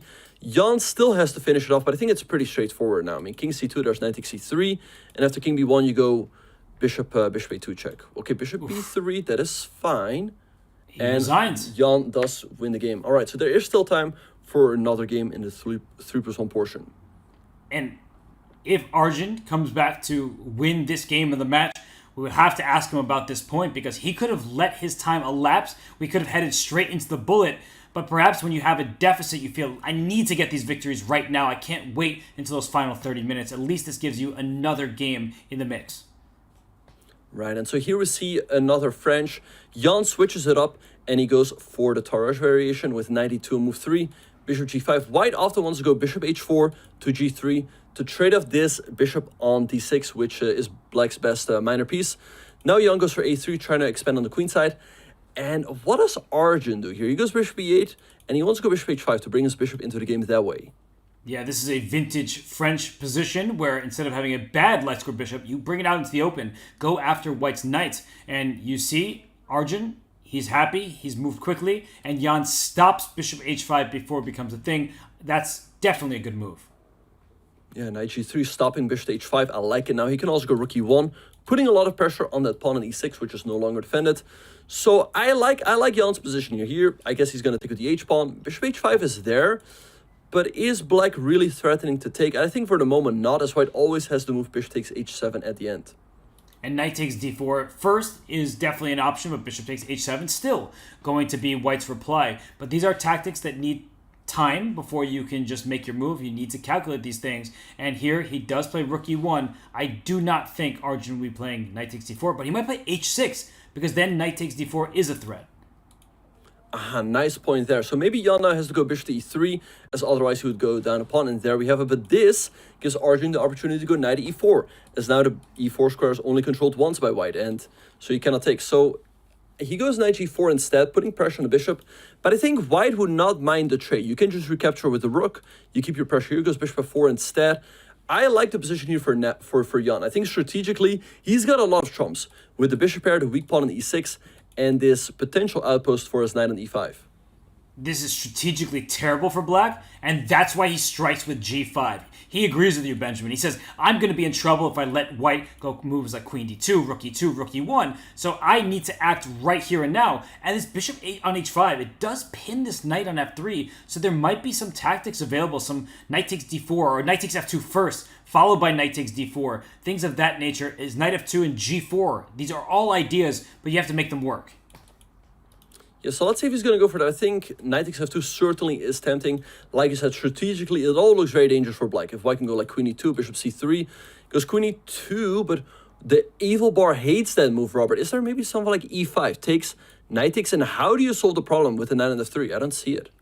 And again, Jan moved very quickly. There's almost 2 minutes remaining. There was no reason to play queen e2 in 1 second. e5 looks great. You blast open the center. e5 to e4 is a threat, of course. And look at this position. If you take knight ge5, there are pins galore. Suddenly, Arjun has the upper. Jan missed it. You saw his face? He kind of squinted. He's like, wait, what? Oh, no. I don't see it. I don't see what you're doing here. I mean, if you take with the knight, I guess there might be knight takes d4, which also looks extremely problematic. There's got to be something for black. So let's see. e4 for the moment is a threat, forking the bishop and the knight. I mean, taking with the pawn looks bad, taking with the knight looks bad. Maybe you move the bishop, but then, again, there is that move e4. This looks very difficult for... Whoa, what? Knight... You can play knight Arjun G can takes choose here. He's got a number of wins. Knight takes d4, attacking the queen. Jan sacks his queen, but he's only getting one minor piece, Robert. No, he completely missed it. I saw his face there. He did not see knight takes e2 was check. He just played a very bad game. He was missing everything. I think Jan would be the first person to admit that. But Benjamin, not a single tactic in that game went his way. That was not the way to end the 3 minute if you're Jan. But Arjun, on the other hand, it justifies his decision to resign in the penultimate game. Yeah, no, a crucial win for Arjun. He keeps it within 1 point. That gives him a lot of chances to still come back in the bullet portion. Robert, it's quite shocking. I mean, over here, Jan was still doing well, but in the next 3 moves, he lost the game. Just play a move like bishop c3, defend the pawn, and white still has an edge. But now it's anyone's match here. as we go into the bullet. Only a 1-point lead for Jan Nepomniachtchi. Arjun Erigaisi, he decides to end it. Not with a loss, but he gets that last game, he wins, and that means that it's just a point separating the two. The players, they're going to take a break, and before we do the same, we want to shout out a very special event that is happening in February of next year. So introducing the first ever Chess Kid National Festival. Join us in Charlotte, North Carolina for 4 days of chess festivities, including over-the-board tournaments and opportunities to meet special guests like Gotham Chess, Fun Master Mike, and Chief Chess Officer, why that's his title, nobody will ever really know, Danny Wrench. That's right, Gotham, Fun Master Mike, and Danny Wrench will be at the festival, which takes place February 16th and 19th, and we cannot wait to see you there.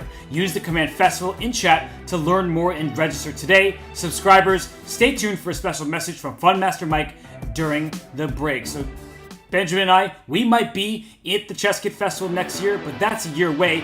After the break, it's the finale, the bullet portion of the Speechless Championship presented by Coinbase. The match is Jan Nepomniachtchi versus Arjun Erigaisi. Do not go anywhere. We'll be right back.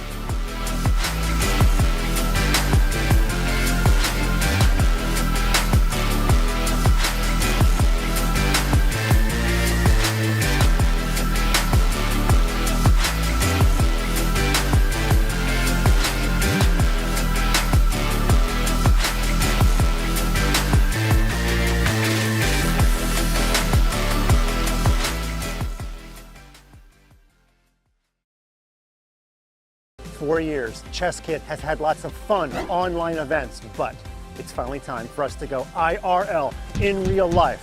Puzzle competitions, a main event, and all sorts of other fun things to do. Announcing the Chess Kid National Festival. Come along, you'll meet Fun Master Mike there.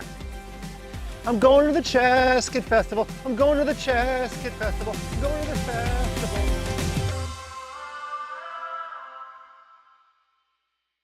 Spell Chess is coming to chess.com. Enchant your pieces with one of 2 spells, jump or freeze.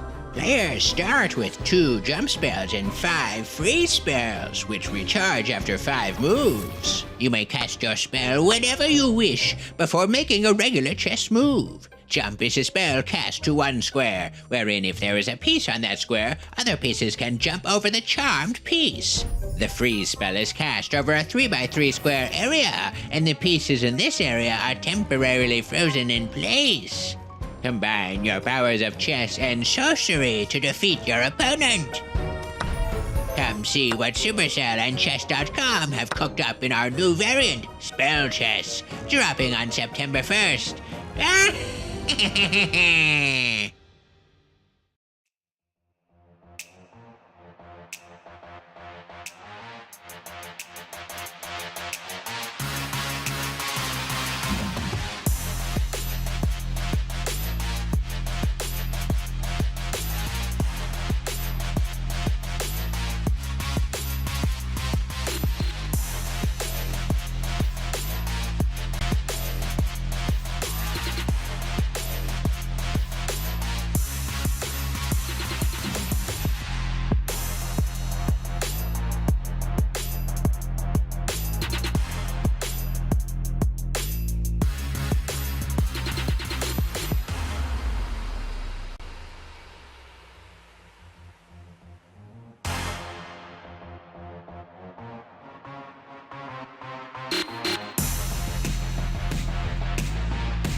Welcome back to the Speed Chess Championship presented by Coinbase. The year is 2023. Jan Nepomniachtchi leads Arjun Erigaisi by 1 point. But, Benjamin, if we could go back in time, I'm sure Jan would want a few games to go in a different direction. He still has a lead, and he has a shot to win and face Magnus Carlsen in the next round. Yeah, for sure. We see that Jan still has a 1 point lead. However, it feels like it could have perhaps been a bigger lead. And like you said, Robert, the winner of this match has a pretty easy match in the quarterfinals. They only have to play this guy, Magnus Carlsen. And Jan Nepomniachtchi, he knows that foe very well. They played a world championship match, and of course Magnus won that quite handily. But that pivotal game where Magnus got that first win, things could have gone a different way in that world championship clash. Of course, Jan had a nice position, but Magnus outlasted him. So for Jan Nepomniachtchi, Benjamin, it's sometimes a tale of what if things had gone just a little bit differently. Exactly, and same thing in this match, like what would have happened had he not disconnected, right? Like what would have happened had he just won this game, or with the white piece he would have had a 3 point lead, but right now it's down to 1 point. The games are going to get started very soon, and actually as we speak, Robert, we are off. And Arjun goes back to his trusty English opening, and we see it's a quieter start to this game, but it's bullet chess. We know that the action will blow the board open in any moment. Yeah, we see d takes c4 here by Jan. Sometimes what you can go for here is plans with rook g1 followed by g4, but Arjun keeps it very quiet. He just goes kingside castles and go rook 81. I feel like here Jan should be doing fine. Robert, who do you think is overall the favorite in the bullet? Like, who do you think is more comfortable? I think Arjun is. He just plays much more regularly, has played in the Bullet Chess Championship. He's younger, so he's more likely to have grown up playing bullet chess. But right now, in this particular position, I also like it for Arjun. Look at his bishop on b2. Look at his growing attack. I think Jan has done a great job of defending, but it feels easier for white to play because he has the initiative. For sure, yeah. The move bishop f3 perhaps was a little bit timid. Maybe there were even options to go like h4, h5. To kick the knight away, a6, the knight jumps back to c3, and b5. Nice move by Jan to try to create some counterplay on the queen side. Do not take that pawn on b5. That opens up the flank for the rook. I think that would be a huge mistake. And knight e4, that's a nice move. Look at the bishop on b2. Look at that h7 and g7 pawn. It looks dangerous for black. You need to be very careful. Yeah, Jan decides to trade on g5, but it doesn't quite solve all of his problems. Bishop c3. The pawn on c4 is weak, but now the pawn on g5 is hanging. So maybe white has to go h4 first. Now Jan has time to go queen e5 or queen e3, but I guess Arjun will keep the queens on with queen g4 here. Queen g4 looks excellent. The black knight can go into e5 and then to d3. There's no way white wants to take that knight. The biggest advantage, the biggest plus in the position is the bishop on c3. It's better than the knight. But after knight e5, queen g3, knight d3, where's the follow-up for white? Yeah, I think white's plan is just to go h5, h6, carve out the dark squares, and it looks super dangerous for black. Like, if this queen ever lands here, it's just going to be checkmate. I don't know, maybe you have, queen f5, queen somewhere. Maybe you have to go like f5 to keep it closed. f5 is played by Jan Nepomniachtchi. He allows en passant, but that's an umbrella pawn. It shields the black king with rook f7 ideas to follow. So look at the... Oh, rook f7 apparently a mistake, but that is the natural follow-up. I like rook b1 by Arjun. This rook on f7 is completely tied up. Now he's switching his attention to the queen side with like rook b6, going after this pawn over here. This looks terrible for black. Rook b6, such a good idea, but he allowed the knight to go into d4, which I think has to have been a mistake. But whoa, he allows the trade. I guess he says the f6 pawn is not a weakness, it's a strength. And both players, they're making inaccuracies. Yeah, rook d8 by Jan. He perhaps wants to go rook to d5, get rook f3 played, queen e2. It feels like Arjun has to be better here, but I don't quite see. Okay, now he can trade. I think that's a big relief for Jan, whose queenside pawns can now be set in motion. Or rook d5, go after the e5 pawn. And if e5 falls, next goes f6, then h6. Black's passers, they look very dangerous here. And Arjun's under now 6 seconds. He has to move. Yeah, rook e5. Okay, so maybe just rook to c5, defend the pawn, king f7. Black's moves are very natural here. And it feels like perhaps Jan can score the first win of the bullet portion. This would be huge for Jan because his position looked very tough. It's still an endgame that is tricky, but the h6 pawn will drop at a critical moment and black should have an extra pawn. Wait, but I mean, you take this pawn over here, but white can go after the c pawn, and he still says that past a pawn, rook c2. But I think white's fine here. Takes on c3. I think we might just be headed for a draw, h5. Yes. The A pawn will push, the G and H pawns will push. I think we'll see mass liquidation, but for Jan, it will take a while, and that's good news. What do you think about this king on A6 in front of the pawn? I think it's just going to be a draw. Like, white's going to push over here, black's going to push on the king side, and eventually both sides will end up giving up their rooks. Okay, Arjun's just going to sit here, and there's nothing black can do to improve the position. Hey, he's going for a trick. Too much. Oh. Uh-oh. Okay, H3? This wants to draw. Okay. Yeah, I guess the thing is, as soon as black's pawns are off the board, it's immediately a draw, so black needs to keep both of them.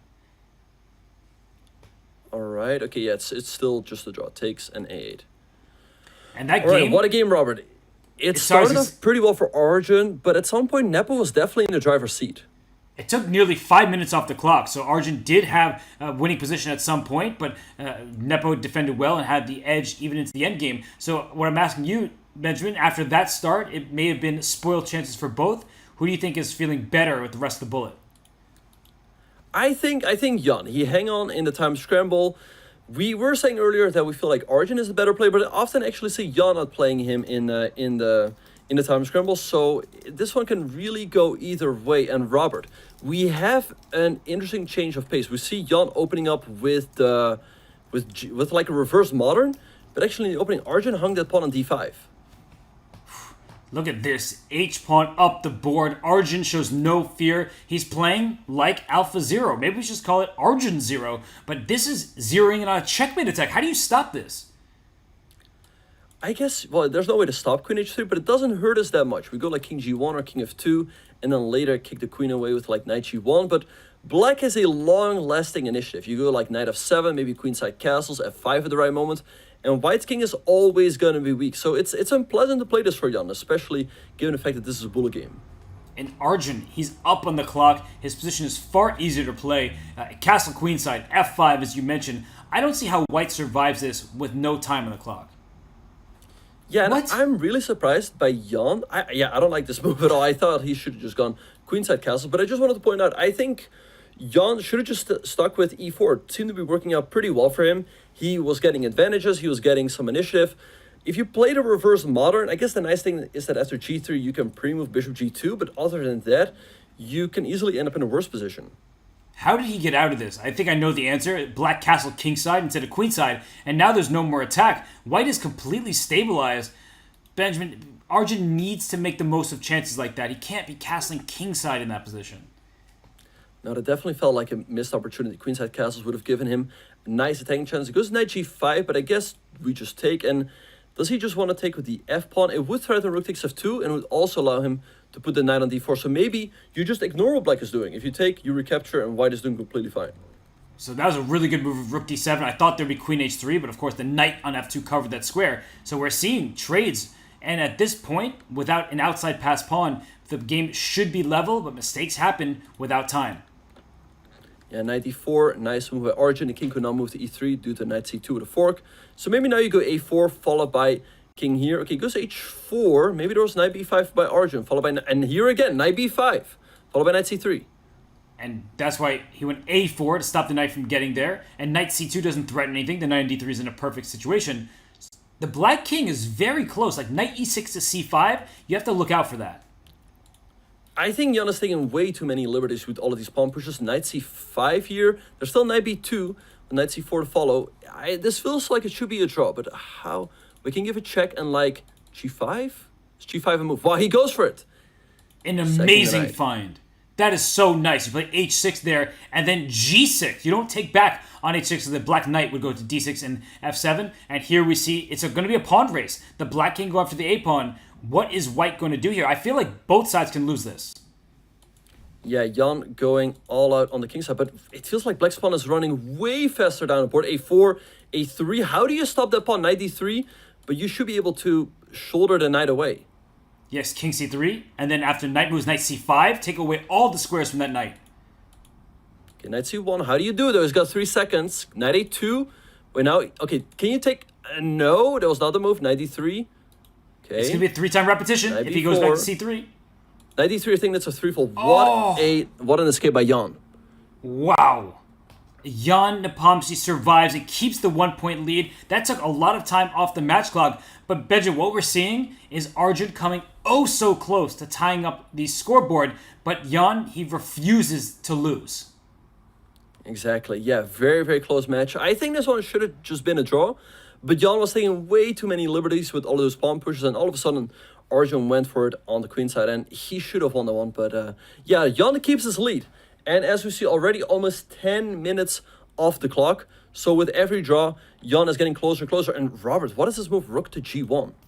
He was just avoiding the queen's eyes. And look at this queen trade being offered. Jan Nepomsky playing some high-level opening stuff here. And I like Black's position. It looks like you're much better coordinated, but White hasn't sacrificed anything. Yeah, it feels like you got initiative here pretty much for free. I guess you just go like bishop to a5, keeping the pin on the knight. And there we have it.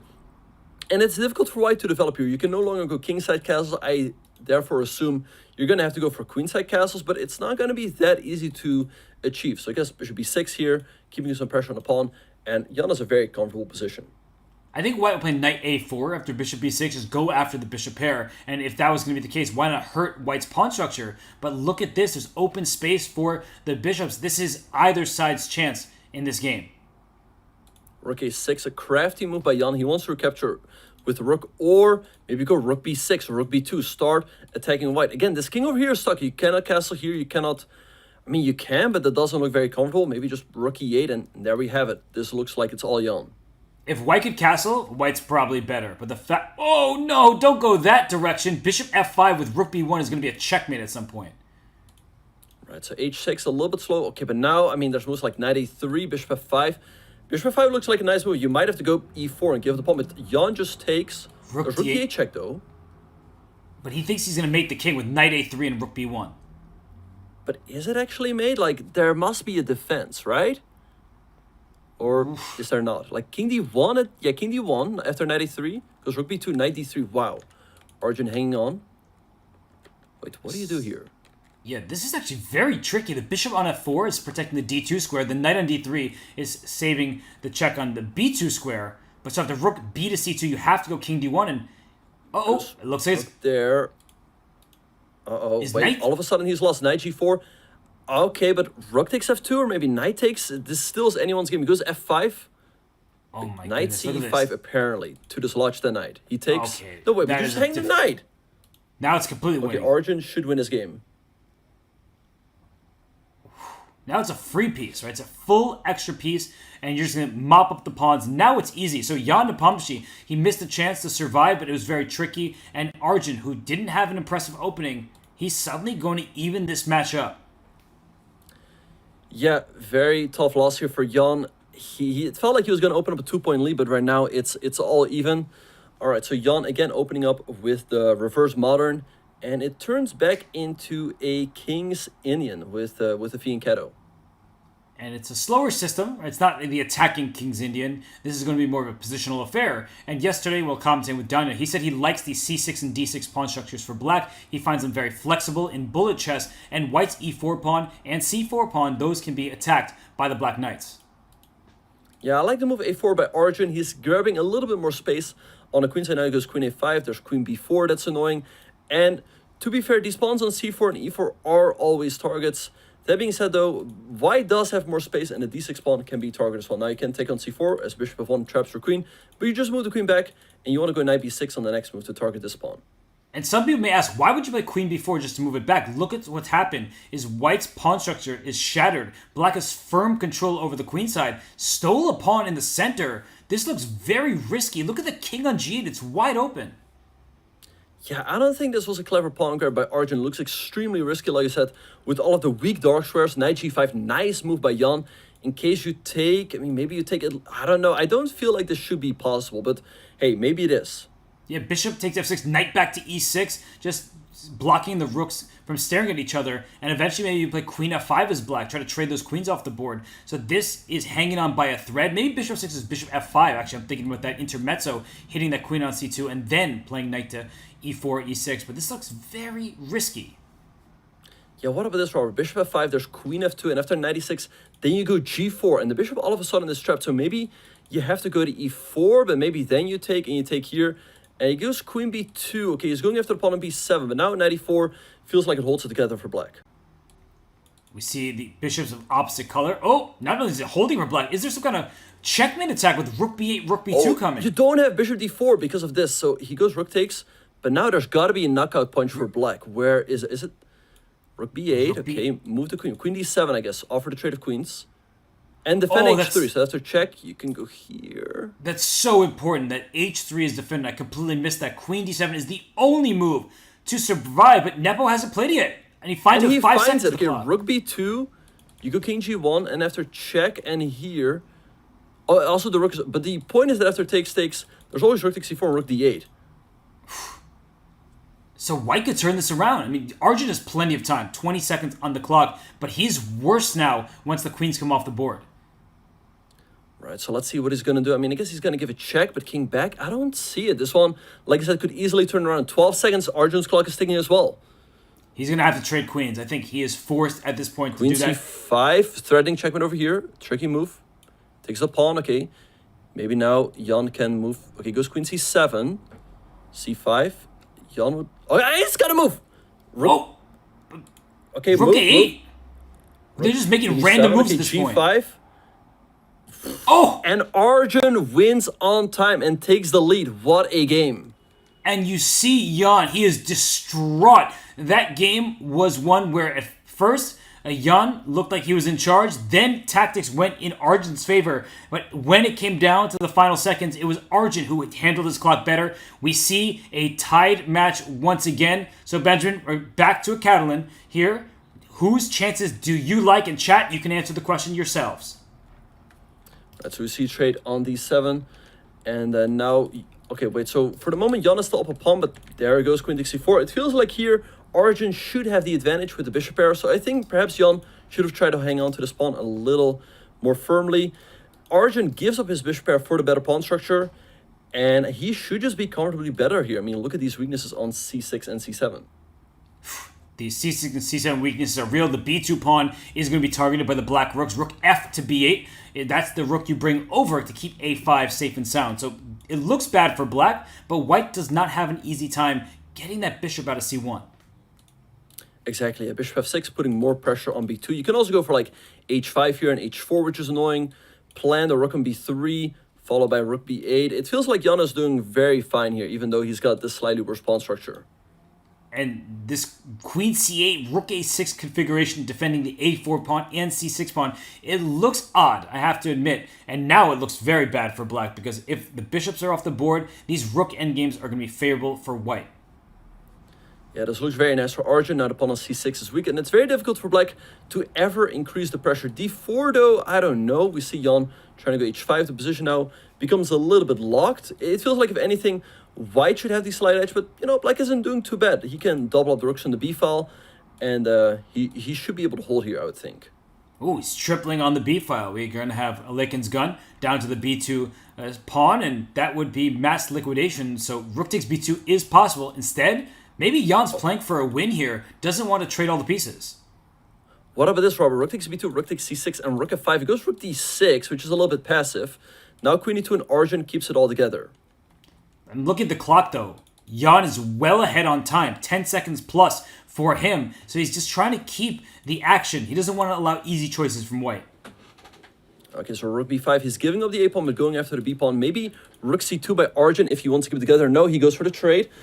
Okay, so queen f3. Nice move, not allowing black to activate their own queen with pawn to c5. King g7, and then queen b5, rook b1. Things like that. It looks scary for the white king. Exactly, especially in bullet. So if Arjun wants, he could just liquidate here. He goes rook c4. Okay, maybe now a check and like queen here, or rook a1 followed by queen b1. Although there's always queen, there's no threat. Like, oh, queen b3, there's no threat, especially because the queen can't even get to d1. And now white has all the threats. So queen f8 is forced, but it's very passive. This looks horrible for black. And then, there goes the rook! Oh, the rook! Oh my gosh, the rook!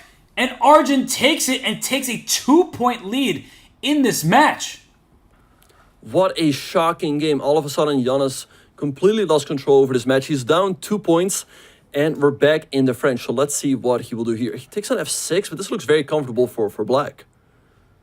Yeah, these positions have been looking pretty good for Arjun. Remember, his bishop went to e8 and out to h5 in a previous game. And so Jan, he continues to go into this variation thinking that the control of the e-file and that backwards pawn e6, but backwards pawn no more. Exactly. Arjun breaks in the center with e5. Okay, so I suppose Jan has to take again, and go knight d2. And he still should be doing fine, but Robert, he really needs to win here. He really needs to come back into the match. There's 11 minutes on the clock. There's still time, but this one has turned around completely. I mean, before he was up like 2 points, and now he's behind. And it doesn't look good in this position. I would take the black side of this. It looks like, look at this, the knight coming to f4. There's going to be an initiative against the white king. I don't see white getting an attack against black. Yeah, let's see what he's going to do. I mean, maybe a move like c4. He goes g3. Now the bishop is trapped. What? Does he want g5? Because at least it looks complicated with the g6 square potentially vulnerable. But g5, it should objectively be very good for white. For black, excuse me. Bishop h3 instead. Okay, now he can take an f1. I guess you have to recapture with a knight, but knight f6. He goes knight f6 right away. All right, so let's see what he is going to do. I mean, it looks... If Jan loses this game, it might almost be mathematically over. He needs to come back as quickly as possible. So we should remind everybody that as long as there's 1 second on the match clock, that game will start. And you're pointing to rook e6. That black queen, it's almost trapped. And bishop takes f6 is a pretty nasty threat, just trying to open up the black king. Bishop takes f6, and there we have pawn takes. I mean, even knight takes f1. And look at the light squares around black's king. I mean, maybe just a check, knight takes f1, and you just play for compensation. This king is so weak. But now Arjun has the time to go rook e8. In a bullet game, you have to feel like white wins this type of position the majority of the time. He goes rook e5. I guess he's doing a great job of defending with activity. Yeah, queen e... Okay, takes on b2. Very bold. Now queen g4 comes in. And like queen g6 looks extremely scary for black. This has to be winning for white. f6 is hanging. You can't easily protect it. Bishop d8 allows queen takes h6 check, and the attack continues. No. This looks like a bad game for Arjun. He takes on e3. Okay, white can take over here and take on e3. But now white's king also is going to be a little bit exposed. King e8, okay. Black is running. But running to where is the big question. Queen h7 check. And a queen h6 check. And now you can take and take here. Take an e3. Okay, checks there first. I like the queen in h6, so you can take here. Take. And the king sits pretty safe on h3. How many extra pawns? Wait, check and pick up the bishop. Pick up the bishop. Ooh. And you're going to pick up the bishop. Queen e7 is checkmate. With bishop e6. That's mate. Bishop e6, queen f8. No, he doesn't go for mate. Okay, king f3. Hey, Benjamin, I like to say, when you see mate look for better, he says an extra piece will do. Okay, he's just going to trade here, and it's going to be a win for Jan. But I was just about to say Arjun is going to play it out as he has the lead in the match, and he wants to milk the clock as much as possible. It's something he might have done if he considered it, because it's smart to waste time when you have a lead. But I think Arjun trusts his bullet skills, and we see this position. It's like a Blumenfeld reverse, where white has given up a pawn, but has huge attacking potential on the king side. Yeah, so we see e5 by Jan breaking back in the center. Okay, so Arjun just goes knight bd2, stopping the fork with e4. Jan trades, but I like white center here. I like white center. There's always the d5 push. You have the open f-file. You've got this diagonal for your bishop, also the other one. This looks great for white. I mean, bishop takes f6. Oh, this looks terrible for black, but at least you have a double-edged position. So you might get checkmated. That's the bad news. The good news is you might also get some kind of plan around the white king, because look at this dark square bishop, the e3 square, things like that. Yeah, he's up a pawn here, bishop e3. How do you defend the pawn? If you take the pawn on c5, the pawn on d6 is also weak. Queen a5. Jan is making a comeback here. If he wins this game, he would tie it up again. And Robert, there goes the c-pawn, and he should be doing great here. This looks amazing for black. A clear extra pawn, but it's really 2 extra pawns on the queen side to that 1 passed pawn on d6. So if you can make use of the pawn going to d7, things like that, that could be trouble. And he goes rook e8, allowing d7 with tempo. Does he think it's easier to win that pawn when it's pushed all the way up there?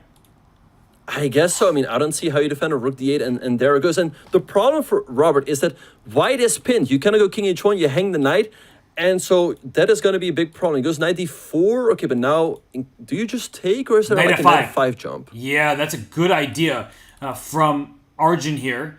What does black... Queen c3, pin the knight. No, Yeah, you could get away with it. That's a nice move. That's a nice move. He goes queen e5, also very nice, keeping full control. But maybe now there's takes a knight f5, although you can always flick in bishop takes f2. It takes the rook to avoid that exact fork, and it's an extra pawn for black, and d7's falling. The rook can go back to e7 or knight to f8. This should be very clean for Nepo. Yeah, so we see rook e1.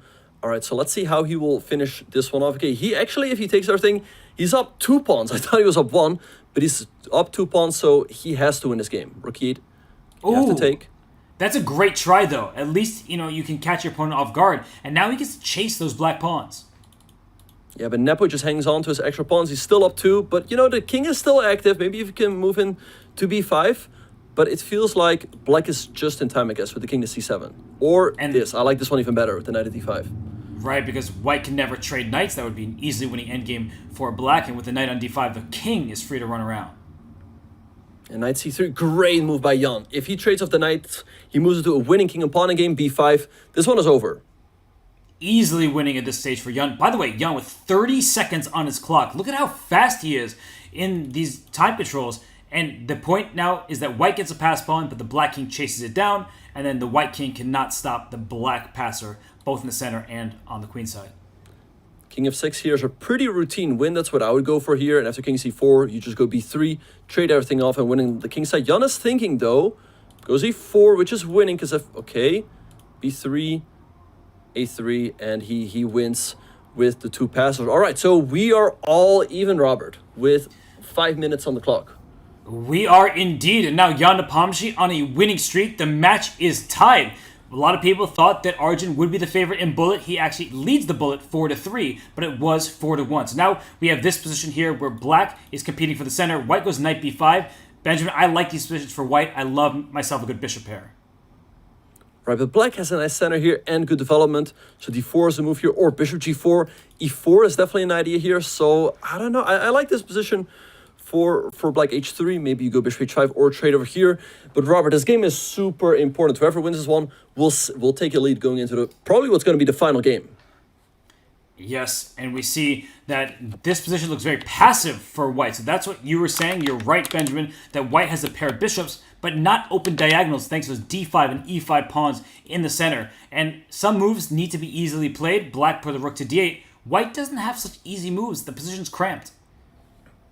Right, but for the moment, like you said, he does have the bishop pair, d4. I think a nice move by Arjun to create some tension in the center. Now he gets the open e-file for his rook. So the bishop on e2 will feel a little bit uncomfortable. So let's see what he's gonna do. I mean, wait, does Nepo have this move? No, but now knight e5 to f4 or knight c3. This looks scary. This looks terrible. If that knight goes into f4, that's really bad news for white, and he could still go knight d5 at any moment, but the d4 pawn is what Nepo's going after. All right, so h3, you go bishop h5, keep all the tension. And he goes bishop f5 possible, but now the bishop can just move back to f1. And I think Jan has got the worst behind him here. And maybe down the line, this pawn on d4 can become somewhat weak. It's overextended, so why not go after it? It's hard for black to bring more reinforcement to that pawn. He says no rook trade for you. Black can play a5, a4 at the right moment, try to go after white's queen side. I think that queen c1 is an indication that he would like to fight on that side of the board, but yeah, he had a one-move threat. It was avoided. Yeah, so bishop a3, queen back to d8, queen c5. Okay, he's still in this line, but there's no good discovery for black. Knight e5, but wait, now he can take the pawn. That's a pretty big pawn. And he takes it. Uh-oh, that opens up the long diagonal against the black king. If you chop on... Oh, he makes a blunder afterwards. There goes another pawn, but wait, but if you take there, might be b5, don't... There's b5. Oh, and knight c2 ideas. Right. This is very tricky so right just now. Move the queen. He's got 17 seconds. Where's he going to go? Queen a5. That's a good nice move by Jan.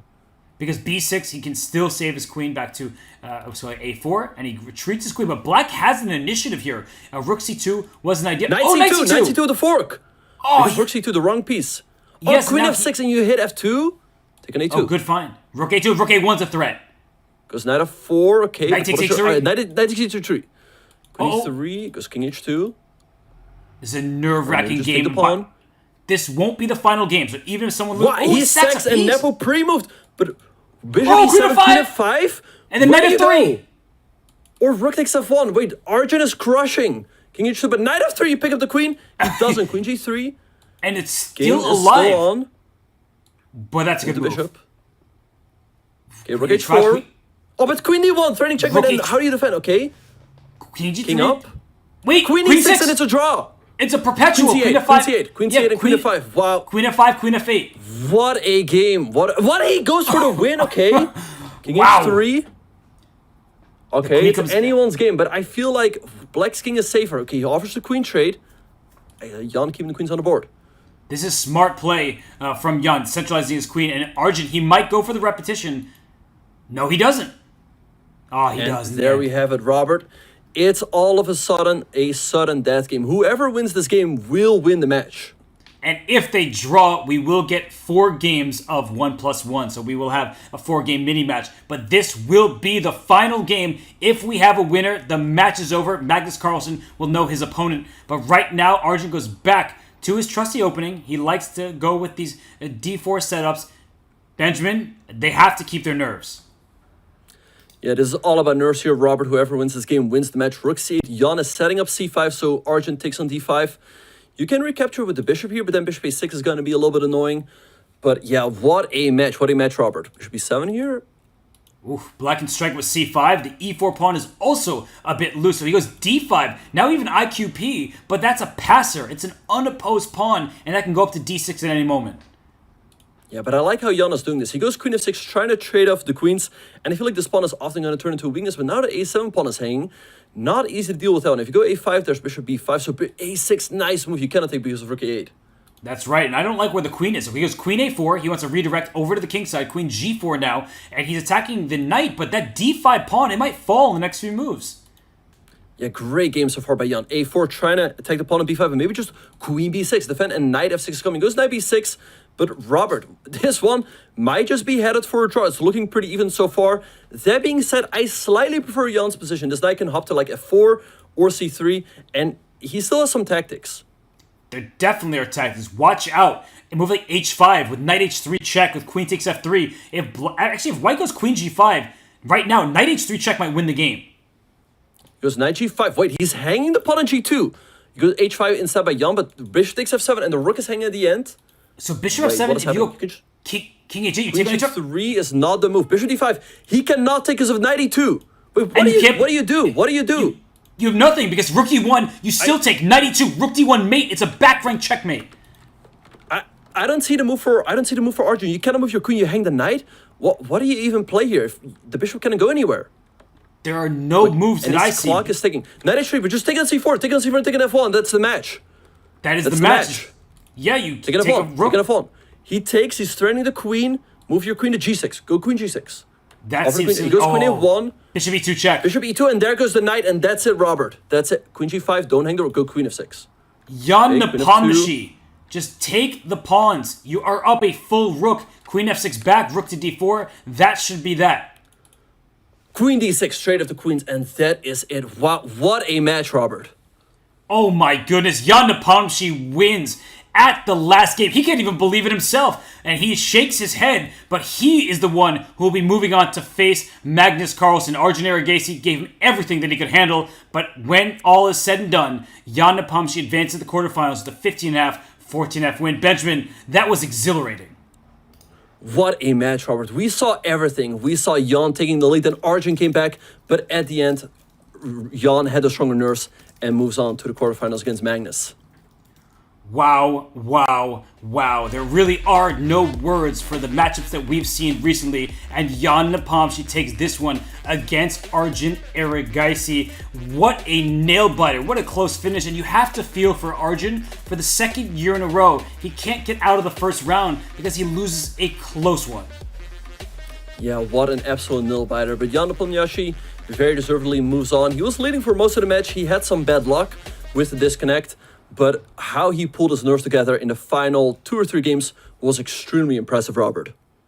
It really was. I can't get over what we just saw, but we should go to our savvy moves presented by Coinbase, where we'll be reviewing a key moment from a game with Jan Nepo winning the match. And I think we should just go in that last game there, Benjamin, because the move that won him the event was a pretty sweet move, and that was our savvy move of the day presented by Coinbase. Right, so it was this move here, bishop to d5.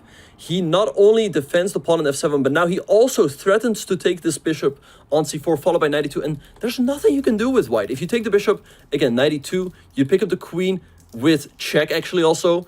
So what do? If you go, let's say, rook e1, you still take on c4, and you go knight e2 anyway, because in case you take this rook d1, and it's checkmate.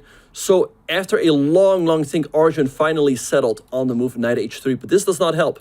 Now you take the bishop, and after knight takes a4, the rook is hanging, and if you take, you even get checkmated over here. So Arjun, he took an h5, but after queen a1, it was just all over. Jan was up a rook, and after bishop e2, he also won the knight, and he won the match. And that was your savvy move of the day, presented by Coinbase. What a sick move, bishop d5. Everyone was staring at the king side, but no, he says that bishop is overloaded. It won him the game and the match. And as we see in the bracket, Jan de Palmschi's name is the one across from Magnus Carlsen. In the lower half of the bracket, we have our quarterfinal match set there. Jan against Magnus. I think some people will be very happy to see that rematch. Yeah, now this is going to be an exciting one. Jan, however, will have to play better to get chance against Magnus. You're not going to get that many opportunities, so he really has to make the most of it. So Jan de Palmschi, he gets to play Magnus Carlsen next. The winner will face Wesley So, but we are going to see another matchup take place right after this one. So Jan de Palmschi, he moves on. Will it be Hikaru Nakamura or Fabiano Caruana? These are fan favorites. Everyone will be watching that matchup. Whew. Benjamin, any final thoughts before we head on out and send it to the next match? No, this was insane. This was an absolute thriller, Robert. It had everything. It had everything. And yeah, I could not have wished for a more exciting match. And Jan de Palmschi, he was happy to be in the field, but he says, I'm not going out without a fight. He makes his way to the next one. And while we are still here, we want to give a shout out to a new partner with helping us with the Speed Chess Championship. Let's take a moment to thank AG1. AG1 is your daily support of key health functions from mental performance to energy and the immune system. It's the one product that does the work of many. To find out more, visit drinkag1.com/chess or use the command AG1 in chat. Thank you to AG1 for sponsoring the SCC. So, on behalf of myself and Grandmaster Benjamin Bach, we have to go, but we do not say goodbye because Hikaru Nakamura versus Fabiano Caruana is up next. Do not go anywhere. The next match continues in just a few. Thanks for watching, everybody. This is the Speed Chess Championship presented by Coinbase. Keep enjoying all the great matches here at Chess.